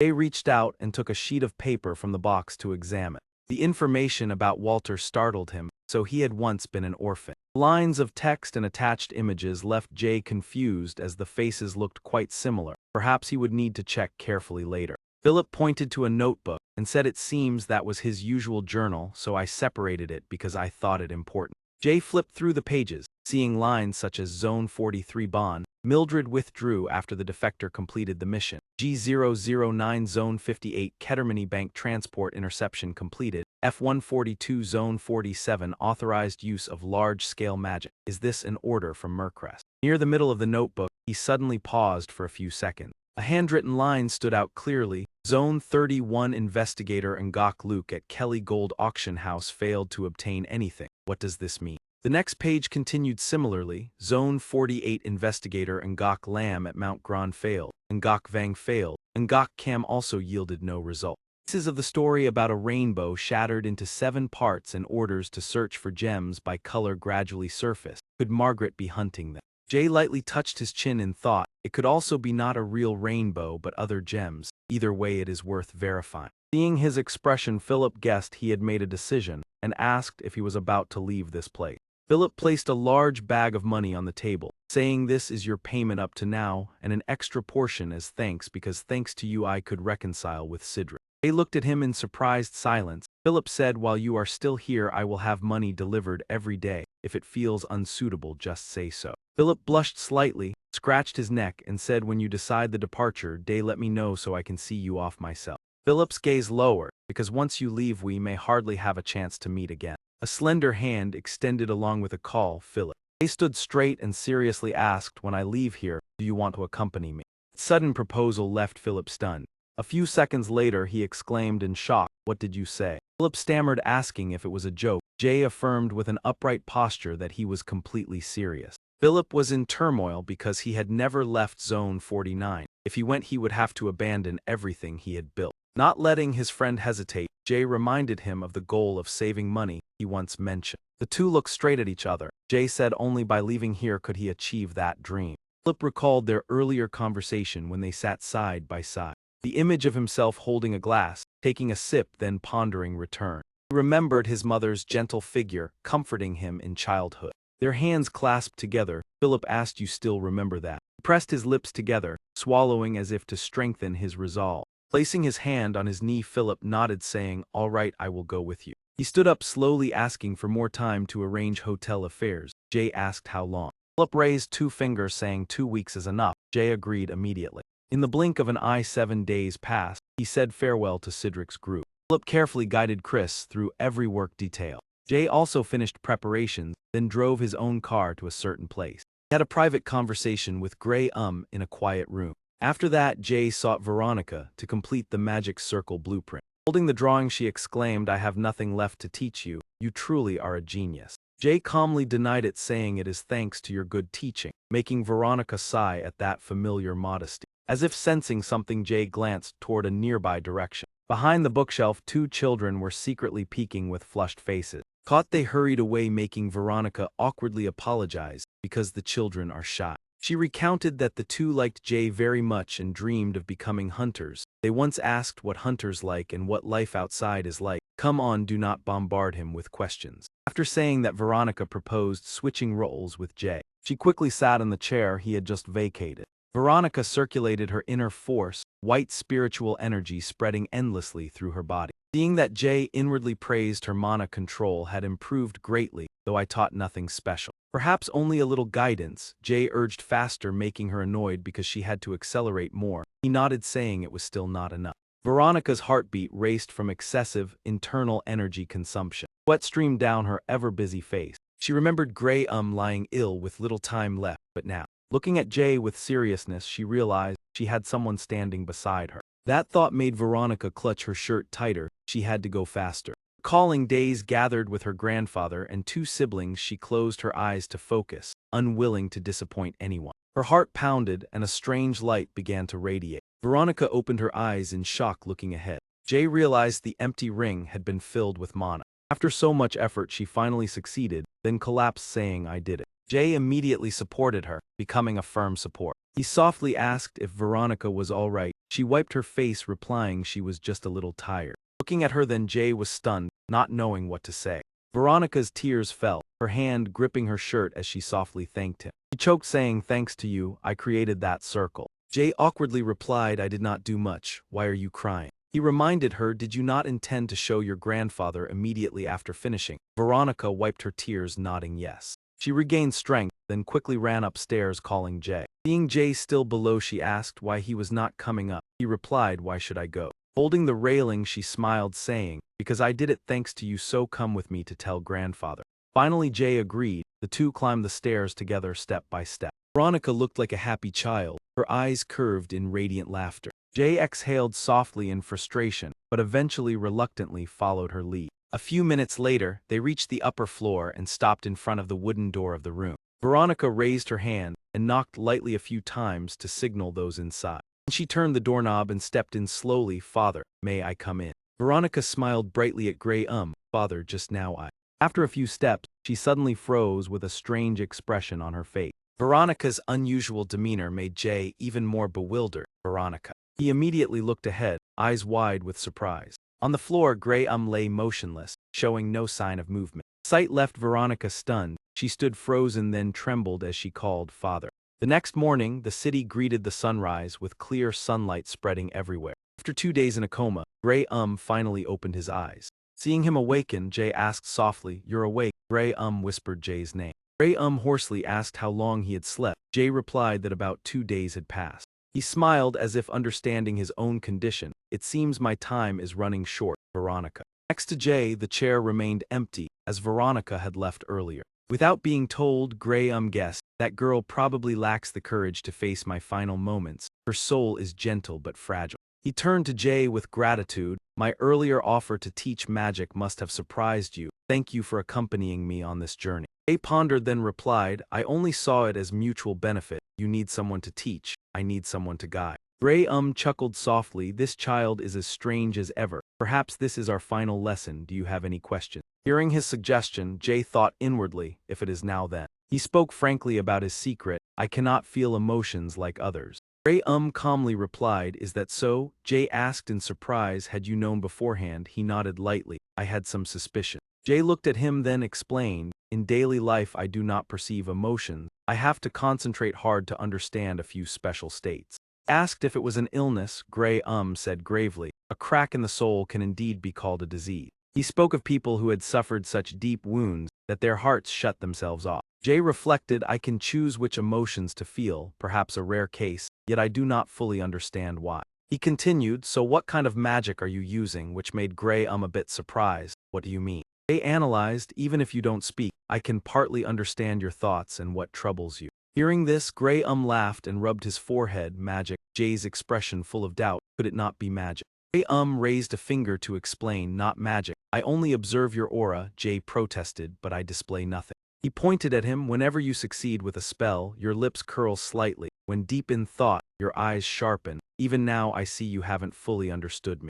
Gray smiled. "Those changes are subtle yet are signs of emotion." He said from afar, "If you see what I do as magic and want to learn, try developing the ability to read others' aura." He brought up another issue. "I cannot distinguish faces. They all look alike to me. I can't remember anyone." Gray sighed from the bed. After chatting a while longer, Jay left his room. He descended the stairs slowly, lost in thought. Suddenly Jay stopped, leaning on the railing to look down at Veronica hiding in the old kitchen. He called out, startling her slightly, "Veronica." Jay said directly, "Perhaps he cannot stay much longer." Hearing this, she clenched her hands. "I do not want to witness that moment. I do not want to see him leave." Jay emphasized this might be the last chance to speak with him. As he finished, Veronica sprang up and dashed past Jay. She ran hurriedly to Gray's room. "Father, please don't let me be late." She pushed the door open forcefully. "Father." Seeing her, the 2 younger siblings holding his hand burst into tears, calling for her. Gray tried to lift himself, using his last strength to look at Veronica. He smiled weakly. "You've come." Veronica tried to hold back tears, but her body still trembled. She choked out proudly, "Father, I have set up the protective circle myself." Hearing this, he said proudly, "I knew you would do it." Quickly grasped his hands. "Father." Gray squeezed her hands as he had instructed. "Do not be afraid." Memories of hard times surged back, when he promised the children would not suffer from cold or hunger and need not wait for anyone. Veronica placed his hand on her head. "I am so happy to go with you." Her words made the 2 younger siblings cry loudly. "You taught us so much. No matter what happens, we will be fine." Gray closed his eyes and whispered, "I am at peace now." He held Veronica's hand and embraced the 2 children. "I know how strong you are." Jay absorbed every word. "I am fulfilled to have met you." Sometime later in the solemn cemetery, a heavy rain poured down. Gray's grave lay at the center. Veronica prepared everything carefully, and he was buried at the central cemetery of Sector 49. Back at home, Veronica quietly opened the door to check on the 2 younger siblings. Seeing them asleep, she gently closed the door. She turned to Jay to thank him. "I could not have managed on my own." Jay's eyes, her body radiated a white aura. She wasn't crying but seemed ready to break at any moment. Jay wondered what emotion that expression was. Recalling Gray-Um's advice, if you cannot perceive the whole face, try another method. He focused on Veronica's hair instead of her entire face, and stopped at her tearful eyes, noting every small detail. As expected, Veronica could no longer hold back and cry. Jay watched and tears fell from his eyes as well. He touched his own cheek in surprise. No, I did not mean to feel this sad. Losing Gray-Um, Veronica collapsed to the floor. Her hands trembled in waves. Father. Jay stepped forward and hugged her tightly to console her. In his eyes, an unnamed sadness was evident. Jay remembered the one who had protected him. Perhaps this feeling was not entirely unpleasant. He gently stroked Veronica's short red hair to comfort her. For the first time, Jay understood his heart as he sincerely comforted someone from his own desire. Cedric stood behind, choked with emotion, seeing off his friend Philip. I will remember you, promised to return, then gently patted his shoulder. The vehicle slowly began to roll away. Philip quickly climbed in and sat beside Jay in the cabin. He looked out the window, then turned and asked, it seems they did not come. You said they had already arrived, is that right? Jay replied in a calm voice that everything had been arranged. I had informed them in advance. They all knew that we would depart today at 10 in the morning. Veronica was stunned as she recalled the earlier proposal to go together. He nodded to confirm that he and Philip would travel together.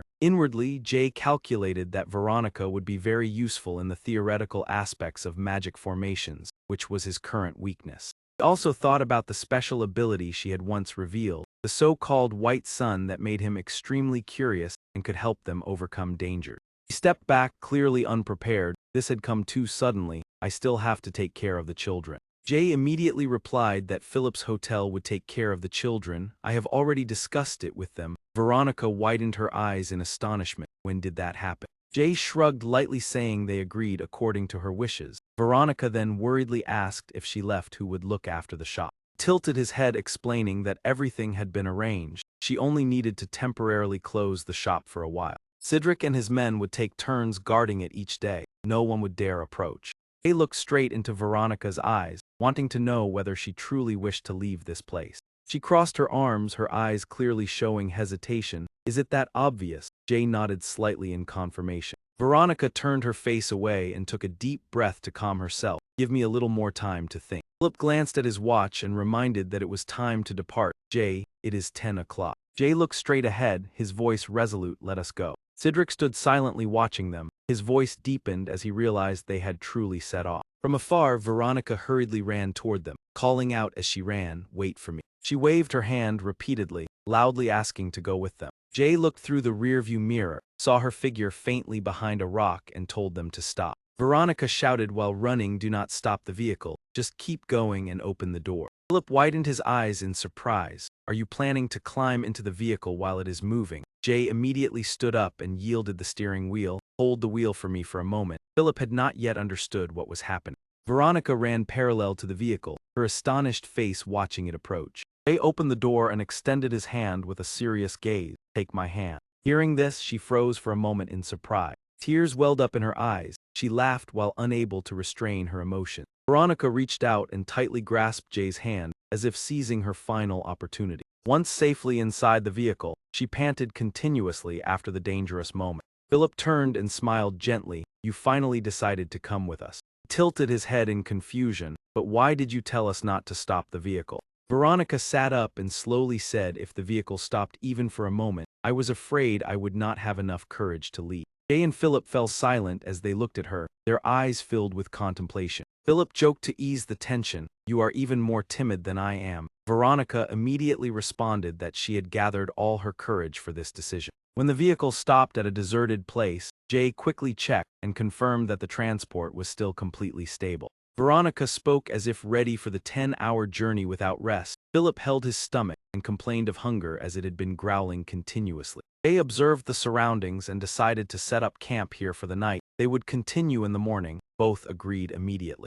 The campfire blazed to life, its warm light dispelling the cold darkness. Jay sat near the fire, his gaze distant as he said, my goal is to find the rainbow. Philip immediately turned toward him, his eyes wide with astonishment. Veronica silently recalled that Jay had once mentioned he was searching for it. Then Philip curiously asked what that rainbow was. Philip thought for a moment and then took the initiative to explain, let me clarify. He recounted that the rainbow was a gem containing an infinite source of mana, currently divided into 7 fragments scattered across the world. Whoever gathered them all could make a wish. Jay nodded slightly in confirmation. Philip mentioned the time they encountered a dangerous individual and learned that Mechrest was also searching for the rainbow. It was rumored that their boss possessed 1 fragment. He looked at Jay and speculated that from now on their journey would be connected to Mechrest. Jay said in a low voice, "If you follow me you will face danger, but I will try to protect you and help you achieve your own goals." He paused to let them think. "If you are afraid, we can still return."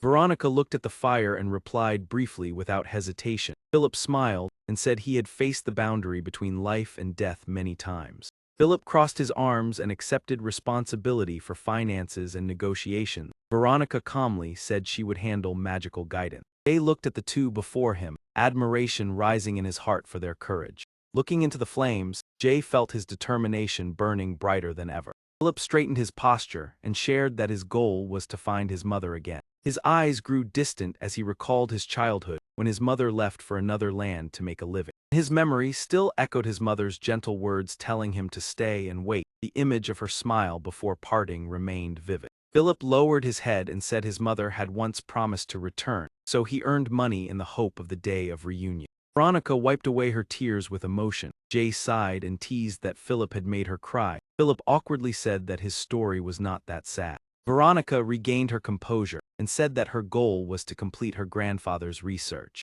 He seriously stated that he had been researching the black rain that caused the land to change and led to many illnesses.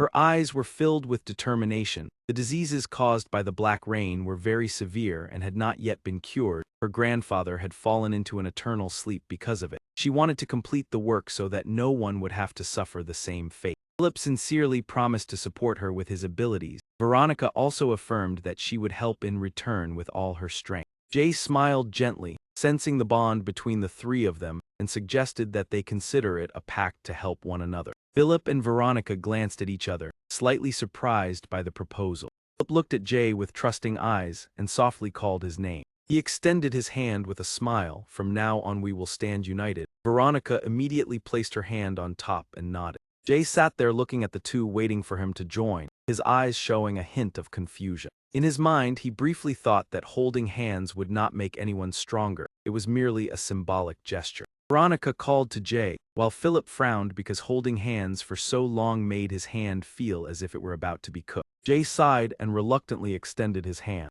He placed his hand on theirs, his voice calm as he said, "Let us unite." The other two smiled back with determination. "Yes, certainly." When they returned to the vehicle, they suddenly remembered Jay's warning that this journey would threaten their lives.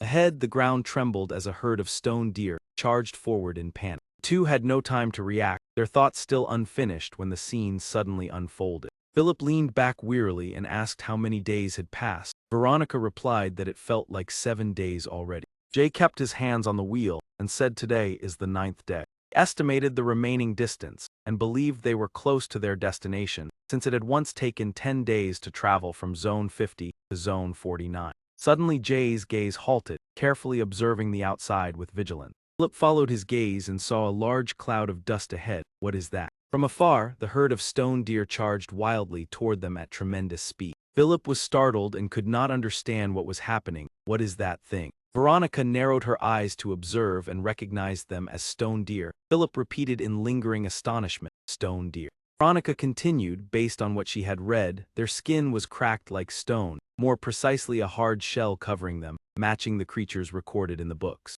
She swallowed nervously and asked if they were dangerous, then shook her head and answered no, they were inherently gentle. It was just that the migration season had not yet arrived. Jay gripped the steering wheel tightly, his gaze sharpening as he quickly deduced that something must have happened behind the herd. In his mind, he immediately analyzed and sought a response. Turning back would result in being caught. Charging straight ahead was impossible, leaving only another option. Jay immediately ordered Veronica to set up a defense. She startled and asked where. He quickly told her to create a spherical shield with a 3-meter radius covering the vehicle, and adjust the elements so it moved along with it. She closed her eyes and concentrated on visualizing the structure as requested. If it was to be 3 meters wide and synchronized with the vehicle, the core needed to be stabilized first. Jay looked ahead, his voice urgent as danger approached. "They are here." A frenzied herd of stone deer charged forward, causing the ground to tremble violently. He maneuvered the steering wheel flexibly, avoiding the highly risky direct collisions. The vehicle weaved through the herd, advancing deep into the gap among them. Repeated impacts caused the vehicle to sway violently. Philip began to panic. They did not look back, maintaining direction and ordering the use of all mana to reinforce the defense. His voice lowered with seriousness. The shield must not break. Veronica clenched her hands and replied that she was sustaining it with all her strength. She tightly shut her eyes, pouring all concentration into controlling the rapidly depleting mana flow. Jay observed and thought to himself, this is not enough. Veronica would exhaust her mana first. He turned to Philip and suddenly said, "You once mentioned wanting to learn how to drive, right?" Without giving him time to react, Jay continued immediately, "Now is the moment to try." Philip froze, then understood the intention. "If you let go of the steering wheel now, I understand." A blazing red energy gathered beneath Jay's feet, radiating intense heat. He leaped onto the roof of the vehicle, observing the entire chaotic movement of the stone deer herd. Jay's gaze swept everywhere, searching for abnormalities within the flow of movement. He stopped, focusing on the left where the herd was converging.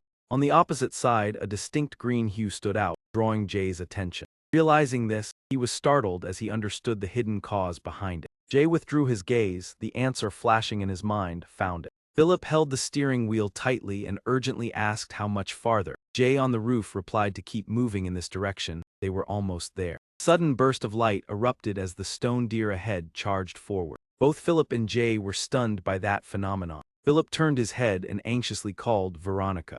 He realized she was showing signs of overexertion, blood seeping out. Jay immediately understood she had reached her limit in maintaining the shield. Jay quickly analyzed he could not create a shield as large as hers due to his different mana core, his eyes firm as he sought an alternative, so what could he do? Suddenly the defensive layer around the vehicle cracked open and shattered, leaving Jay stunned. Philip panicked as the only protective layer disappeared. "It is gone." Jay lifted his head to look at the space where the shield had just existed. His face darkened, his icy gaze fixed forward. Amid the chaotic collisions, Philip called out Jay's name in panic. Veronica also looked up outside, her trembling voice calling Jay. She reflexively cried out as if disaster had struck. No. But upon closer inspection, her expression changed at the scene before her. Dust gradually settled, revealing a figure standing in front. She was stunned in disbelief at what she saw and shouted, "Jay." In his mind, the final thought became clear, the one thing he could do. Jay clenched his hands, exerted all his strength, and decided to metalize the entire vehicle. He turned and told Veronica that the vehicle had been reinforced, but it might be dangerous outside. She immediately complied and crawled inside. Jay continued directing while maintaining the enhancement state. "Almost there, just keep moving forward," Philip replied, understood. Under the reinforced metal layer, the vehicle pierced through the stone deer ahead. After escaping, Jay turned back to ask if everyone was all right. Veronica panted and said she was fine. Philip responded the same. Jay stood still, regulating his breathing, his gaze turning cold as he saw the tragic scene ahead. Philip stepped back slightly trembling and asked if it was because of them. Veronica calmly assessed that the hard shell of the stone deer prevented this from causing injury. Jay crouched to examine and confirmed, just as Veronica said, they had been shot. He narrowed his eyes in thought. The bullet wounds were larger than usual, possibly special ammunition. A strange voice sounded from behind, putting all three on guard. "What are children doing in this wilderness? Are you lost?" Hector approached with a smile, asking where the adults were. He tilted his head, scrutinizing each face. An unfathomable smile appeared, making the atmosphere more tense. He remarked that they looked quite cute. Veronica softly called out in concern. They stepped forward calmly and asked how far it was to Zone 48. He sneered and asked if Jay wanted to return home early, then suddenly realized something unusual in that tone. Without warning, Jay lunged forward, grabbed the opponent by the collar and slammed him to the ground. He then pulled him up, his cold gaze causing Vector to panic. Jay held the knife behind him and coldly said, "Take it." He stared directly at the target and said, "When I signal," slit his throat. Philip stood frozen, not expecting the situation to become so extreme. He held the opponent tightly, his eyes filled with confusion at Jay's words. Despite trembling, Philip still bent down to pick up the knife, gripping it tightly but not yet steady. Fear surged as he had never done this before. Veronica stood behind, anxiously calling Philip. He gritted his teeth, forcing himself to act despite never having imagined it. Philip tightened his grip on the knife, his trembling voice threatening the man to stay still and hand over his belongings, otherwise he would be in danger. Jay and Veronica exchanged glances, thinking he handled the situation quite skillfully. The man behind grew angry, believing the children were stubborn and appeared like ambushers. Caleb stepped forward, his voice calm yet threatening, "Release him and do not complicate matters." He said they only wanted to help. Jay coldly replied to slit his throat enough that he would need stitches. As soon as the command sounded, Philip complied almost reflexively. Jay warned them not to think of lying. The opposing side panicked upon seeing Vector injured and proposed dealing with the entire group. Caleb stood still, contemplating their identities, then sighed and dropped the pretense, admitting he had no good intention. He curled his lips casually as if everything was under control. So what? Gave a slight signal and threatened that with a single order, they would be shot beyond count. Jay stood unmoving, energy gathering as the air around him grew heavy. He looked straight at the opponent and coldly challenged, "Try it." Flames ignited around Jay's body as he responded, "If you can." Caleb narrowed his eyes, recognizing from the energy source that Jay was a mage. He immediately lowered his head and apologized in a subdued voice, "We have made a serious mistake with you. Please be magnanimous and forgive us." Jay maintained his posture and calmly replied, "I do not want to make this a big issue. Just answer a few questions and I will leave." He looked straight at Caleb with a cold gaze and asked what you are doing here. Caleb swallowed and said, "We are only looking for one thing." He hesitated for a moment, and then explained that the target was a deer with a blue stone embedded in its forehead. Jay narrowed his eyes and demanded more details about it. Caleb showed discomfort at having to explain, scratching his head as he reluctantly continued. He recounted steadily as if repeating the client's words, "The employer is a businessman once famous in Zone 40 named John." Caleb continued about the past, when the man had once been lost in the desert in his youth. At that time, a small drop of water fell onto his sleeve. He looked up and saw the blue stone deer glowing before him. Caleb crossed his arms and said, "The man wants us to find that deer again." He shrugged skeptically and said the deer flew down from the sky and gave him water or turned into water. It sounded very unreasonable, so I did not pay attention. Jay remained silent and then asked, startling Caleb, "Where do I have to go to meet your client?" Caleb showed a trace of worry but quickly regained his composure and said it would be difficult to meet him directly. Jay tightened his grip on the dagger, his cold gaze making the other man afraid to move. Caleb swallowed, his voice losing confidence. "He is in Zone 42,000. Jay interrupted, his voice sharp as a blade, "I told you not to lie." Caleb's mind fell into chaos, not understanding how Jay knew he was lying. Caleb was truly terrified, realizing he had been seen through. Finally, he told the truth. Zone 48 Ganlot Hotel is where the man is staying. Jay continued asking, "Did you cause the migration of the stone deer?" Caleb shook his head and explained they move in large herds and humans cannot gather thousands of them.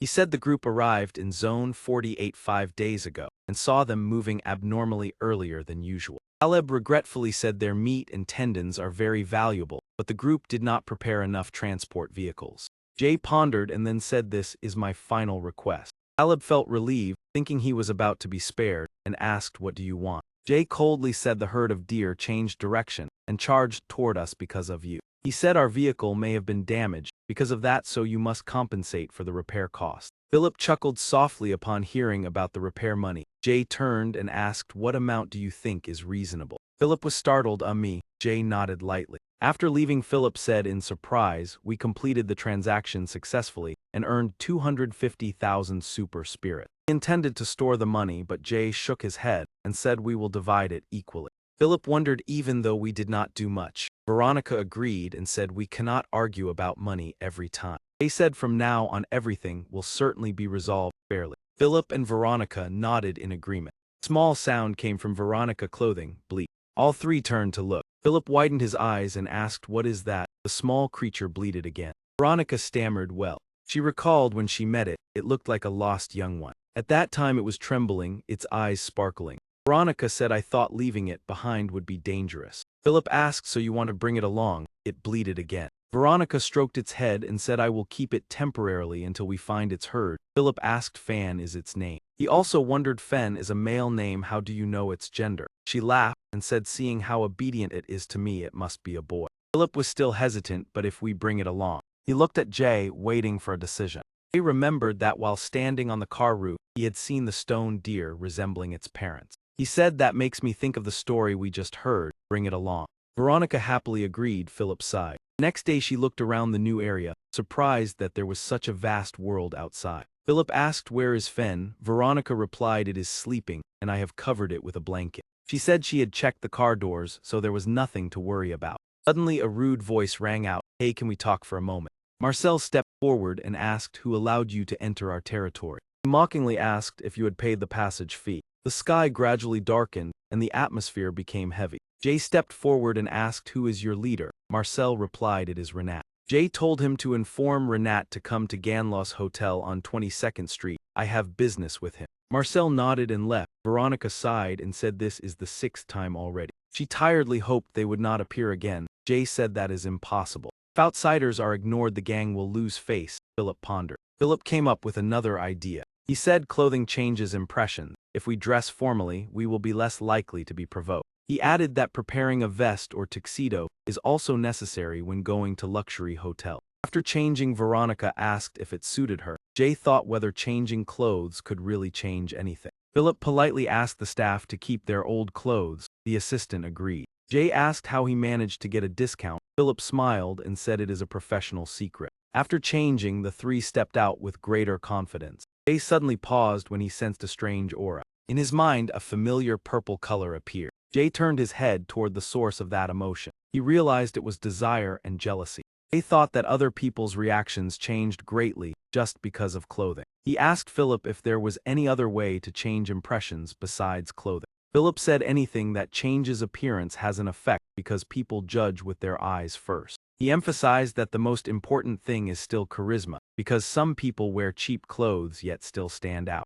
Philip glanced at Jay as if he had just realized something. In Philip's eyes, Jay belonged to the type of person who radiates a special charisma. Veronica suddenly exclaimed she found it. She looked up in astonishment at a building taller than any she had ever seen. Jay did not hesitate and stepped forward decisively. Seeing this, Philip panicked and called out for him to wait. He looked at the two of them and lowered his voice with concern, saying they might be arrested, so they needed to align their story. Jay calmly replied that such a thing would not happen. He casually walked past the guard, his gaze unwavering. The guard looked down at them with scrutiny, but showed no intention of stopping them. Veronica and Philip forced smiles, trying to remain calm as they walked by. Unexpectedly, the guard smiled and let them pass. Veronica let out a sigh of relief. Philip also exhaled and said he thought they would be detained. Philip turned to ask Jay how he knew that man would let them through. Jay simply replied it was intuition. Jay glanced back at the guard, confirming that he sensed no hostility at all. Philip stepped forward and offered a polite social smile to greet the butler. The butler calmly asked why they had come. Philip quickly said they had forgotten the room number. He asked for the registered name. Philip naturally replied, John is my grandfather's name. After checking, the butler informed them it was room 207, and Philip politely thanked him. The three quickly left the counter and headed toward the corridor of room 207. Veronica looked at Philip with admiration, saying he was truly impressive. Philip just smiled and said it was merely some street experience. Suddenly the door opened, startling all three of them. Louis looked at them warily and said perhaps they had the wrong room. Philip calmly explained they came from the Kelly mercenary company. He stated directly that they wanted to hear more about the stone deer they were searching for. Louis appeared displeased, but Philip proposed cooperation. Louis crossed his arms and coldly said the representative was busy. Jay, standing behind, thought letting Philip continue speaking would not be appropriate. Jay silently focused, the flow of energy within his body gradually activating. He quickly determined that there were people on both sides of the foyer and two more deeper inside. Louis stepped forward to warn them to leave before he resorted to forceful measures. Veronica felt the mana in the air fluctuating abnormally. She realized that light had gathered in Jay's hand. Jay thought that since what he needed was right here, he would not hesitate to use any means. A calm, deep voice from inside echoed, requesting them to stop. John stepped out and said they were his guests. Louis immediately bowed respectfully. Veronica softly asked Jay if he intended to use the mana in the air. John ordered that they be brought inside. Three followed Louis deeper into the large room. John smiled and invited them to sit. Please make yourselves comfortable. He slowly observed each of them as if evaluating. John tilted his head and asked if they wanted to hear about the creature he was searching for. He leaned back and recounted the past in Sector 40. He mentioned Connell Walter, the owner of an expensive drinking water company that the poor could not even dream of. They asked whether the Elton River had already been polluted at that time. John nodded in confirmation. He recounted that the water back then was murky and filled with trash, no different from the present. He hesitated and said that now it was almost gone, but John sighed and recounted that he had once been a nomad driven out of the area. They wandered across the desert, and when one oasis dried up they searched for another. Finding a new oasis determined the survival of the tribe. His memory echoed the news that the Mohu group had lost contact and had likely perished. John at that time firmly asserted that it was not certain, there was still hope. He told everyone to wait for him. He was determined to find an oasis and return. John walked through the desert under the scorching sun until he was exhausted. His hand clawed into the sand in despair. He collapsed, breathing heavily from thirst and fatigue. Even so, he still tried to dig through the sand in search of hope. The desert wind swept up clouds of dust. Suddenly, a drop of water fell, causing him to awaken. Looking up, he saw a glowing blue stone deer. It stood silently watching him. John widened his eyes in astonishment. The creature stepped gently onto the sand. It let out a howl, and blue light spread outward. John shielded his eyes from the dazzling light and heard answering howls from afar. When the light softened, he opened his eyes to look. Before him appeared a miraculous sight, unlike anything he had ever seen. The sky changed color and rain poured down upon the arid desert. Returning to the present, he said that thanks to that oasis he began a business selling water at low prices. He clearly remembered the feeling of thirst, so he understood the value of clean water. He lamented that everything had now changed. The oasis had dried up, and many companies rushed into fierce competition. He gave a faint smile and said the world of money had always operated that way. He recounted that he had once seen relatives become mad for the sake of profit, so he decided to withdraw. John sighed and said before he died, he only wished to meet that deer again. He wanted to thank it for saving his life. Jay softly repeated the name of the stone deer. He proposed that they would help him find it. Jay emphasized that they would support him with all their strength. John smiled gratefully, but said that their goodwill alone was enough. He asked who they were. Jay replied that they were mercenaries. Veronica and Philip were startled upon hearing Jay introduced them in that way. Michael exchanged glances with John and then softly exhaled. A knock on the door sounded from outside. Caleb asked for permission to enter with a cautious voice. He recognized the guests in the room and silently cursed. Caleb apologized for accidentally revealing the information. John waved his hand and said no explanation was needed. He turned to Jay and asked what Caleb thought about these people who claimed to be mercenaries. John curled his lips slightly, his eyes filled with doubt. Dressed so elegantly and working as a mercenary, that line of work is not easy to survive in. He hesitated for a moment. Well, in Caleb's mind, he thought the complete opposite of what he was about to say. Foolish old man, the person standing before you is a mage. He sat still, his calm gaze following the conversation between the two. Jay quickly assessed the situation. Thanks to these luxurious clothes, they had gained the advantage right at the hotel entrance. He adjusted his thoughts. At first he assumed the approach was wrong, but now he felt they should have dressed more ruggedly to avoid suspicion. Letting out a light breath, Jay calmly stated directly, "Of course we are not true mercenaries." John turned to look at Jay, while he held his gaze firmly without the slightest evasion. The man gave a faint smile, his voice still tinged with suspicion. Dressed like this and working as a mercenary is rather strange. John hesitated as if weighing the matter. It is not impossible, but... Suddenly, a flash of light flickered above his head, causing the atmosphere to shift. He calmly explained that ordinary mercenaries must possess weapons along with matching skills and experience. The man showed a trace of surprise. "You mean weapons like this?" Michael's expression changed. Briefly considering the possibility of a mage, he frowned. "Why can I not sense a magic array?" He glanced at Michael, his sharp eyes as if probing the other's inner thoughts. He quickly evaluated, "So you are a mage, and have reached the second circle." Curled his lips slightly to test the reaction. "With this level can I be considered a mercenary yet?" Michael immediately stopped him. "Enough, please stop there." John looked straight at Jay, his gaze icy. "Who exactly are you?" He remained composed and replied, "At this level do you acknowledge me yet?" The man nodded lightly as if having made a decision. "That is enough." Michael stepped forward intending to say something. "Sir." John raised his hand to signal, his voice reassuring. "No one is hurt. Calm down, Michael." Michael lowered his eyes and reluctantly complied, though still wary. "If you say so." John turned back to Jay, his tone clearly measured. "So you want to assist me?" Philip interjected enthusiastically. "Yes, we will certainly be useful." John continued to scrutinize each of them carefully, not yet fully trusting. He turned to Caleb to ask the opinion of the one directly involved in the mission. "What do you think since you are in charge of the search?"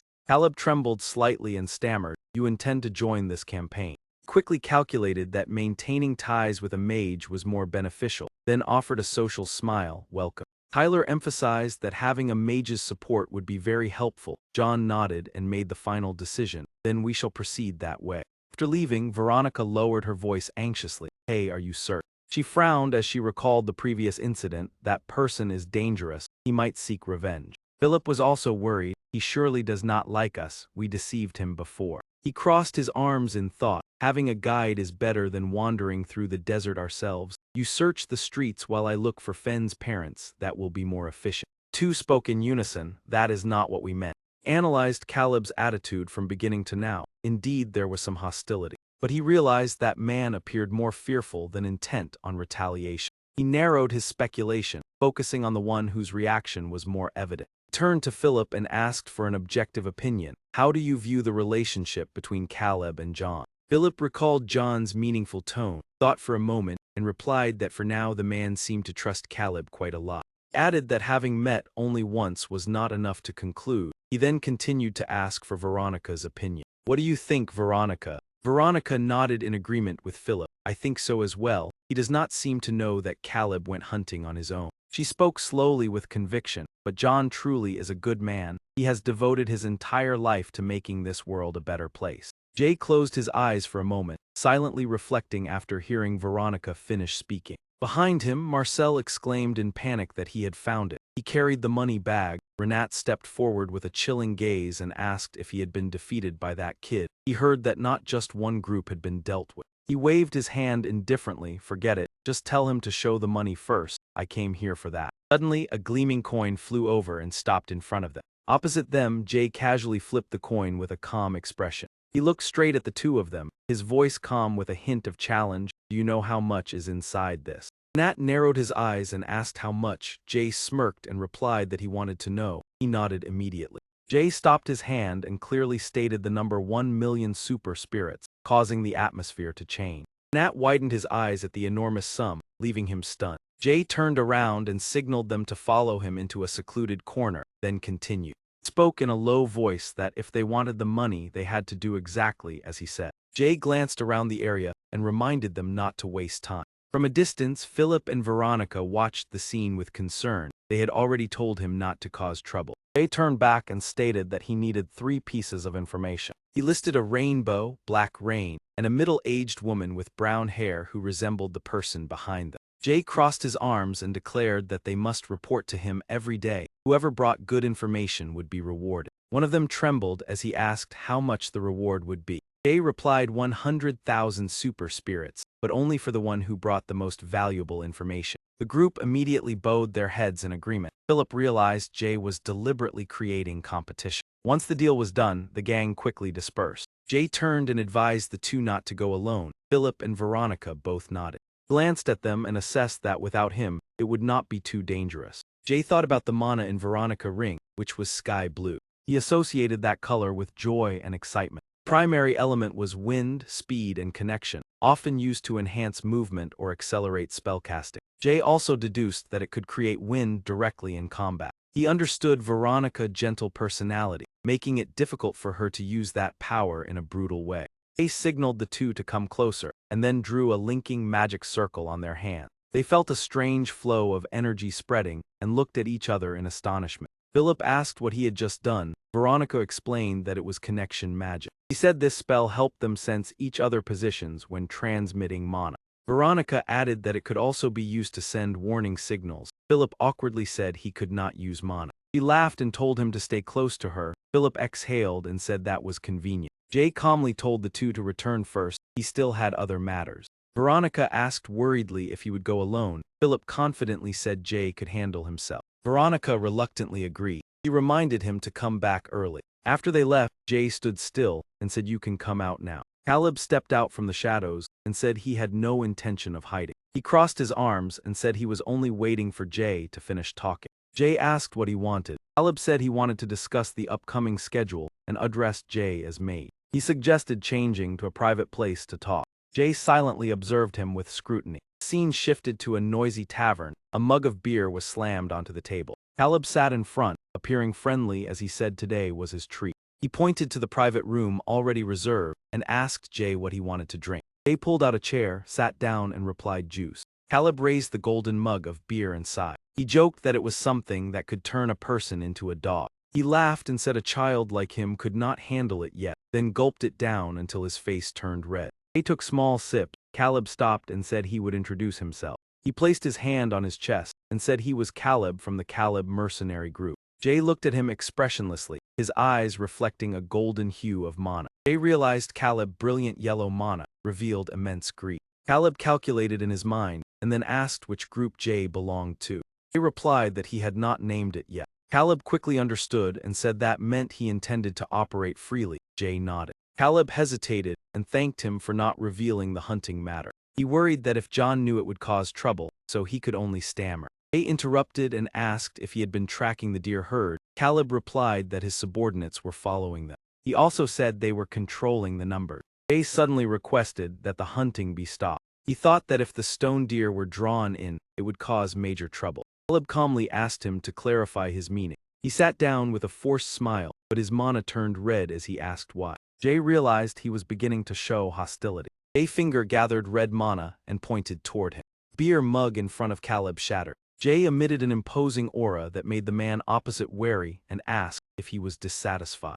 Caleb trembled as he said not at all. He wiped the beer from his face and explained he was only curious. Jay saw the red mana gradually shift back to yellow with a hint of purple and understood the tension had eased. He said that when he left Caleb could do whatever he wanted, but while he was here the hunting must stop. Caleb quickly nodded and said he understood, that was easy enough. Jay asked when they would depart for Gwalia. Caleb replied that they could leave tomorrow morning. He enthusiastically ordered more food and said this place was the most famous in District 48. Caleb resumed drinking as if there had never been any conflict. He smiled obsequiously and promised to help Jay register as a mercenary and find high-paying work. Jay watched his mana dance with ambition and wondered how far that greed would go. Jay stared at the glass in front of him and wondered whether he should stir the flames a little more. The 5 million super spirits in his storage should be enough as bait. But he quickly reconsidered. Casually flaunting his wealth like that was far too dangerous. He pierced the greasy grilled sausage with his sharp fork and pondered silently.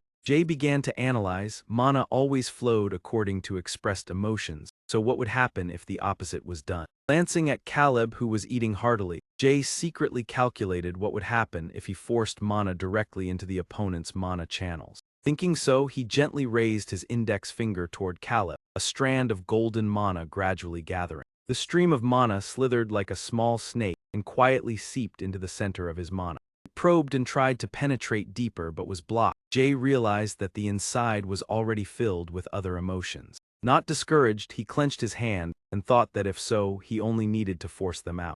Jay increased the force, controlling his mana to surge continuously into the opponent's mana system. Before long, the outer defensive layer was shattered by his pressure. Caleb sensed the change in his body and froze as a sudden sharp pain struck him. Although he tried to remain calm while talking about the mercenary group, his mind suddenly felt strange. He clutched his chest, wondering if it was because he had drunk too quickly. His whole body trembled as cold sweat poured out. Caleb muttered that something had been wrong all along. Greed within him seemed to be turned up by someone, making him think only of money. His inner voice screamed for more money, and he gradually lost control of his thoughts. Caleb was both frightened and furious, wondering why he had become like this. Jay silently observed every reaction before slowly speaking. He continued, "If I join your group, will I earn a lot of money?" During the word money, Caleb immediately raised his head, his gaze becoming strangely sensitive. He almost burst into loud laughter. "Of course, with your ability, the money will pile up like mountains, along with my resourcefulness." Caleb extended his hand, his greedy eyes asking whether the mage wanted to pull off a big job. Jay widened his eyes at him, a golden glint flashing within his gaze. The mana within Caleb was amplified to the extreme. Jay secretly rejoiced for having filled the channels with golden mana. Caleb shouted that he would seize John's fortune worth hundreds of millions or even billions. Jay realized that he had been consumed by ambition. Jay slowly replied that the old man probably did not carry much money with him. Caleb immediately said of course. He explained that the surface world had the seedy Morgan Bank while the underworld had Ignis. All of John's assets were stored in Ignis. The old man's company had been liquidated 2 years ago and he had cut ties with his relatives, leaving only hired bodyguards, so obtaining the Ignis card and password would be enough. They continued to guide the conversation by asking how to obtain them. Caleb pulled an item from his pocket. He took out a photo of a stone deer and placed it on the table, saying with this. Jay examined it carefully. It was a blue stone deer. Observing more closely, he realized that there was no gem on its forehead like the one he had seen before. Jay asked if this was an edited image. Caleb laughed and nodded, praising his sharp eyes. He schemed that it would be used as bait to obtain the card and password. Jay stroked his chin, pondering what his real plan actually was. He lifted his glass and asked what he wanted him to do. Caleb closed his eyes, arranging the plan in his mind. He mentioned the name Michael and said he wanted him to deal with the young mage who always stayed by the old man's side. Caleb irritably said that he had tried every way, but that man never left John. He admitted that Michael was absolutely loyal and always vigilant. Thinking about Michael made Caleb even more furious because any confrontation would be unpredictable. He said that if he could deal with Michael, then the rest would be easy. Upon success, he would give him 10% of all of John's money. Jay sipped his wine, considering that this matter went against his principle. He told himself that unless he was attacked first or had a justified reason, he would not harm anyone. However, to enter the city of Fapdu, he needed far more money than he currently had. Jay recalled Humphrey's promise, "Find my brother." That promise was always deeply engraved in his heart. Caleb pulled out an Ignis bank card, saying that the old man surely had one like this. Jay looked at the black card with Caleb's name embossed in the corner. He remained silent, calculating the next step. Finally, Jay sat up straight and said, "All right, I accept." Next day, in front of the grand mansion, the small Philip was surrounded by a group of fierce men. Despite being at a disadvantage, he still tried to smile and asked whether everyone had eaten breakfast. Philip cautiously asked why everyone looked so irritated. Earlier, Jay had instructed him to listen to the children's reports, and at that time Philip worriedly asked if it would be just him alone. The group delighted in his fearful appearance and boasted that they were the notorious gang of Street 13. Philip remembered Jay's words that he had to appear strong. If he showed weakness, he would be overwhelmed. In his mind echoed Jay's words that they were merely hired thugs. One of them teased him, asking whether this information was useful. Suddenly, Philip snatched the sheet of paper from his hand and tore it apart. He threw the pieces to the ground and shouted that this was called information. This pile of trash was only fit for kindling. Philip continuously cursed them as useless and worthless. Elsewhere, Jay suddenly felt uneasy and worried about Philip. As he walked, he thought that if possible he wanted to send him a bit of courage and confidence. Over the past few days, Jay had experimented with injecting emotions into many people and drew several conclusions. Most passers-by, shop owners, and orphans could be influenced. However, there were people who could not be affected no matter how hard he tried, such as Philip and Veronica. Jay further analyzed that the quantity and types of emotions that could be injected were also limited. He could only amplify existing emotions and could not create entirely new ones. Maximum capacity was only about half of the container. To fill it completely like with Caleb, he had to plant an artificial seed and gradually nurture it through words and actions. He realized that this was the most difficult part. Injecting emotions was mentally exhausting and required practice to master. Jay tried it on himself but could not inject mana into his own body, so to deepen his emotions he had to experience them personally. Walking while thinking, he stopped at the end of the alley and then turned back. Jay coldly said, "How long do you intend to follow me?" Behind him was completely silent. A pair of legs gradually appeared along with a voice, saying, "Even though I had concealed myself, you still discovered me." The person removed his hood and praised Jay's prowess. Jay recognized that it was Michael. He muttered complaints that lately he kept feeling as if someone was tailing him. Jay leaned casually against the wall and asked about invisibility magic. Michael honestly said it was only a basic technique at the magic tower, but it seemed he had not finished learning it yet. Jay grew suspicious about the magic and turned to question Michael. "Then why are you following me so closely?" Michael flusteredly explained that he was sorry, he truly did not intend to follow. He scratched his cheek awkwardly and stammered that he simply had not managed to call out before Jay cut him off, demanding that he state his purpose directly. Flustered, he nearly blurted out how he could cast a spell while concealing the magic circle. Michael admitted that at the hotel he had not sensed any circle at all. Jay glanced at him while he continued to voice his confusion. He had never heard of any technique that could hide the magic circle when using magic like that. Observing the faint purple mana flowing around Michael, Jay realized it was the hue of curiosity. Perhaps he was genuinely curious. Thinking there was still time before the appointment, Jay frankly shared that he did not need to use mana from a circle. Michael stood stunned and asked again. Jay patiently explained that he drew mana from the air. Jay raised his hand to demonstrate. The moment he finished speaking, a streak of mana flashed in midair, making Michael widen his eyes in shock. He could not believe it and exclaimed that mana in the air was extremely difficult to control. Even those who had graduated from the magic tower only used it when absolutely necessary. Admiration surged within Michael. This level was entirely different. Jay lowered his hand and asked again that he had not sensed mana moving from his circle, right? Michael widened his eyes and confirmed he had not seen the slightest fluctuation, thinking to himself that even professors could not do it. Just what circle level had Jay reached? Jay saw the color of Michael mana shift to deep purple, expressing admiration, and suddenly realized he could amplify that emotion. He immediately pushed a stream of mana to stimulate Michael's power source, but it was quickly repelled by the other mana. Jay withdrew his hand and pondered that there were people whose emotions he could not influence. What was the condition? Michael apologetically said he had suddenly approached and questioned him, yet he still answered kindly, "Thank you very much." After saying that, Michael bowed and said he had to return to the representative. Jay suddenly called out vaguely, "It seems you respect him greatly." Michael's eyes lit up with excitement and reverence as he replied, "Of course." With sincerity, Michael said no one was as upright and devoted to a better world as Representative John. He used his wealth for charity, distributed food for free, and even took part personally. He lowered his head in gratitude and said he had once been a wandering orphan rescued by him. Thanks to that, he had the chance to study at the Magic Tower. Jay suddenly interjected with an implied tone, "But he does not seem like that." Hearing that, Michael froze, the excitement on his face gradually fading. He asked in confusion, "What did you say?" Jay continued analyzing that donations meant giving without calculation, but the John he knew was not that kind of person. Seemingly ignoring Michael's reaction, Jay continued to criticize. Was he truly receiving nothing in return, or were those he helped originally his friends? If so, it was understandable because anyone would willingly help their own friend. Suddenly Michael angrily cut him off. "What do you know?" Following his surging emotion, eagles appeared circling around him. The surrounding mana roiled violently as Michael asserted that he was a good man. He pointed at Jay and sternly demanded that he take back those words. Jay widened his eyes slightly in surprise, recalling the moment a hawk had emerged from Michael's cloak and wondering what kind of spell that was.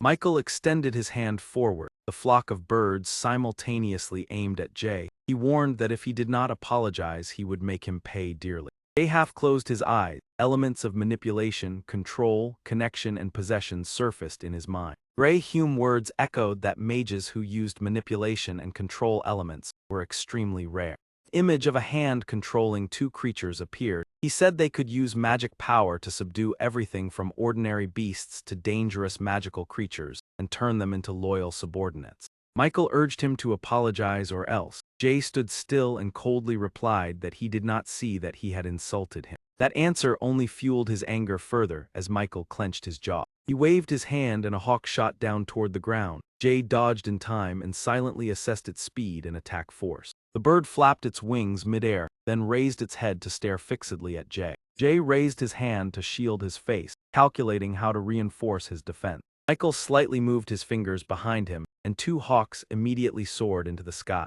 He waved his hand again while lowering his body. The two behind shot forward like arrows. Jay remained calm, lowering his head and letting the two opponents charge. He stomped hard on the ground, cracking the pavement as a blazing red surge of magic power burst from his body. In a blink, Jay leaped into the air just as the two birds lunged. He landed on a nearby electric pole, thinking that the Dominion spell used this way was indeed useful. Below, Michael swung his hand to create 3 mana chains and shouted, "What do you know about that day?" The creatures kept pursuing. Jay dodged while understanding why Caleb could not touch John despite having many subordinates. Jumping onto a rooftop, Jay thought if the hawks closed in the opponent would hesitate to use guns or swords for fear of harming his own subordinates.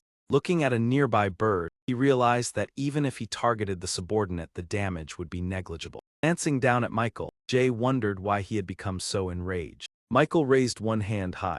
Another creature lunged forward. Jay calmly observed but thought he had to deal with them first. He lifted his hand, and a bright white surge of magic power radiated from his palm. Jay created shields in front of him, blocking the hawk flight path. The bird halted briefly, hesitating before that layer of defense. Through the mask, the creature frowned, its eyes clearly filled with irritation. It turned and flew away from Jay's position, He looked up at the flock and thought this method was not effective. If possible, he wanted to subdue them without causing heavy harm. Jay looked down as Michael's voice rang out demanding an immediate apology. Michael withdrew his hand and warned that this was the last chance. Mana chains wrapped around the hawk legs suddenly glowed. Jay looked at the chains, thinking inwardly that this situation was not good. He extended his hand as power surged, deciding to break those shackles. Chains trembled, causing the birds to sway in the sky. Jay poured more magic power into them, and Michael could not hide his astonishment. The flock was affected and lost direction, wobbling unsteadily in the air. Michael's face showed clear panic, as he thought was he counteracting his spell. Jay remained calm, striving to restrain Michael's power. Michael frowned and clenched his hand, thinking that he was nearly out of mana. The connecting strands gradually weakened, and he feared that if the link broke he would lose all his subordinates. Sweat drenched his face as Michael ground his teeth in helplessness. He looked up at the sky and shouted loudly, releasing his remaining power. A flash of light burst above and 3 hawks shot past Jay. All 3 swooped down, then merged into Michael's body as he recalled them. Michael panted heavily, seemingly exhausted after that move. His body weakened and he fell to the ground. Jay leaped down from above to stand before him. Michael trembled, sweat dripping onto the pavement as he cursed inwardly. Jay narrowed his eyes and realized the energy sphere within the other body was nearly empty. He was out of mana. Michael braced himself on the ground and resignedly said, "I lost. Do as you wish." Though weak, he still emphasized that the representative did not deserve such insult. Jay stood silent, his gaze still fixed on Michael. He pulled his hood down and calmly said, "Other questions later. I do not have much time left," Michael exclaimed. What? Left behind, Michael sat motionless watching Jay's figure gradually fade away. The scene shifted to a vast desert where a herd of stone beasts advanced in the distance. Jay's voice echoed, their speed terrifying, closing in on this place in just one night. Caleb chuckled softly and continued. During migration season they hardly sleep, charging forward until they find food. Jay turned and asked, "Do you think you know why they arrived so early this year?" Caleb glanced at the stone herd and replied, "I guess their habitat has run out of food." Jay raised binoculars toward the horizon, speculating that the black rain had turned the soil dense and dark, making it hard for plants to grow. Jay turned to Caleb and asked, "The plan to lure John will start at 1 o'clock tomorrow afternoon, right?" Caleb smiled and confirmed, "Exactly." Caleb looked toward the towering cliffs and explained, "At 1 o'clock tomorrow afternoon I will drive the deer into the valley and seal the exits, then lure him in and take the card with the code." Jay looked impressed, commenting, "That's really a meticulous plan." Caleb smiled brightly and said, "I am honored to receive such praise." Jay rested his hand on his chin, a thought flashing through his mind that this was indeed a worthwhile plan. The scene shifted to a house. Jay and Louis stood at the door. Jay envisioned the outcome if everything went according to plan. Louis lowered his head slightly, his eyes cold as ice. He spoke, "Master." Jay looked at Louis as he announced, "John's representative wants to see you." In front of John's mansion, lights shone brightly in the night. Louis said, "Sir, I have brought the master. May I step back?" Jay entered the room. Near the table, John leisurely poured tea into a small cup. John poured another cup and smiled. "Thank you for coming despite the late hour. Please sit." He extended his hand, introducing, "This is lepana, a specialty from Sector A33. John spoke slowly. "The night wind has been cold lately. This cup of tea will warm the chill you brought from outside," then politely invited Jay to enjoy it. Jay raised the cup to his face, silently observing the shimmering surface for a long moment. He parted his lips, bringing the cup close as if about to sip. Across from him, John only slightly bowed, a subtle smile playing at the corners of his lips. Jay set the cup down and asked, "Why have you summoned me?" John replied, "All right, let's be direct." John rubbed his hands, eyes friendly. "I want to propose something to you." Jay asked what it is. John lowered his voice with implication. "You know people only keep a dog while it's useful, right?" He clasped his hands leisurely, saying, "When it loses value, keeping it only adds cost."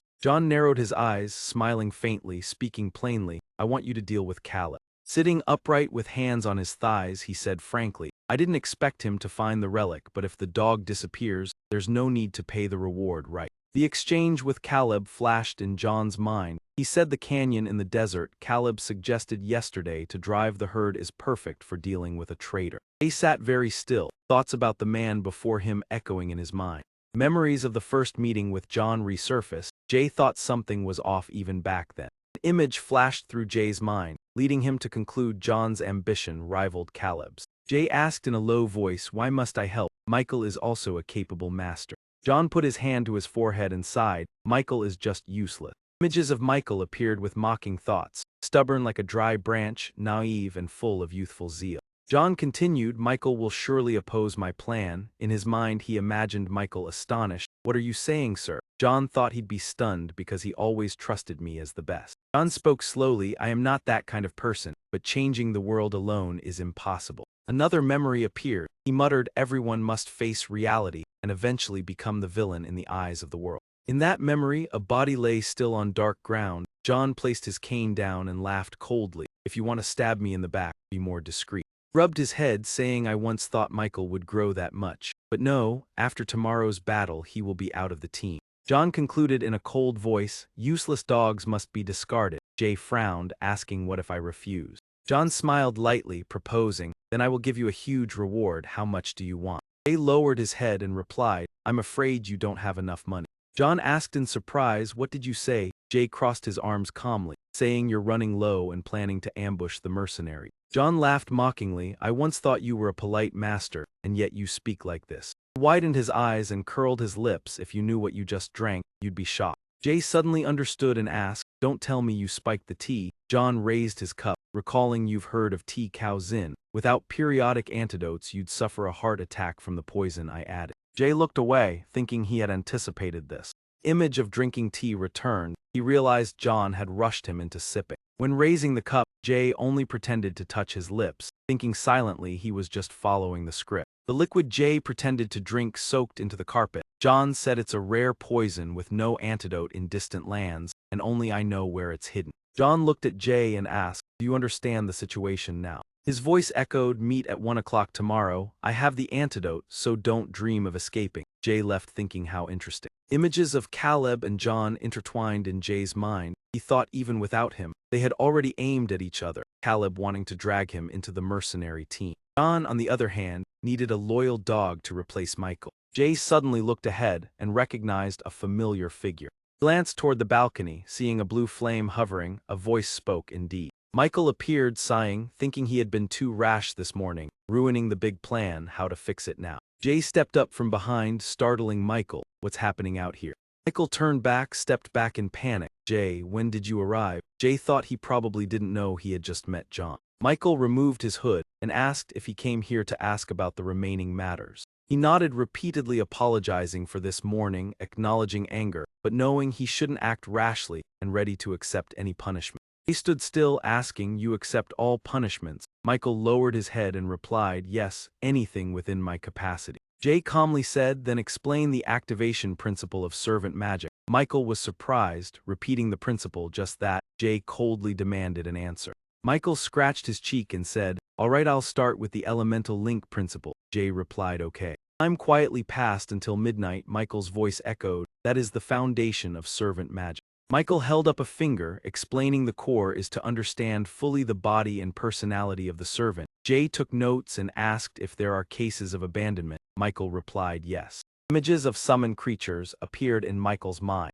Continued, if they are incompatible with Fa-Du or have completed their task, they will be returned to nature. Sometimes when the link weakens they can escape on their own. Jay replied, understood. He lowered his head, resting his hand on his chin in thought, then spoke. Then Jay let go of his hands and looked straight, asking, what do you know about the rainbow? Michael slightly lowered his head and replied, if you mean the rainbow. The image of the turtle appeared in his mind. Michael laughed. Isn't that the 7-colored water-spraying turtle living in the Elton River? After a brief silence, Jay asked with a hint of disappointment, anything else? Michael scratched his cheek, stammering, that's all I know. Jay then asked about the relic John sought. Michael pondered. Then Jay asked about the Master's city. Michael replied directly, isn't it like the legend? Jay frowned, disappointed, thinking this person couldn't help much. Michael scratched the back of his neck, apologizing for usually ignoring side matters. Jay changed the subject, asking about the upper districts. Michael clasped his hands excitedly, I know this part well.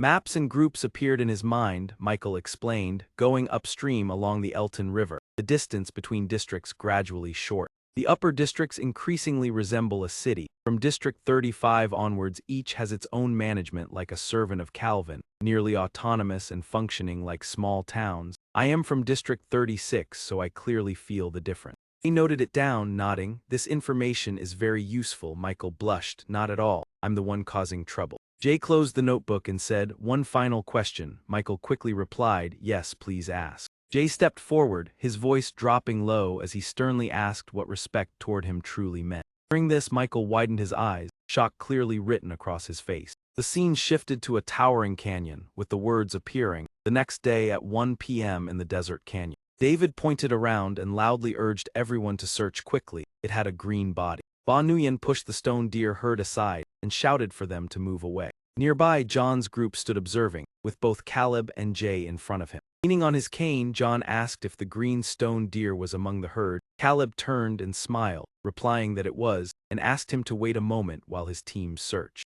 Caleb leaned close to Jay's ear and whispered, "Mage, we look forward to seeing your performance." Rewinding to 2 hours earlier, Veronica exclaimed in surprise, and Philip added that it would be believable if it were Caleb, but John was truly unexpected. Jay calmly said it would begin this afternoon, and told the two of them to stay in this area in case of unforeseen events. Philip agreed to stay and gather information, while Veronica immediately proposed that she accompany him. Jay warned that it was extremely dangerous and could cost her life, but she replied firmly that she accepted that. When Philip asked if she was not afraid of death, she trembled slightly and said she was brave, clearly a lie.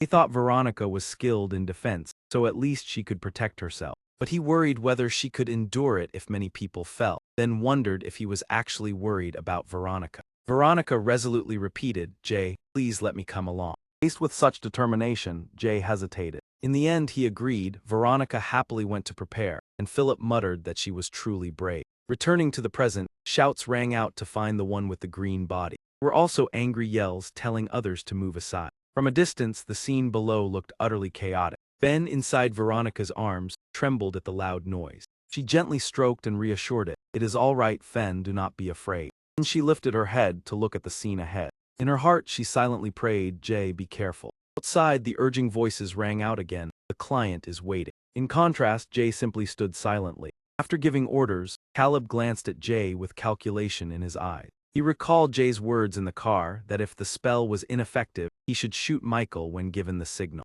At that time, Caleb had agreed. He had even said he would wait for Jay's signal. Behind them, John looked at Jay with scrutiny. He remembered Jay once saying he would use magic to eliminate nearly all of them in a single attempt. Jay had also suggested that in case of error, John should fire upon his signal. John touched the gun hidden in his coat, thinking that this young man was young but useful. Both John and Caleb thought they had to keep this hunter firmly on their side. Back to the present, Jay stood alone at the front. He seemed deep in thought, his eyes fixed on the herd. He recalled someone once saying that they were gentle and would flee upon approach. Jay told himself that stone deer did not attack first, while others impatiently urged him on. He was doubtful, wondering if they would really remain still even when attacked. Therefore, Jay focused his power to verify this. Seeing the red currents of energy, he estimated the level of their anger. On the other side, someone suddenly discovered something. He shouted that it had been found over there. A joyful voice declared that the green stone deer truly existed. Caleb blurted out, "Was it really found?" Only Jay calmly said it had been there all along. As soon as it was confirmed, he signaled to begin. Caleb and John recalled their agreement and exchanged friendly looks. Jay moved his lips meaningfully. "Everything is ready, let us begin." Upon hearing the signal, Caleb immediately drew his gun and fired forward. John also smiled and pulled the trigger, but immediately afterward, both of them froze. The subordinates panicked upon seeing Caleb shot Captain. He then realized that something was wrong. John also understood, "We have been deceived." Michael, unaware of the agreement, was even more stunned, "Boss." Caleb's men aimed their guns and shouted to wipe them out. The other side responded in the same manner. Both sides fired while shouting fiercely. Someone hurriedly said, "Do not move, I am administering first aid." John shouted at Jay, "Why are you still standing there? Hurry and save me." Michael held his boss back, saying that if it were opened, the wound would tear wider, while wondering if Jay had shielded him. Jay coldly asked why he should save him. John roared because he had the antidote. Michael was astonished and ordered him to use magic on his hand. He then realized there was something suspicious about the antidote. Suddenly, Michael sensed something rushing toward them. A scream rang out as the stone deer suddenly scattered in panic. They charged forward with cries that tore through the air, and several collapsed motionless onto the ground. Michael calculated that these contracted beasts were not suited for combat with humans and that he had to take his boss away. He told his boss to hold on despite the pain. Pressing cloth to stop the bleeding, he apologized. He blamed himself for not knowing how to use healing magic. Michael glanced over and saw that the new car remained intact. Suddenly remembering something, his expression changed. Ignoring the chaos, Jay calmly stepped into the car. Seeing this, Michael shouted loudly, "Jay."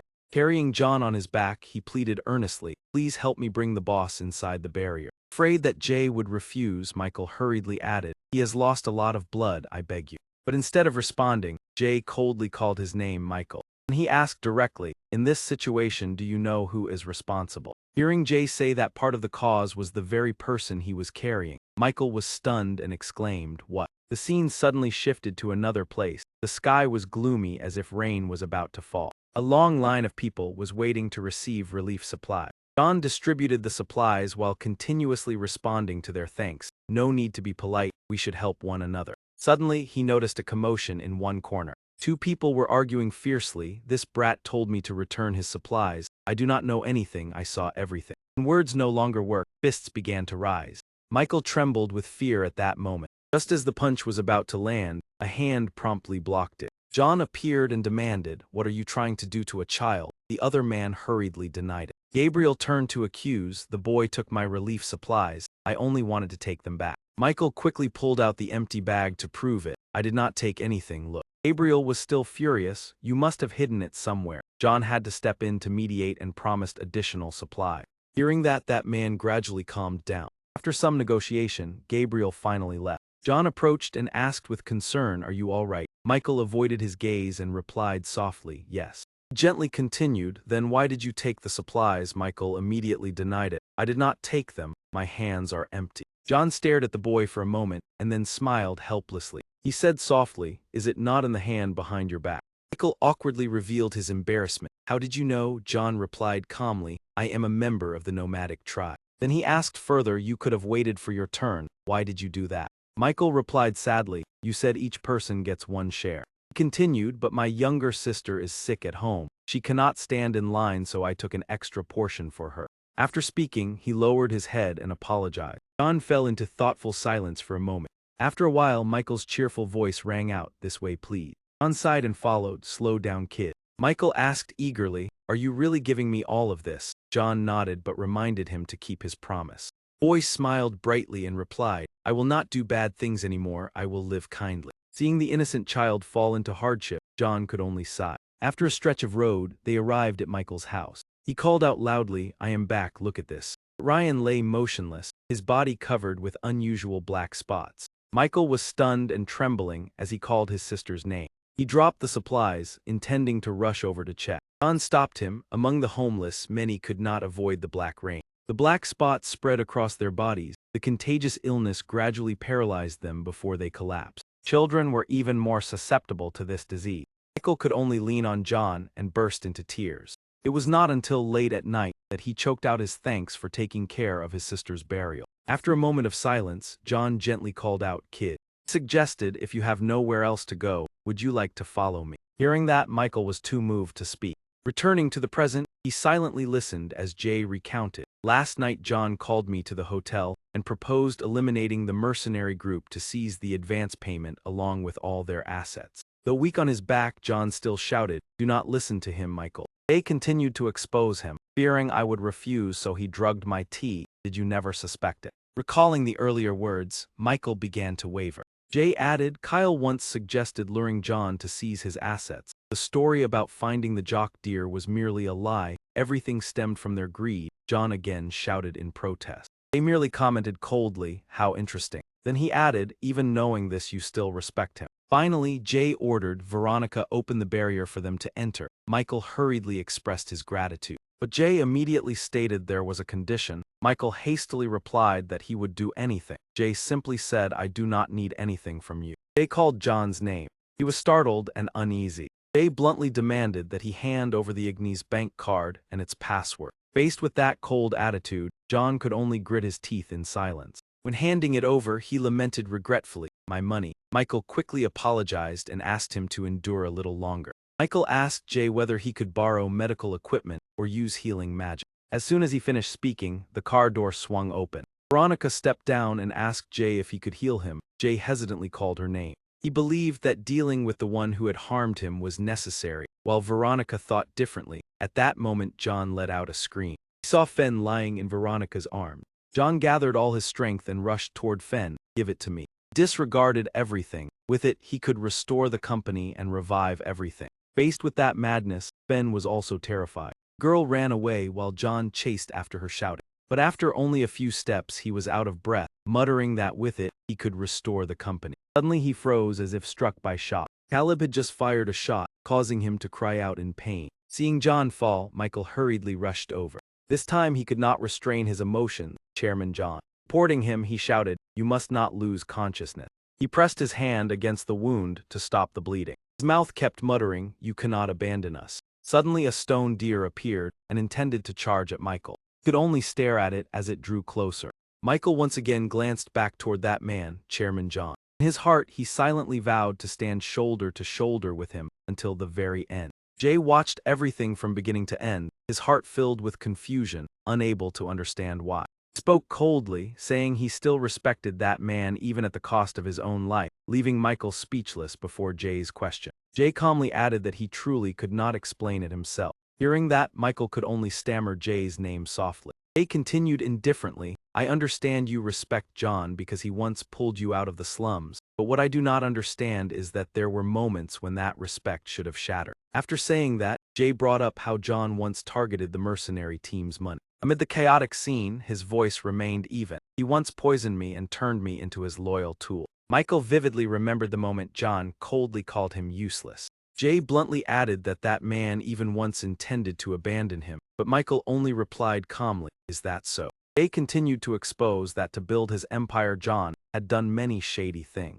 "Even now your emotions show me something still lingers, so why has your respect not diminished at all?" Before that question, Michael lowered his voice. "Yesterday you asked me what respect is." He said he was not good enough to give a grand definition, but he had his own understanding. After finishing, Michael gave a smile both bitter and heavy with sorrow. That expression made Jay freeze for a moment. After a while, Michael explained that the one he respects is someone different from the majority. Some children are precious simply for growing up healthy, while there are people who make us long to become like them. He softly added that they shine at a height too distant to reach. His voice caught in his throat, to the point he dared not dream of standing beside them. Michael confessed, "To me he is such a person. I understand that no matter how hard I try, I cannot shine as brightly as him." He tried to remain calm, admitting that he is no longer as he once was. Michael said the thoughts he once denied today could no longer be ignored. At that point he suddenly raised his voice, but so what? He stubbornly affirmed that while chasing that star, he had never lost his way in life. Recalling his childhood, Michael said that even if that star has now gone dark, the path he once walked was never false. It is only that now that starlight can no longer guide him. He asserted that even so nothing changes, he still pledges loyalty to him. Michael's hand tightened over the wound on John's chest. "Since being saved, he has always been the person I respect most, and that remains true." Though barely conscious, John clearly heard every word Michael spoke. Michael choked as he cried, "He is the one I will continue to respect. That is my answer to you." Jay remained silent for a long time, then Michael softly called his name again. He suddenly asked, making Jay pause, "Do you have someone you respect like that? Someone you wish to become?" In Jay's mind, a figure gradually appeared. He remembered Niall's advice to always leave an opponent a way out, because cornering them would make them fight to the death. Another time he said, "Do not think about expanding into District 4, because Hector had long set his sights on it." Jay recalled Niall generously handing him money and saying, "This is your effort for a month. We are all trying to survive, so take care of yourself." In the end, Jay realized his words and actions outside were not much different from his. Now he simply watched Niall surrounded by everyone. "Boss, may I discuss something, or shall we grab a few drinks?" A thought flashed that in this district, everyone cherished Niall. Jay told himself the colors reflected in the bowl looked vivid. "He is a person rich in emotion, completely opposite to me." Jay wondered if he were like Niaz, could he fully feel those emotions, a way of living he neither understood nor could imitate. Gradually he found the answer, perhaps that feeling was respect, "So I have respected Niasu." Just then a mocking voice rang out, "So you are hiding here, dear guests." Vector tilted his head with a sneer, "Or rather I should call you traitors." After signaling his subordinates to stop, he asked disdainfully, "Do you dare aim guns at my leader?" Michael turned and was stunned by the sight behind him. Caleb's mercenary team and all the guards had fallen. Vector continued speaking about the money and time lost, along with the sacrifices of his leader and comrade. As soon as he finished, he pointed his gun at Jay and threatened to make them pay dearly. Michael panicked, realizing it was special ammunition. Even Jay could hardly block it all. He hurriedly said, "Jay, I will hold them here. Please take the representative away." Afraid Jay would refuse to retreat, Michael pleaded further, but Dan said there was no need. Hearing that, Michael turned abruptly in shock to look at him. He was horrified to realize the mana behind him was surging violently. Jay's eyes shifted from emerald green to a mysterious violet. Anyone can create the first magic circle with enough effort. But from the second circle onward, everything is completely different. Gray once said each new circle demands stability increasing exponentially. Ordinary practice for a lifetime may still not reach the next level.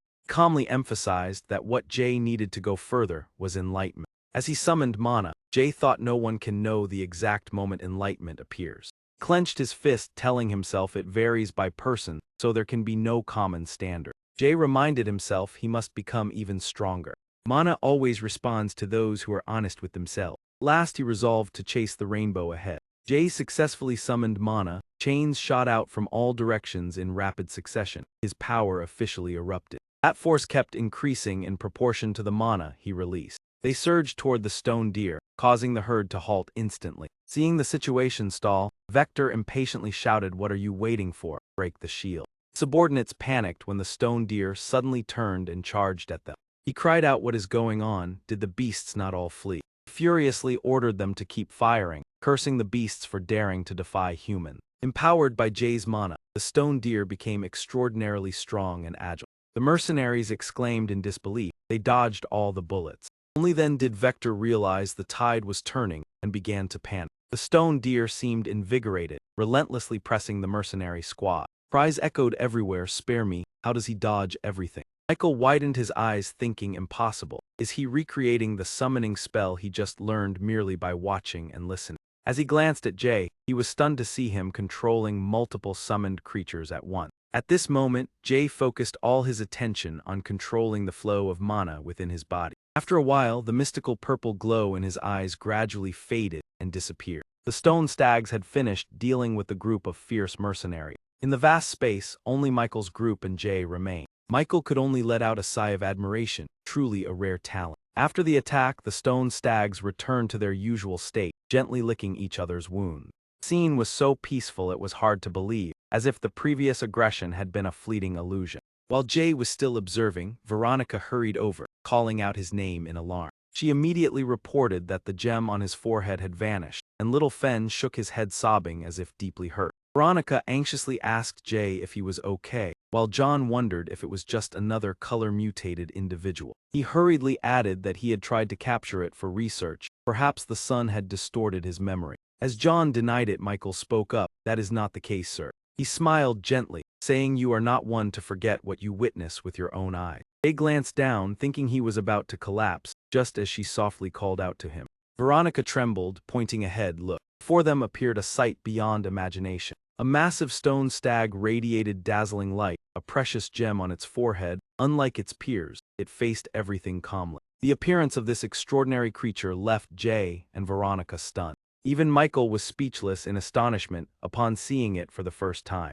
John could only widen his eyes, lips trembling, uttering a single word, "You." Before he could react, the special stone stag slowly stepped down. It walked steadily toward them, eyes of everyone fixed in amazement. John's expression increasingly mixed regret and indescribable emotion. Despite trying, he could not form a full sentence, only uttering "You." Suddenly, the stag spoke. "It was you who saved me then." Jay could only silently wonder what was happening. His gaze was suddenly drawn to the gem.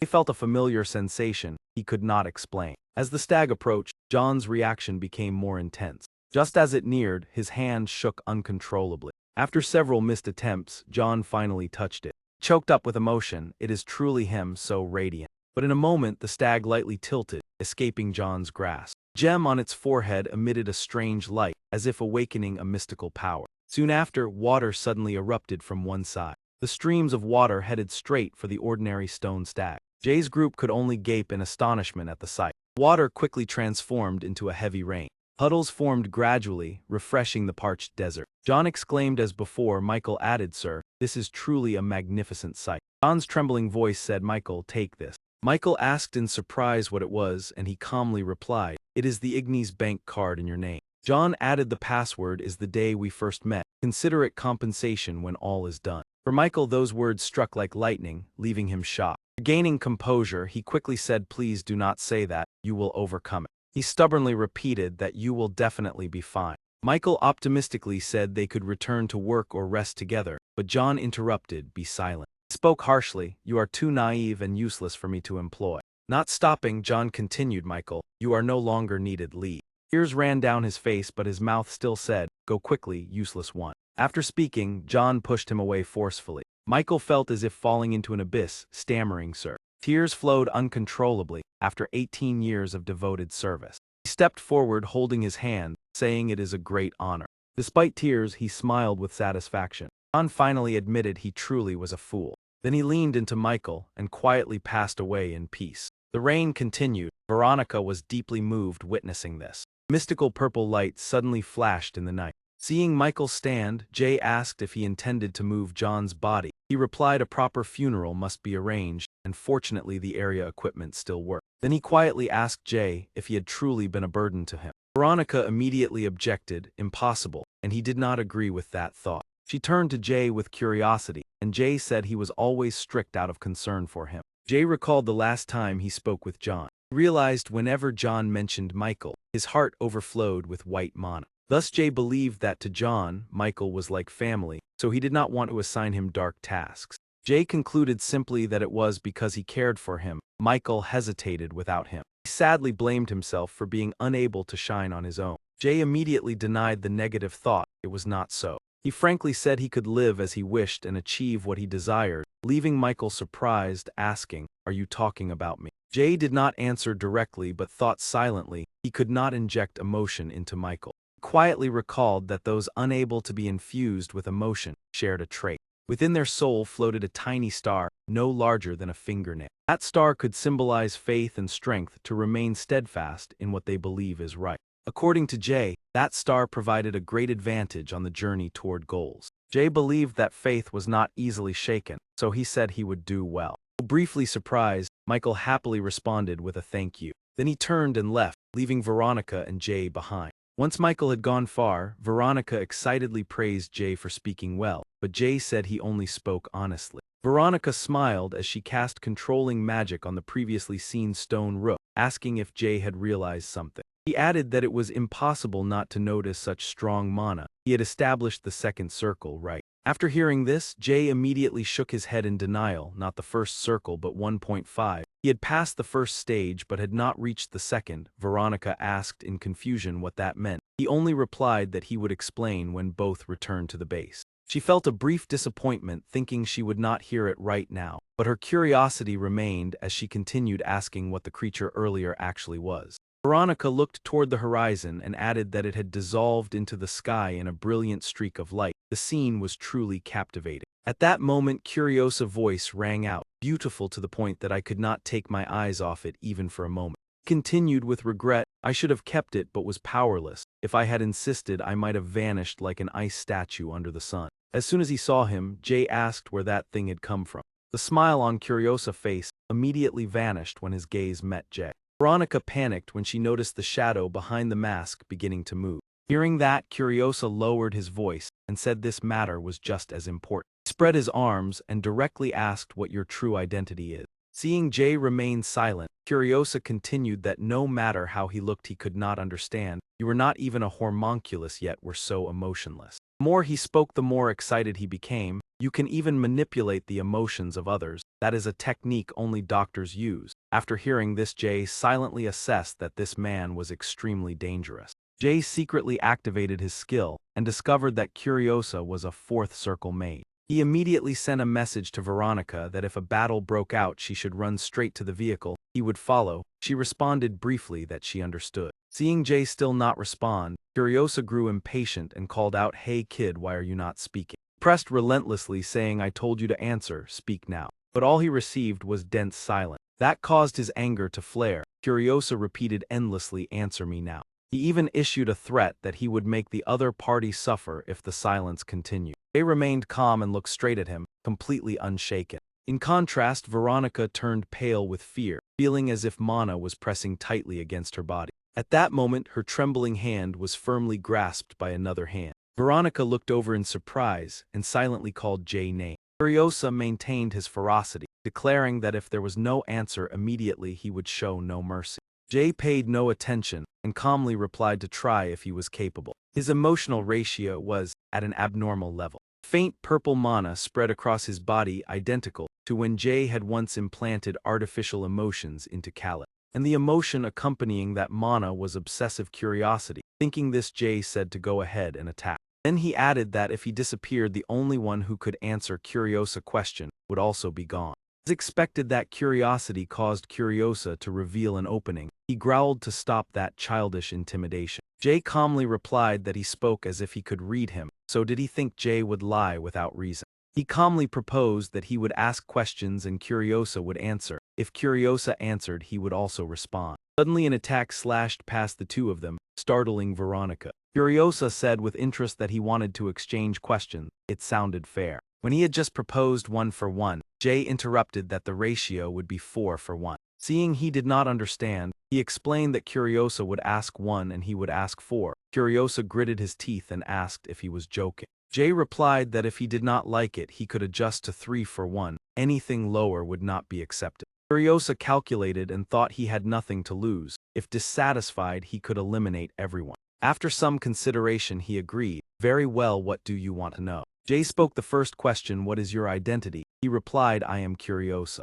He added that the ring you hold belongs to Walter. I am a high-ranking member of Madrid, the organization that once had Walter. Hearing this, Jay wondered whether this ring was identical to Walter. While Jay was still thinking, Curiosa warned him not to waste time because he could read emotions. The name Curiosa made Jay thoughtful. He recalled that it was a name appearing in the photograph Walter kept. After confirming, Jay continued, good, at least there was no need to worry about deception. Second question, where did you appear from? Had you been following me? Curiosa frankly said he hid within John's shadow, witnessing every meeting with Jay and then shifting to another shadow when necessary. Jay asked further why he hid in John's shadow. He replied that he only followed the organization orders to monitor Blue. Hearing the unfamiliar name, Jay intended to ask more but was stopped. His turn to ask had ended. When it was his turn, Curiosa asked how Jay had obtained Walter ring. Jay answered briefly that he had defeated him. Hearing this, Curiosa paused momentarily. He quickly regained his composure.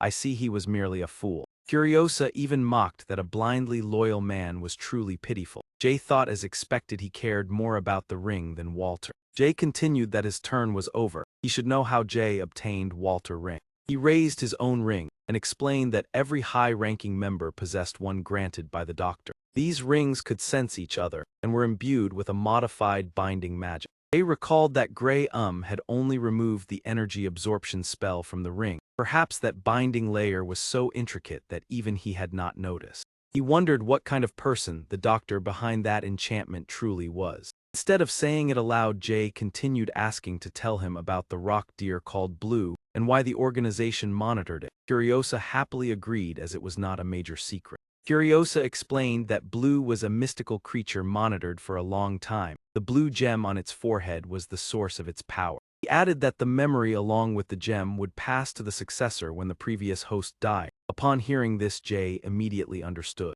Veronica thought that rock deer only lived about 15 years, so it could not be the same individual across decades. But if memories were inherited, it made sense. Jay shifted to another question and asked about the Mercrest organization. Curiosa replied that Margaret was established by the doctor. The operators functioned independently across the continent under his orders with countless missions. Jay remarked that Curiosa did not seem overly loyal since he only answered when questioned. Curiosa then said it was his turn and asked Jay identity. Pressed whether Jay was a homunculus, Jay replied that he did not know what that was. Then he calmly added that he was human.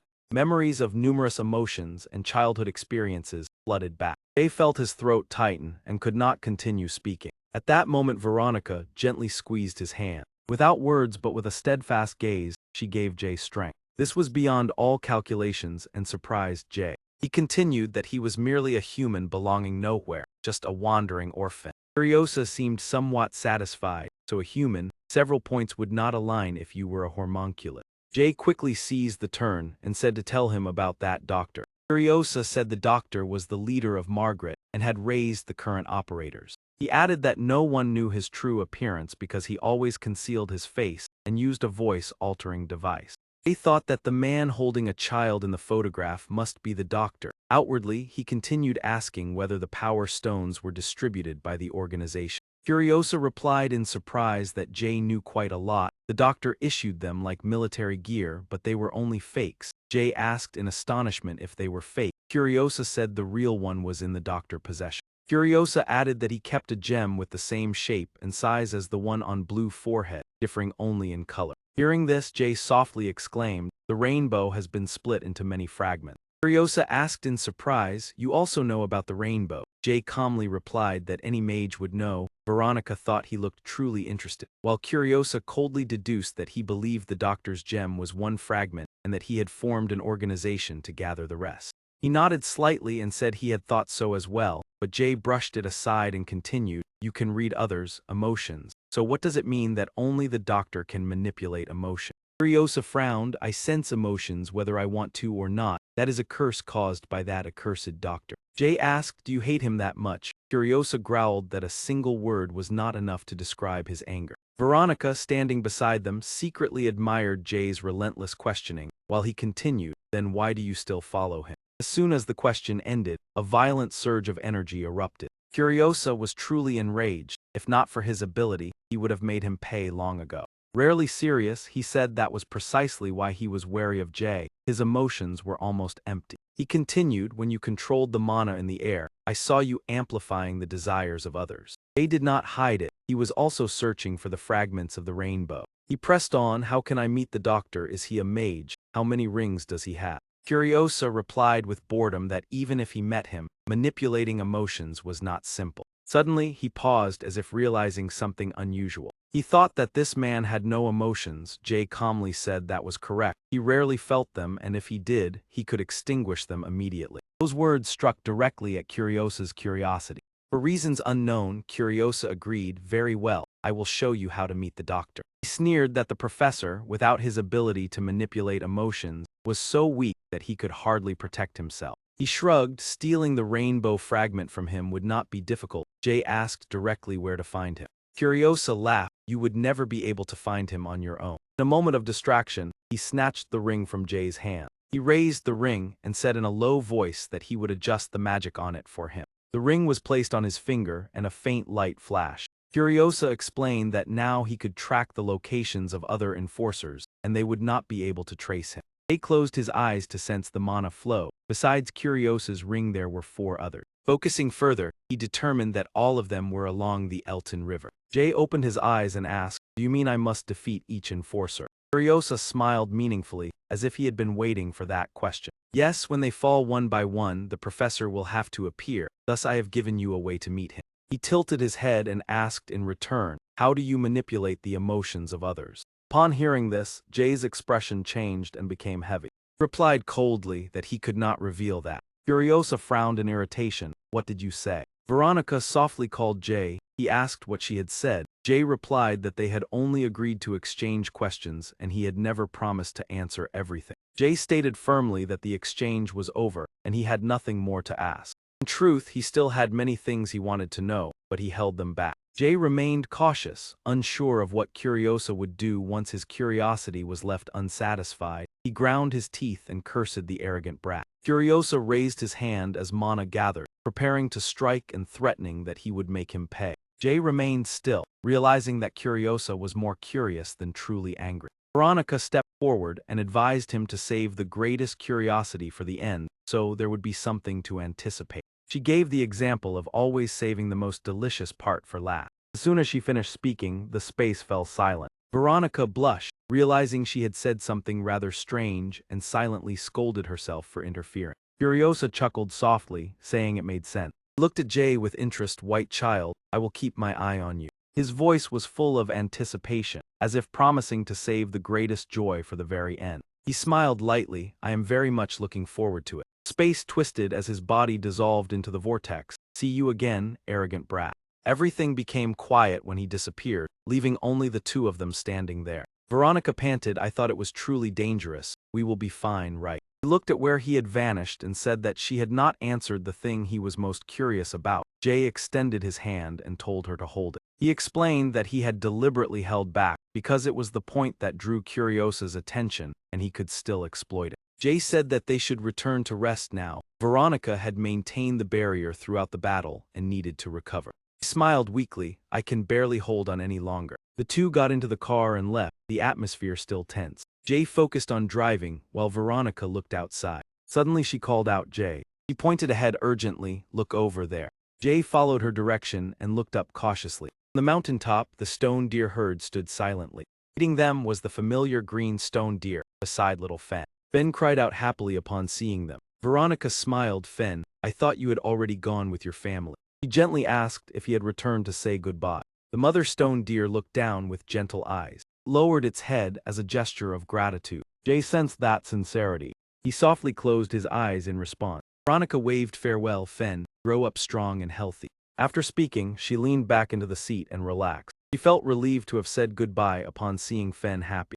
Veronica turned to Jay, but hey. He asked if she could ask him something. Her eyes were anxious as she prepared to speak. She asked about the matter of emotion manipulation that Curiosa had mentioned. After asking, she waited for his answer. Jay remained silent for a moment, thinking that perhaps it was time. He said that when they returned to the area, he would explain. The waiter brought out the dishes, and Philip thanked him politely. Philip pushed the plate toward Jay. This place is famous for being delicious and plentiful. Eat to regain your strength. Philip suddenly remembered a crucial detail and raised his head curiously, asking about the situation between John and Caleb, whether the plan had gone smoothly. He placed his hand on the table, his gaze serious before revealing something important. First, I have something to tell both of you.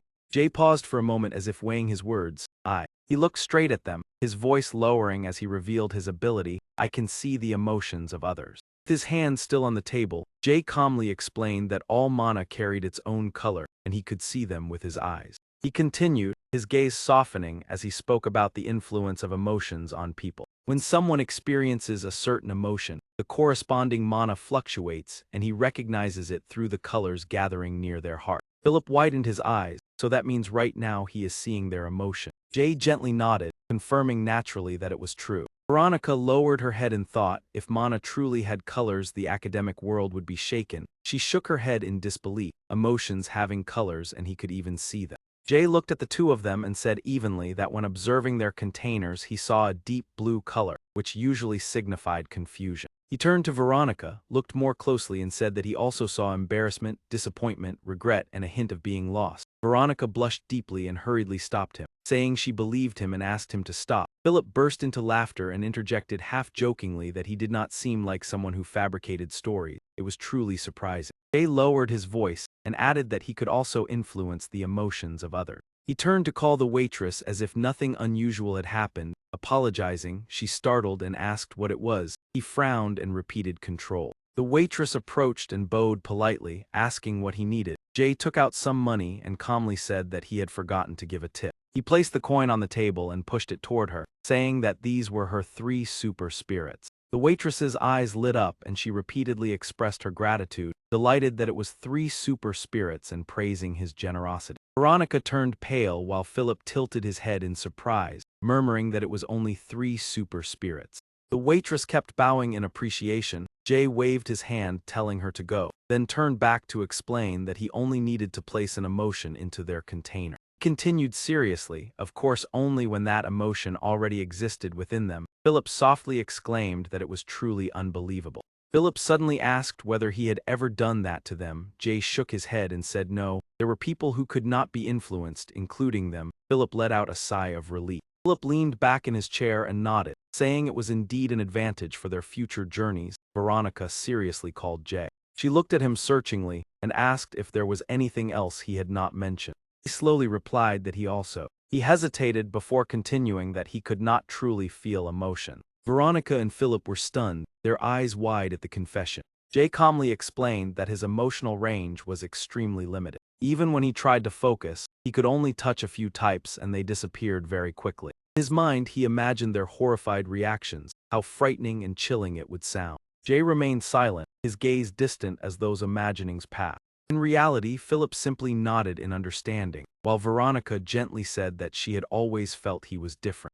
Philip chuckled softly, saying everything now made sense. Veronica also nodded comfortably in agreement. Jay asked in confusion why they were not afraid of him. Veronica smiled because they were friends. Philip rested his arms on the table and said that friends would understand each other. Veronica propped her chin playfully, urging Jay to say that Veronica and Philip were his friends and that Veronica was the most beautiful person in the world. Philip immediately objected, helpless before her confidence, asking Veronica whether she had ever heard of conscience. Watching them joke happily, Jay felt a strange emotion rising within him. He gently closed his eyes and whispered that he understood what friends meant. The next day Philip walked beside them, saying that the matter of John and Caleb was like that, including the deer with the blue gem and the manager of Red Team Curiosa. He thought that they might need to find Margaret's manager sooner as things were becoming increasingly dangerous. Jay replied calmly that they would still travel upstream along the Elton River and the plan would not change much.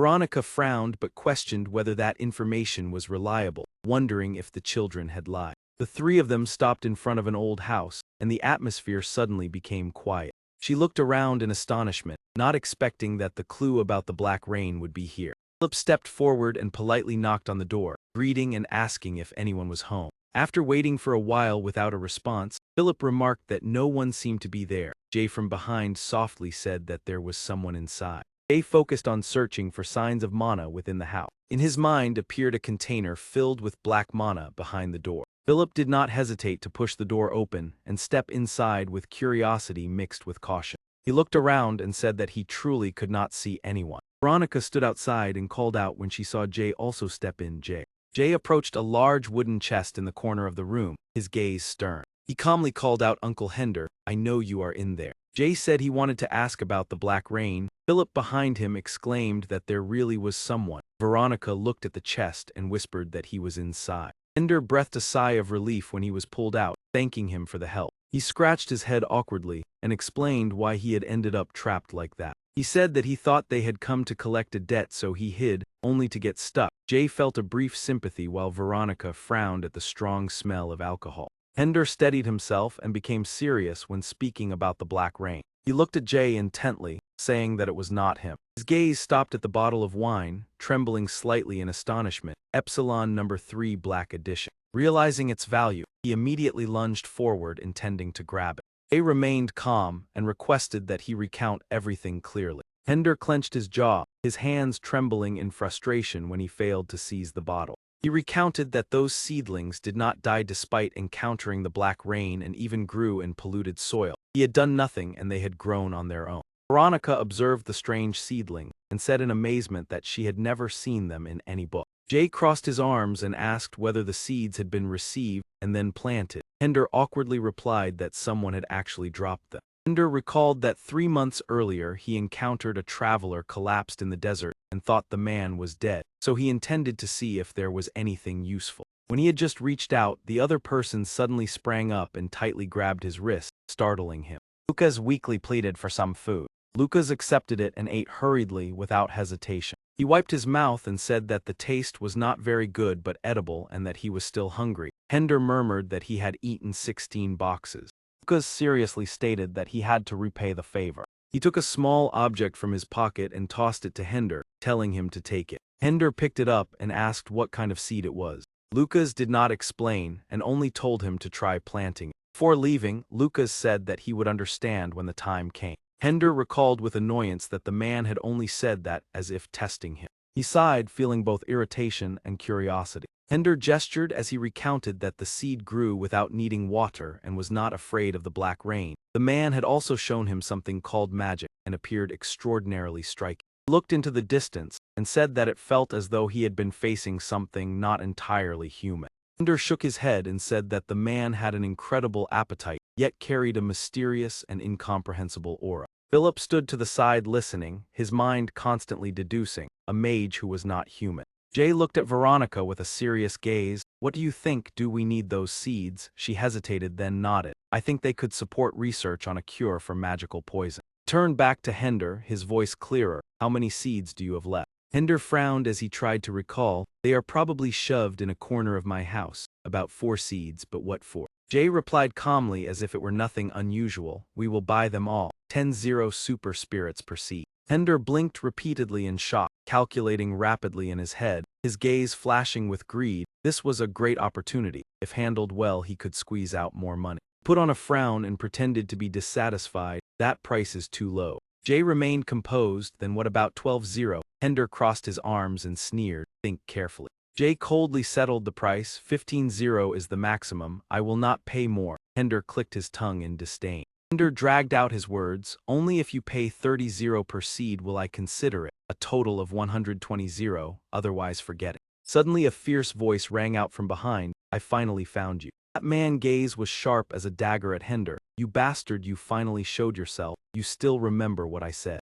He tightened his grip on the hammer and stepped forward, his voice lowering with menace. If you do not repay the debt, do not expect peace. Without hesitation, he raised the hammer and brought it down. The situation was critical. Hender panicked and stumbled back, his whole body trembling, both hands shielding his face. Jay observed in a flash, then stepped forward. I will help you. The mana around him formed an invisible barrier that blocked the strike. Hender's eyes widened in terror, stammering magic. Jay glanced lightly. I can use it too. Hender swallowed hard, sweat pouring down. A real mage. Hender bent low in supplication. Please save me. Jay replied coldly. 120-0 super spirits. Think carefully, that is the price for your life. Hender was stunned and cursed inwardly. Jay still stood in front of him. This is not the time to hesitate. The fee will increase. 130, then 140. Finally Hender shouted, fine, 120-0 I will pay. After settling it, the three hurried into the car and left the area. Veronica leaned back in her seat and curiously asked, I wonder what kind of person that traveler is. Jay drove while replying, perhaps he travels everywhere researching the Black Rain. That is the most likely possibility. Hearing that, her eyes lit up with hope. If so, that would be wonderful. He noticed Philip's unusual silence and asked, is something wrong? He looked straight at Philip. I know you are upset. Philip forced a smile and admitted it. Philip sighed. In District 48, I could not find any news about my mother. He clenched his hands, disappointment clear on his face. I did not expect to meet her immediately, but at least there should have been some clue. Jay spoke in a low voice. Your mother probably did not go too far. Everyone has limits to how far they can travel. He continued, I believe the next district will have traces. Philip nodded slightly. I hope so too. Car slowed down and came to a stop. Jay opened the door and stepped out. He said briefly, we are here. Jay looked around to confirm the location, District 47. In his mind, he recalculated the route of the past 8 days. Veronica ran after him and called Jay. He wondered, why change the plan? The gangs might target us. Jay shrugged. It is fine. Philip asked again, is it really fine? Jay turned his back and affirmed, yes. His gaze turned icy as mana circulated around him. That was my purpose from the start. The sky turned gray and wind swept through the street, making the air colder. A thug was pressed close by Jay, and before he could react, he was knocked to the ground. He stepped forward, his foot stomping beside that man's head against the wall. Answer me. Jay lowered his voice and asked, who is your gang leader? Veronica behind him sighed. This was already the 26th time. The man trembled violently and stammered, Milan. Veronica frowned. That name again? Philip nodded. Before this it was June. Jay withdrew his foot and coldly ordered, go back and tell your leader I want a meet. Tell him to come to Fronen Inn on 16th Street. He hurriedly nodded. Jay clasped his hands behind his back and analyzed. It seems 2 gangs are dividing this district. Philip continued, with such a large district there should be at least 5 gangs, but we have only seen 2 names. He nodded, meaning they are strong enough to control everything. Philip concluded, at this scale there must be at least 200 people. Jay thought to himself, 200. He walked on, thinking positively. With more manpower it would be easier to gather information. After walking a bit further, Veronica suddenly stopped when she saw a bookstore by the roadside. He pointed. Jay looked. She suggested going in to see if there were documents about the Black Rain. Jay replied, all right. As soon as they stepped inside, Veronica widened her eyes at the vast space. This place is truly enormous. She immediately moved deeper inside, her gaze becoming focused, her voice firm as she said she would search for research materials. Philip also turned down another path with excitement. I will check the finance section over there. See you later. He stood still for a moment, his gaze sweeping across the vast library space. His eyes stopped on a nearby woman, her familiar features drawing more of his attention than usual. He looked up at the bookshelf in front of him, observing the row of colorful illustrated books and briefly thinking of picture books. Memories flooded back. The image of a woman telling stories to children echoed. Jay suddenly remembered that Viola had once told countless fascinating tales. He paused, gazing longer at the books as if searching for something from the past. wondering whether those familiar stories were among them. As Jay reached for a book on the shelf, it slipped from its place and fell to the floor. A nearby woman turned, bent down to pick it up, then smiled as she handed it to him. "You dropped this book." Lena extended the book toward Jay with a friendly yet slightly curious look. "This is yours." Jay accepted it, but his expression suddenly changed when he looked closely at her face. She tilted her head, noticing the unusual reaction, and gently asked, "Is something wrong?" Lena looked directly into his eyes, her voice more probing when she saw no response. "Is there a problem?" Jay glanced around and replied briefly, "No." In his mind, he analyzed her energy, a second circle mage with a red gem. Jay lightly clenched his hand, sensing the ring but receiving no reaction, so she was not an executive level. His gaze lowered as if following the flow of tangled emotion. Jay deduced that her body contained an unusually high amount of negative emotions. She should have been affected by mana yet remained calm. Perhaps she was controlling herself. Further investigation was needed. Philip's voice sounded from behind, pulling Jay back to reality. "I found you." Philip approached with a stack of books in his arms, smiling lightly as he asked Jay to help carry some. Jay paused briefly, his eyes still lingering with thoughts before straightening up. He continued to watch the woman's figure and wondered what was so special about her. A realization flashed through his mind: she resembled Philip. Lena smiled at both of them and asked if he was his companion. Philip looked slightly bewildered. She glanced at Philip's stack of books and remarked that he was young to be reading such difficult material. Philip awkwardly tried to speak. Lena nodded and turned away, gently saying, "I will go ahead." The figure gradually faded into the distance, leaving behind a hopeful note of meeting again. The two of them stood watching until she completely disappeared. Jay turned to ask Philip if that could be his mother. Philip froze and said, "I do not know." Philip lowered his head and explained that if it were his mother, she would have recognized him. Then he hesitated, wondering what if she had intentionally pretended not to recognize him. Jay observed and realized that Philip was likely afraid of the feeling of being abandoned. He spoke in a low voice, "I do not think so. She is a mage and has a red gem." Philip suddenly remembered the detail about the necklace. Jay suggested they continue investigating to be certain. Philip nodded that he would add her to the watch list. Philip asked if Jay had chosen any books yet. Jay replied no when Veronica appeared and asked if they were here. Veronica excitedly asked if someone resembling Philip's mother had appeared. Philip shook his head and said she only looked somewhat similar. Veronica still held onto a bit of hope. He encouraged that perhaps Philip would soon achieve his goal. Suddenly a strange voice sounded. "What did you say?" Junin stepped forward irritably, reminding them not to cause trouble in Mi Lam's territory. Mi Lam immediately retorted with icy sharpness. Philip stepped back and asked Veronica if those were Mi Lam and Junin. She cautiously said they were heading toward them. Veronica was confused when the two suddenly turned to argue with each other. Junin pointed directly at Jay's group, saying, "You dare touch our people." He pushed Mi Lam aside, telling him not to interfere. Mi Lam provoked a fight. Junin responded without hesitation. Philip remarked that their relationship was worse than he thought. Veronica worried that a real conflict would occur. Jay remained silent, observing and analyzing. He sensed mana fluctuations, but realized they were only threatening each other. Jay decided to intervene before the situation went out of control. He gently raised his hand, activating his ability. An invisible stream of energy seeped into Mi Lam's body. Then it discreetly infiltrated Junin as well. Both of them suddenly paused with a feeling of discomfort. They suddenly felt inexplicably irritated and glared at each other with hostility. Negative emotions surged, distorting their thoughts and sharply increasing tension. Their restraint dissolved, both nearly losing control. Junin ordered an attack, his subordinate reminding him that they had been told not to start a fight. Mi Lam also shouted, urging his subordinates to charge in. He threatened to deal with anyone who still hesitated. Both sides charged at each other, the scene instantly descending into chaos. Screams rang out as one man rushed forward with killing intent. Another cried out in pain after being struck by a sudden blow. Philip and Veronica stood frozen amid the turmoil. Jay lowered his gaze, analyzing the pattern of emotions either fading or erupting. He realized that if the threshold was exceeded, emotions would explode into action. Jay envisioned the inevitable consequences of losing control. He understood that this was merely the result of emotional imbalance and would subside once enough was expended. Jay exhaled softly as he noticed the state gradually stabilizing. He looked at the two combatants to confirm his deduction. Their anger diminished even as they continued fighting out of pride, both briefly thinking they did not wish to continue. Junin paused, wondering why he was fighting, while Mi Lam continued to shout. He accused the other of capturing his people. Junin refuted the claim, and was then accused of selling people to another organization. Anger flared again, prompting him to demand action. As they prepared to charge once more, Jay stepped forward to block them. Both turned toward him in anger, but Jay remained unfazed. He raised his hand, and an invisible pressure immediately bore down on them. Yunin felt a sharp pain and was bewildered by that power. Lam trembled as he realized the overwhelming difference in strength. He swallowed nervously, wondering how he had dared to confront someone like that.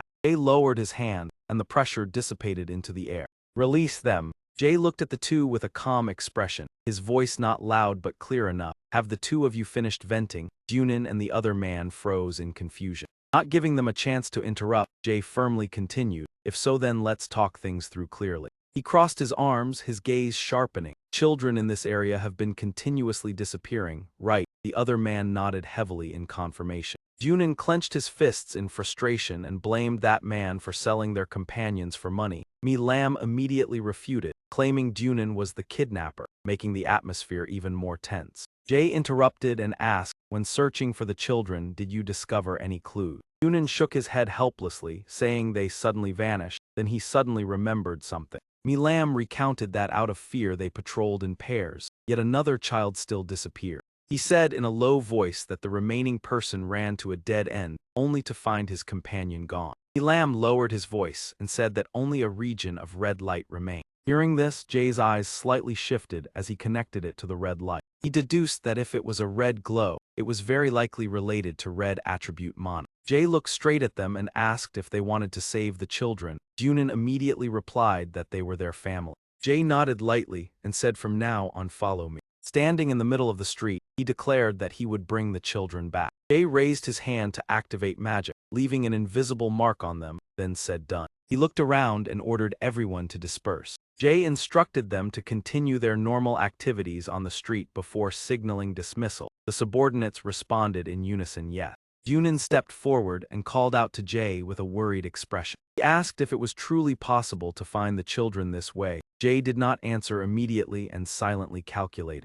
After a brief silence, Jay said that today another child would disappear, leaving Yunin stunned. In his mind, he pieced together the information that someone disappeared every 2 or 3 days. The most recent incident was 3 days ago, so the red light might appear again, and if it was magic then. Jay thought that magic was essentially a combination of scattered mana. If traces of the original components remained, he could track the moment of activation and its operational trajectory. Jay opened his eyes and said, "Do not worry, protect me because I need to concentrate." Yunin and Lam nodded. He knelt by the edge of the tranquil lake, allowing his mana to spread throughout the space. Closing his eyes, he focused all his consciousness on every subtle movement. Within the waves of energy, Jay analyzed the structure and trajectory of the mana before expanding his range of perception. He discovered that a group of subordinates was gathering at Shop 18-2. In another direction, the mark of a person remained clear within his perception. Suddenly, a surge of killing intent approached from behind. Jay opened his eyes and breathed heavily before quickly stabilizing himself. The other person asked if he had found anything yet, and Veronica anxiously followed with her own question. Without answering, Jay suddenly sprang up and looked toward a distant direction, causing her to call his name. A map of perception guided him through each street toward Area 18-2. Upon arrival, Jay saw a region covered in red light. He narrowed his eyes, confirming that it was indeed the red glow. A beam of light suddenly shot away before Jay's eye. Without hesitation, he accelerated in pursuit. Jay dashed forward as the distance gradually shortened. All the gathered clues in his mind formed a definite conclusion. At the end of this beam of light lay the answer. Jay coldly vowed to uncover the origin of the disappearances. Stopping before an abandoned house, he observed it carefully. He sensed binding magic inside, as Philip and Veronica also arrived in time. Philip asked whether the children were inside. Jay replied that the probability was very high.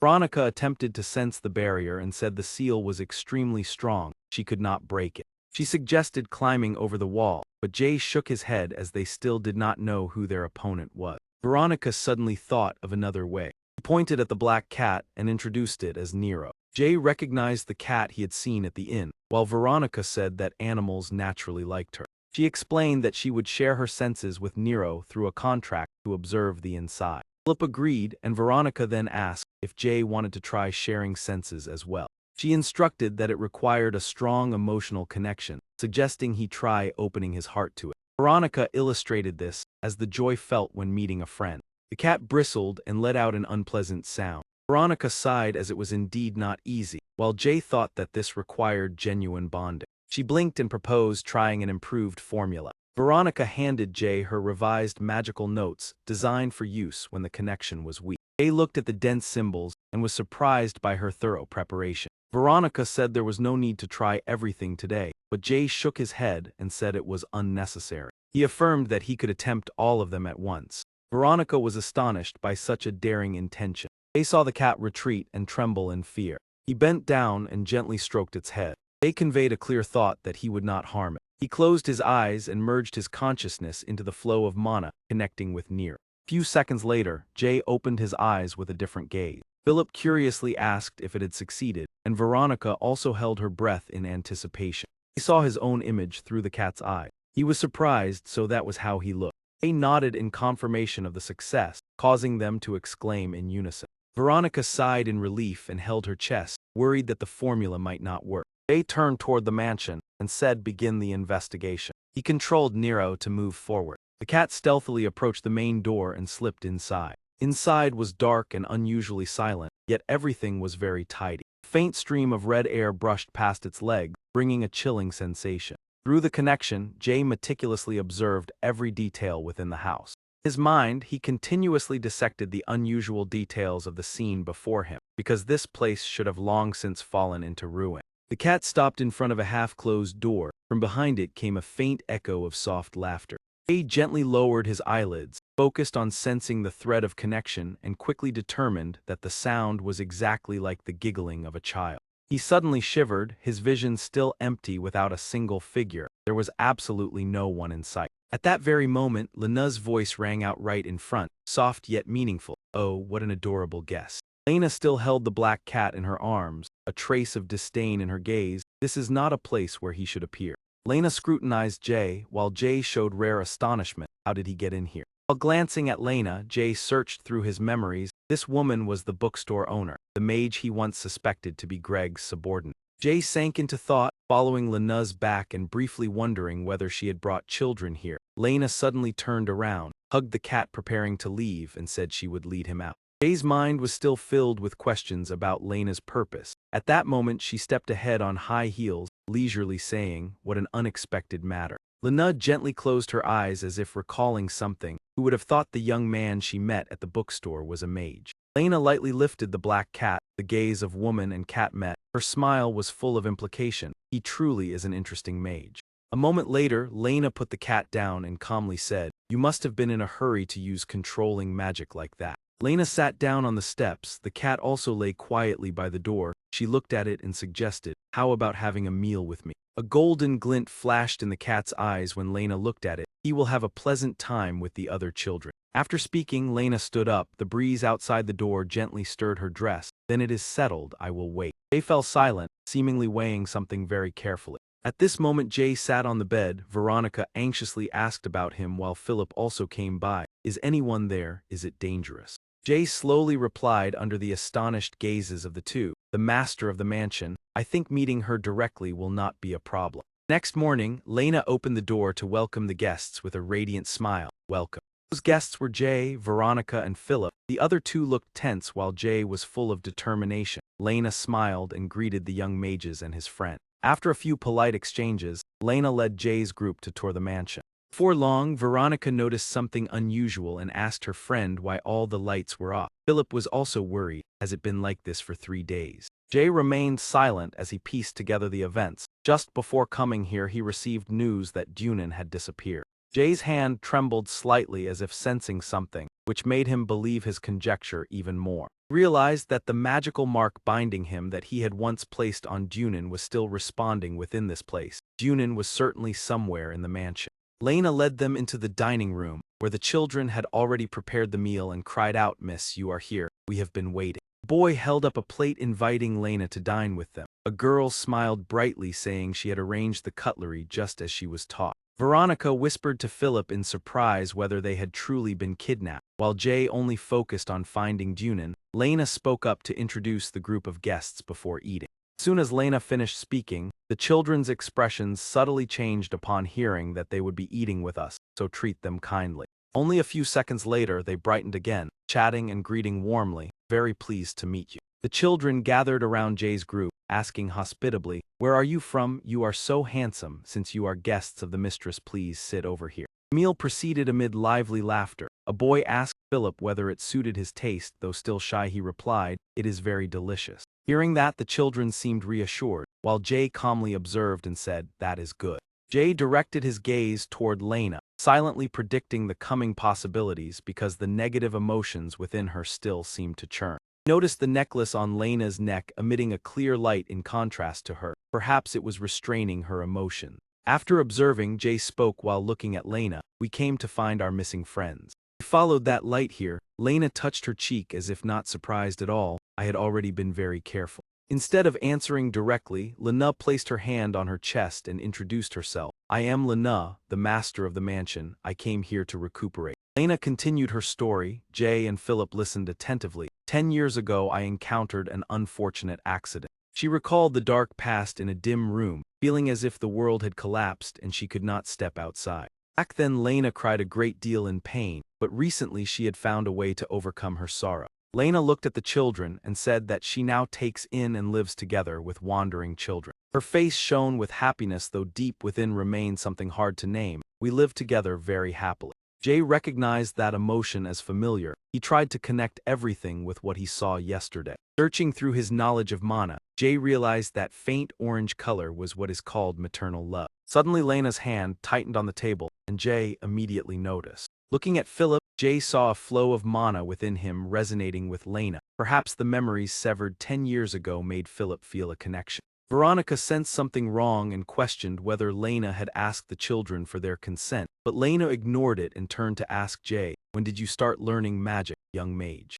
Lena suddenly became unusually enthusiastic, continuously asking Jay about his food preferences. She was also curious about his life. Is living on the streets difficult? Jay sensed something strange, thinking that she was asking him too many questions, and, looking deep into Lena's mind, Jay discovered another type of mana. Whenever she looked at him, that emotion surged. Jay continued analyzing, wondering why she felt both regret and obsession when looking at him. What made him different from those children? While thinking, Jay heard Veronica softly call beside him, "Jay." Veronica looked at the children eating and whispered, "Do you not feel the remaining mana?" She said she did not control their minds. Jay observed the children and pondered, "Do you truly think they are here voluntarily?" Then firmly replied, "I do not think so." Jay noticed that although they were laughing and talking, their emotional vessels were empty. Veronica was stunned upon hearing that. What? Even while cheerful, the children's minds were nearly motionless. Their vessels were empty, just like Jay's normal state. Jay looked at those bright smiles and remarked that their actions seemed full of emotion, but inside there was none. Jay coldly concluded this was the ability of the red sound level. Seeing him distracted, Lena stood up to draw attention. "Look at me." Lena left the table, walking toward the door with a smile on her lips. "I forgot to bring out the dessert. Wait a moment." The children politely replied, "Yes, miss," and as soon as Lena disappeared, they completely changed their attitude. The child spoke up with an unfriendly tone at the presence of Jay's group. "You came to take us away, did you not?" Veronica hurriedly explained that Junin and Mi Lam were looking for them. The child shook his head, refusing, telling them to just go back. Veronica was stunned while Boston asserted he did not intend to return. La also said she liked it here. Halle spoke of Lena's care with gratitude. "She gives us good food, warm clothes, and teaches us letters. Life here is better than on the streets." The little girl timidly said the mistress is a good person, and she did not want to disappoint her. The others also agreed they would do anything to continue staying here. Gradually, their eyes turned hostile toward Jay's group. "If you interfere, we will do everything to stop you." Lena returned with a cart full of cakes. "Did I keep you waiting long?" The children cheered, asking for dessert. Lena leisurely placed each tempting cake onto the table. After finishing the preparations, she told everyone that she had prepared a special dish for all. Lena kindly invited, "Try it." Jay merely looked at the dessert and felt something was wrong. Cake was covered in glossy red syrup with a small cherry. Jay lightly touched it with his fork and realized there was an addictive substance inside. The children forced smiles, urging Jay's group to eat quickly. "Try it. The mistress made it for you." Seeing them hesitate, they reproached them, making Veronica flustered. "Are you not eating? Do you intend to betray her kindness?" With no other way to respond, Jay's group finally tasted the cake. Lena watched the scene with satisfaction, her smile full of implication. Suddenly a fork smeared with syrup fell to the floor, signaling something ominous. Lena stood at the head of the table, silently witnessing the scene she had always longed for. When the children had all fallen asleep, the goal seemingly accomplished, Lena finally revealed a calculating smile. One morning, in a room bathed in the warm summer sunlight, a few children carried a boy on a stretcher, Boston walking ahead leading the way. The boy lying motionless on the stretcher was Jay, no one else. Appearing unconscious, Jay was actually pretending as his body still twitched slightly. Indeed, Jay opened his eyes slightly, quietly observing everything around him. Earlier, as a precaution, Jay had given his friends 3 pills and said, "Take these." Veronica recognized them immediately and asked in surprise, "Aren't these fever medicine?" Jay explained why he suggested taking them. It's best to use them before entering the mansion. Recalling the last time, Jay tried to piece together memories. When Nero entered the mansion, he had seen a familiar herb in the corner of the garden near the gate. In Jay's mind appeared the image of a plant with bright red fruit called breakout, usually overlooked because used directly it had no effect, but processed correctly it became a powerful sedative. Jay recalled the time Niall had assisted him in Zone 50, teaching him how to use herbs. Holding the tiny fever pill in his hand, Jay studied it closely and thought he knew how to counter it. Simply use medicine to resist its effect. Veronica and Philip had taken the pills, while Jay wondered how that woman understood and could use the black herb known only in shady circles. Jay was taken to another room, lying on a bed surrounded by books and toys. After completing their task, the children left the room, leaving Jay alone. Jay opened his eyes and observed the situation around him. Thanks to his abilities, Jay sensed Veronica and Philip's location. They were nearby, but each seemed confined to a separate room. Watching the small teddy bear on the bed, Jay paused briefly. What is this? Taking time to examine it, Jay realized the furnishings were small, like a child's room. While observing, Jay heard a strange noise and turned toward the source. The person calling for help was Junin. Jay immediately recognized him and quietly called his name. About to move to help Junin, Jay noticed something unusual at the door. Lena appeared, throwing open the door. Junin faced her, sweat pouring down. Lena passed by the bed where Jay lay. Fortunately, he had feigned unconsciousness in time. Seeing Lena, Junin panicked and jumped up. Lena soothed him with a sweet voice. "Don't worry, you'll feel better soon." Jay opened his eyes to watch, wondering what she intended to do. Lena removed the necklace she always wore around her neck. She held it in her hand and smiled unpredictably. The necklace gradually drained Junin's emotions, revealing his pain. Having witnessed much, Jay confidently read his emotional state. When Junin's emotions were drained, Lena lifted the gem with satisfaction, and Jay realized everything was being absorbed into it. Stripped of feelings, Junin became empty and offered no resistance.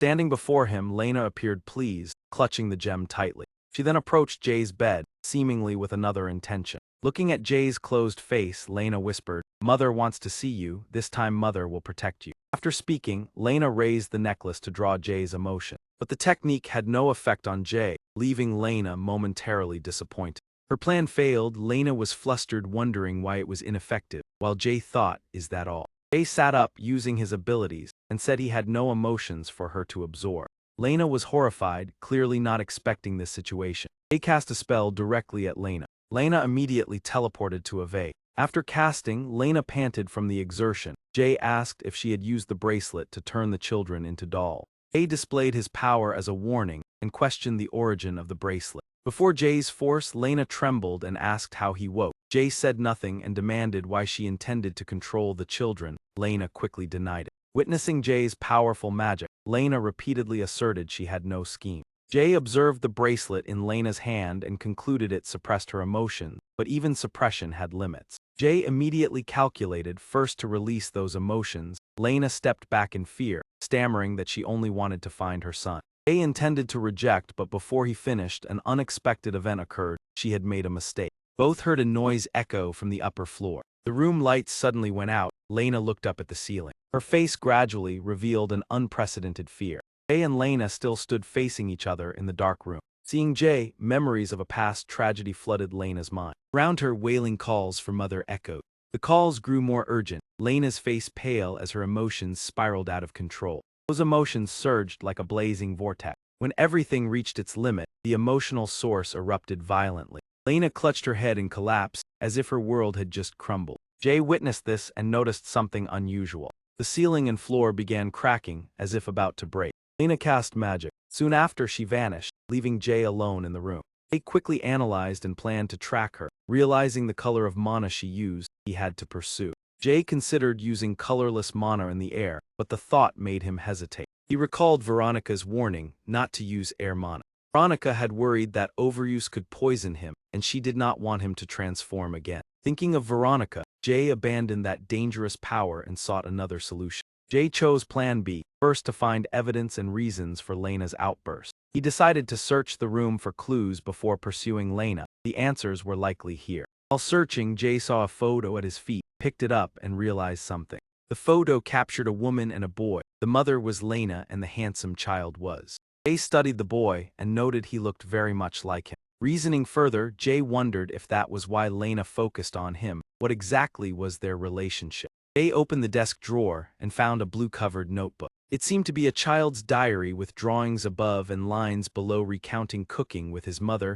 learning magic, and family photos. Jay flipped through quickly and found nothing more. Piecing things together, Jay was amazed, thinking if the last page was 10 years ago, the boy would now be his age, yet he had never met anyone like him. The last page no longer bore childish handwriting. It was Lena's handwriting with an apology for not being able to protect her child. While intently reading the diary, Jay suddenly noticed something unusual. He immediately became alert and abruptly turned in one direction. Dunning seemed to have lost consciousness. He grabbed a chair and tried to throw it straight at Jay. Dunning was furious, yet deep in his mind there was an emotional void. How dare he endanger Madam? Jay immediately realized something was wrong. That emotional shell was completely hollow. He looked at Dunning charging toward him in fury and wondered if he had no emotions then, why he behaved as if enraged. Jay froze when he saw Dunning closing in on him. He could not help but feel confused. This made no sense. Jay's eyes flashed with surprise. His curiosity about that thing grew stronger. What exactly was it? Dunning closed in, raising the chair with a murderous expression, yet lost. Jay swiftly dodged the attack. Missing the strike, Dunning did not stop and snarled, how dare he touch Madam Lena. Then he threw a punch at Jay. I will not forgive. The punch came down with great force, but Jay blocked it with both hands and remained steady. While Dunning launched relentless attacks, Jay calmly observed that his body was enhanced by magic. After evaluating, Jay realized Dunning was not a significant threat, only his strength had increased while his skill did not match. As they struggled, the ground and floor trembled again, causing Dunning to pause. He suddenly screamed as if out of control, get out, leave here. Jay thought it could not be prolonged. Jay firmly restrained Dunning to subdue him, leaving him stunned. Immediately afterward, Jay used a suppression spell. Dunning cried out in pain. Before long, Dunning was completely subdued and collapsed onto the floor. After handling it, Jay opened the door and rushed out to find Philip and Veronica. I must find them. The group of children from earlier appeared as if waiting. There he is over there. Halle led them, his face filled with anger. He shouted, how dare he attack Madam, seize him. Halle pointed at Jay and urged the children to charge forward. Those tricks did not trouble Jay. He cast a spell and vanished. Jay circled behind Palya's group so quickly that they did not notice. Halle angrily ordered them to chase him quickly. Jay used location magic to determine Philip and Veronica's position. It seemed they were nearby. Finding Philip was not difficult. Jay quickly saw him from afar, shouting, move away. Philip climbed onto a tall bookshelf, holding a broom to fend off the children below. Do not touch me, while they tried to pull him down. One child had grabbed Philip's ankle. At the critical moment, Jay appeared and struck the child's wrist, rescuing Philip. Another child noticed someone intervening. Philip above witnessed everything. Philip was delighted to see Jay, and Jay had already resolved the situation. Once safe, Philip climbed down and asked what happened. Jay replied he would explain after finding Veronica. On the way, they heard a strange sound. Philip wondered whose voice it was. Both followed the sound and realized it was Veronica. Philip called out loudly. Philip was about to ask when he stopped upon seeing Veronica using magic to restrain the children. They cried in fear, begging to be released. Veronica appeared uncomfortable having to do so. Philip sighed in relief. You are still safe. Veronica was also glad to see the two of them unharmed. She worriedly asked why the mansion was shaking and why the children attacked her. Jay calmly replied, you saw it yourself. He reminded her that after the lights turned on, she ran away. Right, Veronica confirmed. Philip wondered why she fled upon seeing the lights. Jay took an item from his pocket and said perhaps because of this. Jay handed the photograph to Philip. His expression changed. I found it in the room. There was also a family photo of Lena and a child's diary. Veronica stood behind and read the diary, her eyes filled with compassion. Veronica was troubled. Philip fell silent. Jay speculated the boy was likely Lena's son. Could it be that he had already died? Veronica recalled lessons about psychological trauma. Perhaps when the lights turned on, her painful memories were triggered. Then she returned to reality. For now they had to save the children in the mansion. What did Jay think? Jay did not answer immediately, and instead asked Philip what he thought. Philip was surprised. Jay calmly replied yes. Philip looked at Jay and guessed he had understood something. He thought that based on the diary, perhaps Lena was not his mother. But currently the mansion was collapsing rapidly. If they did not leave, it would be dangerous. Philip felt that Jay respected his decision and appreciated it even more.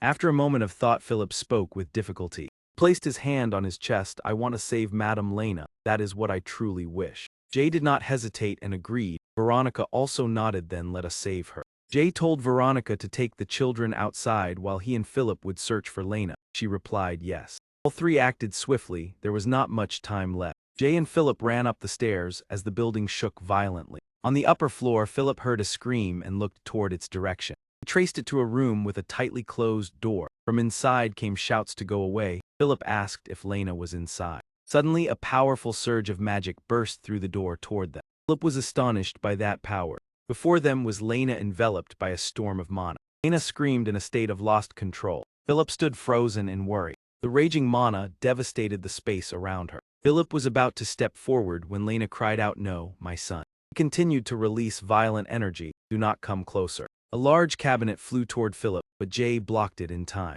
Lena kept screaming. Jay strained to shield Philip from that surge of power. Philip remembered Veronica's explanation that due to psychological trauma, she might see them as enemies. Jay analyzed that the mana exceeded the limit of the magic circle. Her ring had lost control due to the emotional outburst. He explained that if this continued, the vessel would shatter. Philip panicked. Philip asked then how to stop it. Jay replied they had to calm her down. Jay turned to Philip and asked in this urgent situation if he had any way to help someone regain composure. Philip rested his chin on his hand and pondered for a moment before quickly coming up with a solution. He could try placing himself in their emotions. Seizing the momentum, Philip clenched his hands and spoke from the heart. When facing Lena, he should share that burden with her. They did not seem to fully understand and asked again, empathy. Philip spoke about Lena's circumstances and how to help her overcome them. Previously, she had no one to share with. He only needed to listen, embrace her, gently pat her, and let her know that he understood. Philip added that emotions could spread. Hearing this, Jay suddenly realized something spread was that why he had also shed tears at that time. Jay recalled the moment he embraced Veronica, when the emotions of the two truly blended together. After hearing this, Jay decided that he first had to approach Lena if he wanted to follow that method. Jay intended to go himself out of concern for Philip. He was not good at empathy but also did not want Philip to walk into that storm empty-handed. Yet Philip proactively said he would do it. Philip placed his hand on his chest, determination igniting in his heart. He understood what it felt like to lose a family. For a brief moment, Jay saw a warm stream of mana radiating from Philip and was utterly astonished. Seeing Philip's resolve, Jay immediately provided support by erecting a barrier around him. He would shrink it and concentrate all his mana to protect him. Jay further reinforced the protective layer. Philip silently admired his skillful manipulation. It turned out that magic could be used in this way. Before Philip entered, Jay reminded him that he had already consumed a great deal of mana and could not increase it further. Be careful. Philip replied with thanks.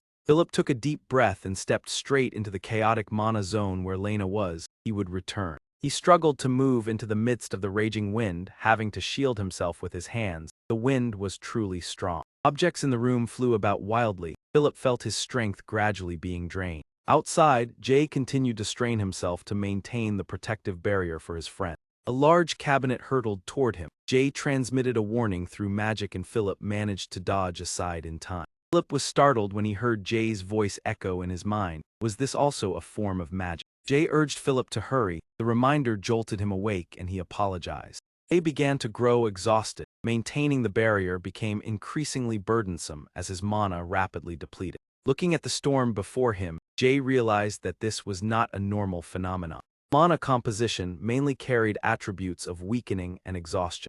Jay's hands trembled as he controlled the spell. The closer Philip moved to Lena, the harder it became for him to concentrate on reinforcing. On the other side, Philip was also panting heavily, with sweat soaking his body due to the pressure. He held his head and advanced step by step through the gale, feeling as though his strength was about to run out. Amid the staggering, a loud crash rang out in front of him, making him think he would collapse. Philip had come very close to Lena. Her scream echoed beside his ears.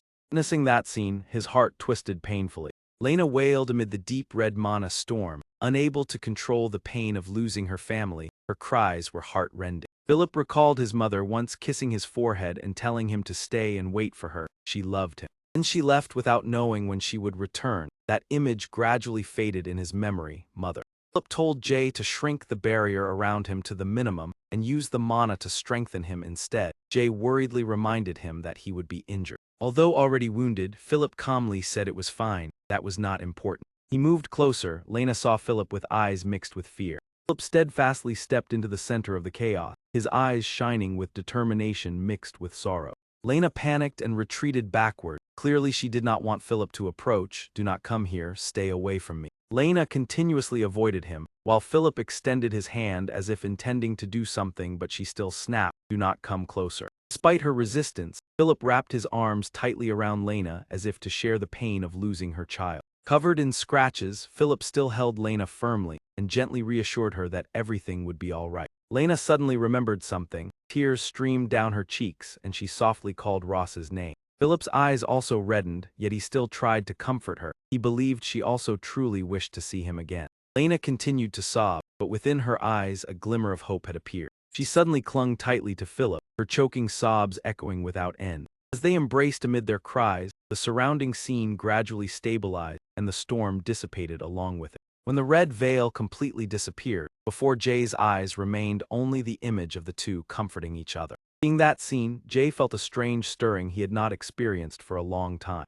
He silently watched, and at the corner of his eye a tear unconsciously fell. His heart seemed to be warm. Amid the devastated space, Jay cried again. This feeling seemed to have appeared in the past. Old memories flooded back. The first time he felt it was beneath the bridge years ago. Jay remembered the times he chose to avoid it. For many years he had continued to evade that emotion. Back then would he have shed tears like today, or merely tried to bury everything? Tears still fell, but Jay no longer hated this feeling. It surged from the depths of his soul. He remembered the warm moments beside his loved ones. Then painful memories echoed back, along with the call of Jay run. At this moment, Jay realized that he too had once cried like this, and at that time he had told himself he could not. Watching the old emotions, Jay let the tears fall as he understood something. He looked at the reflection of himself. Within it was a person who was crying yet genuine and full of emotion. He had to face it. A large surge of magic seemed to envelop Jay's heart, embracing all the pain. Amid those tears, within Jay's heart true strength and emotion had indeed formed.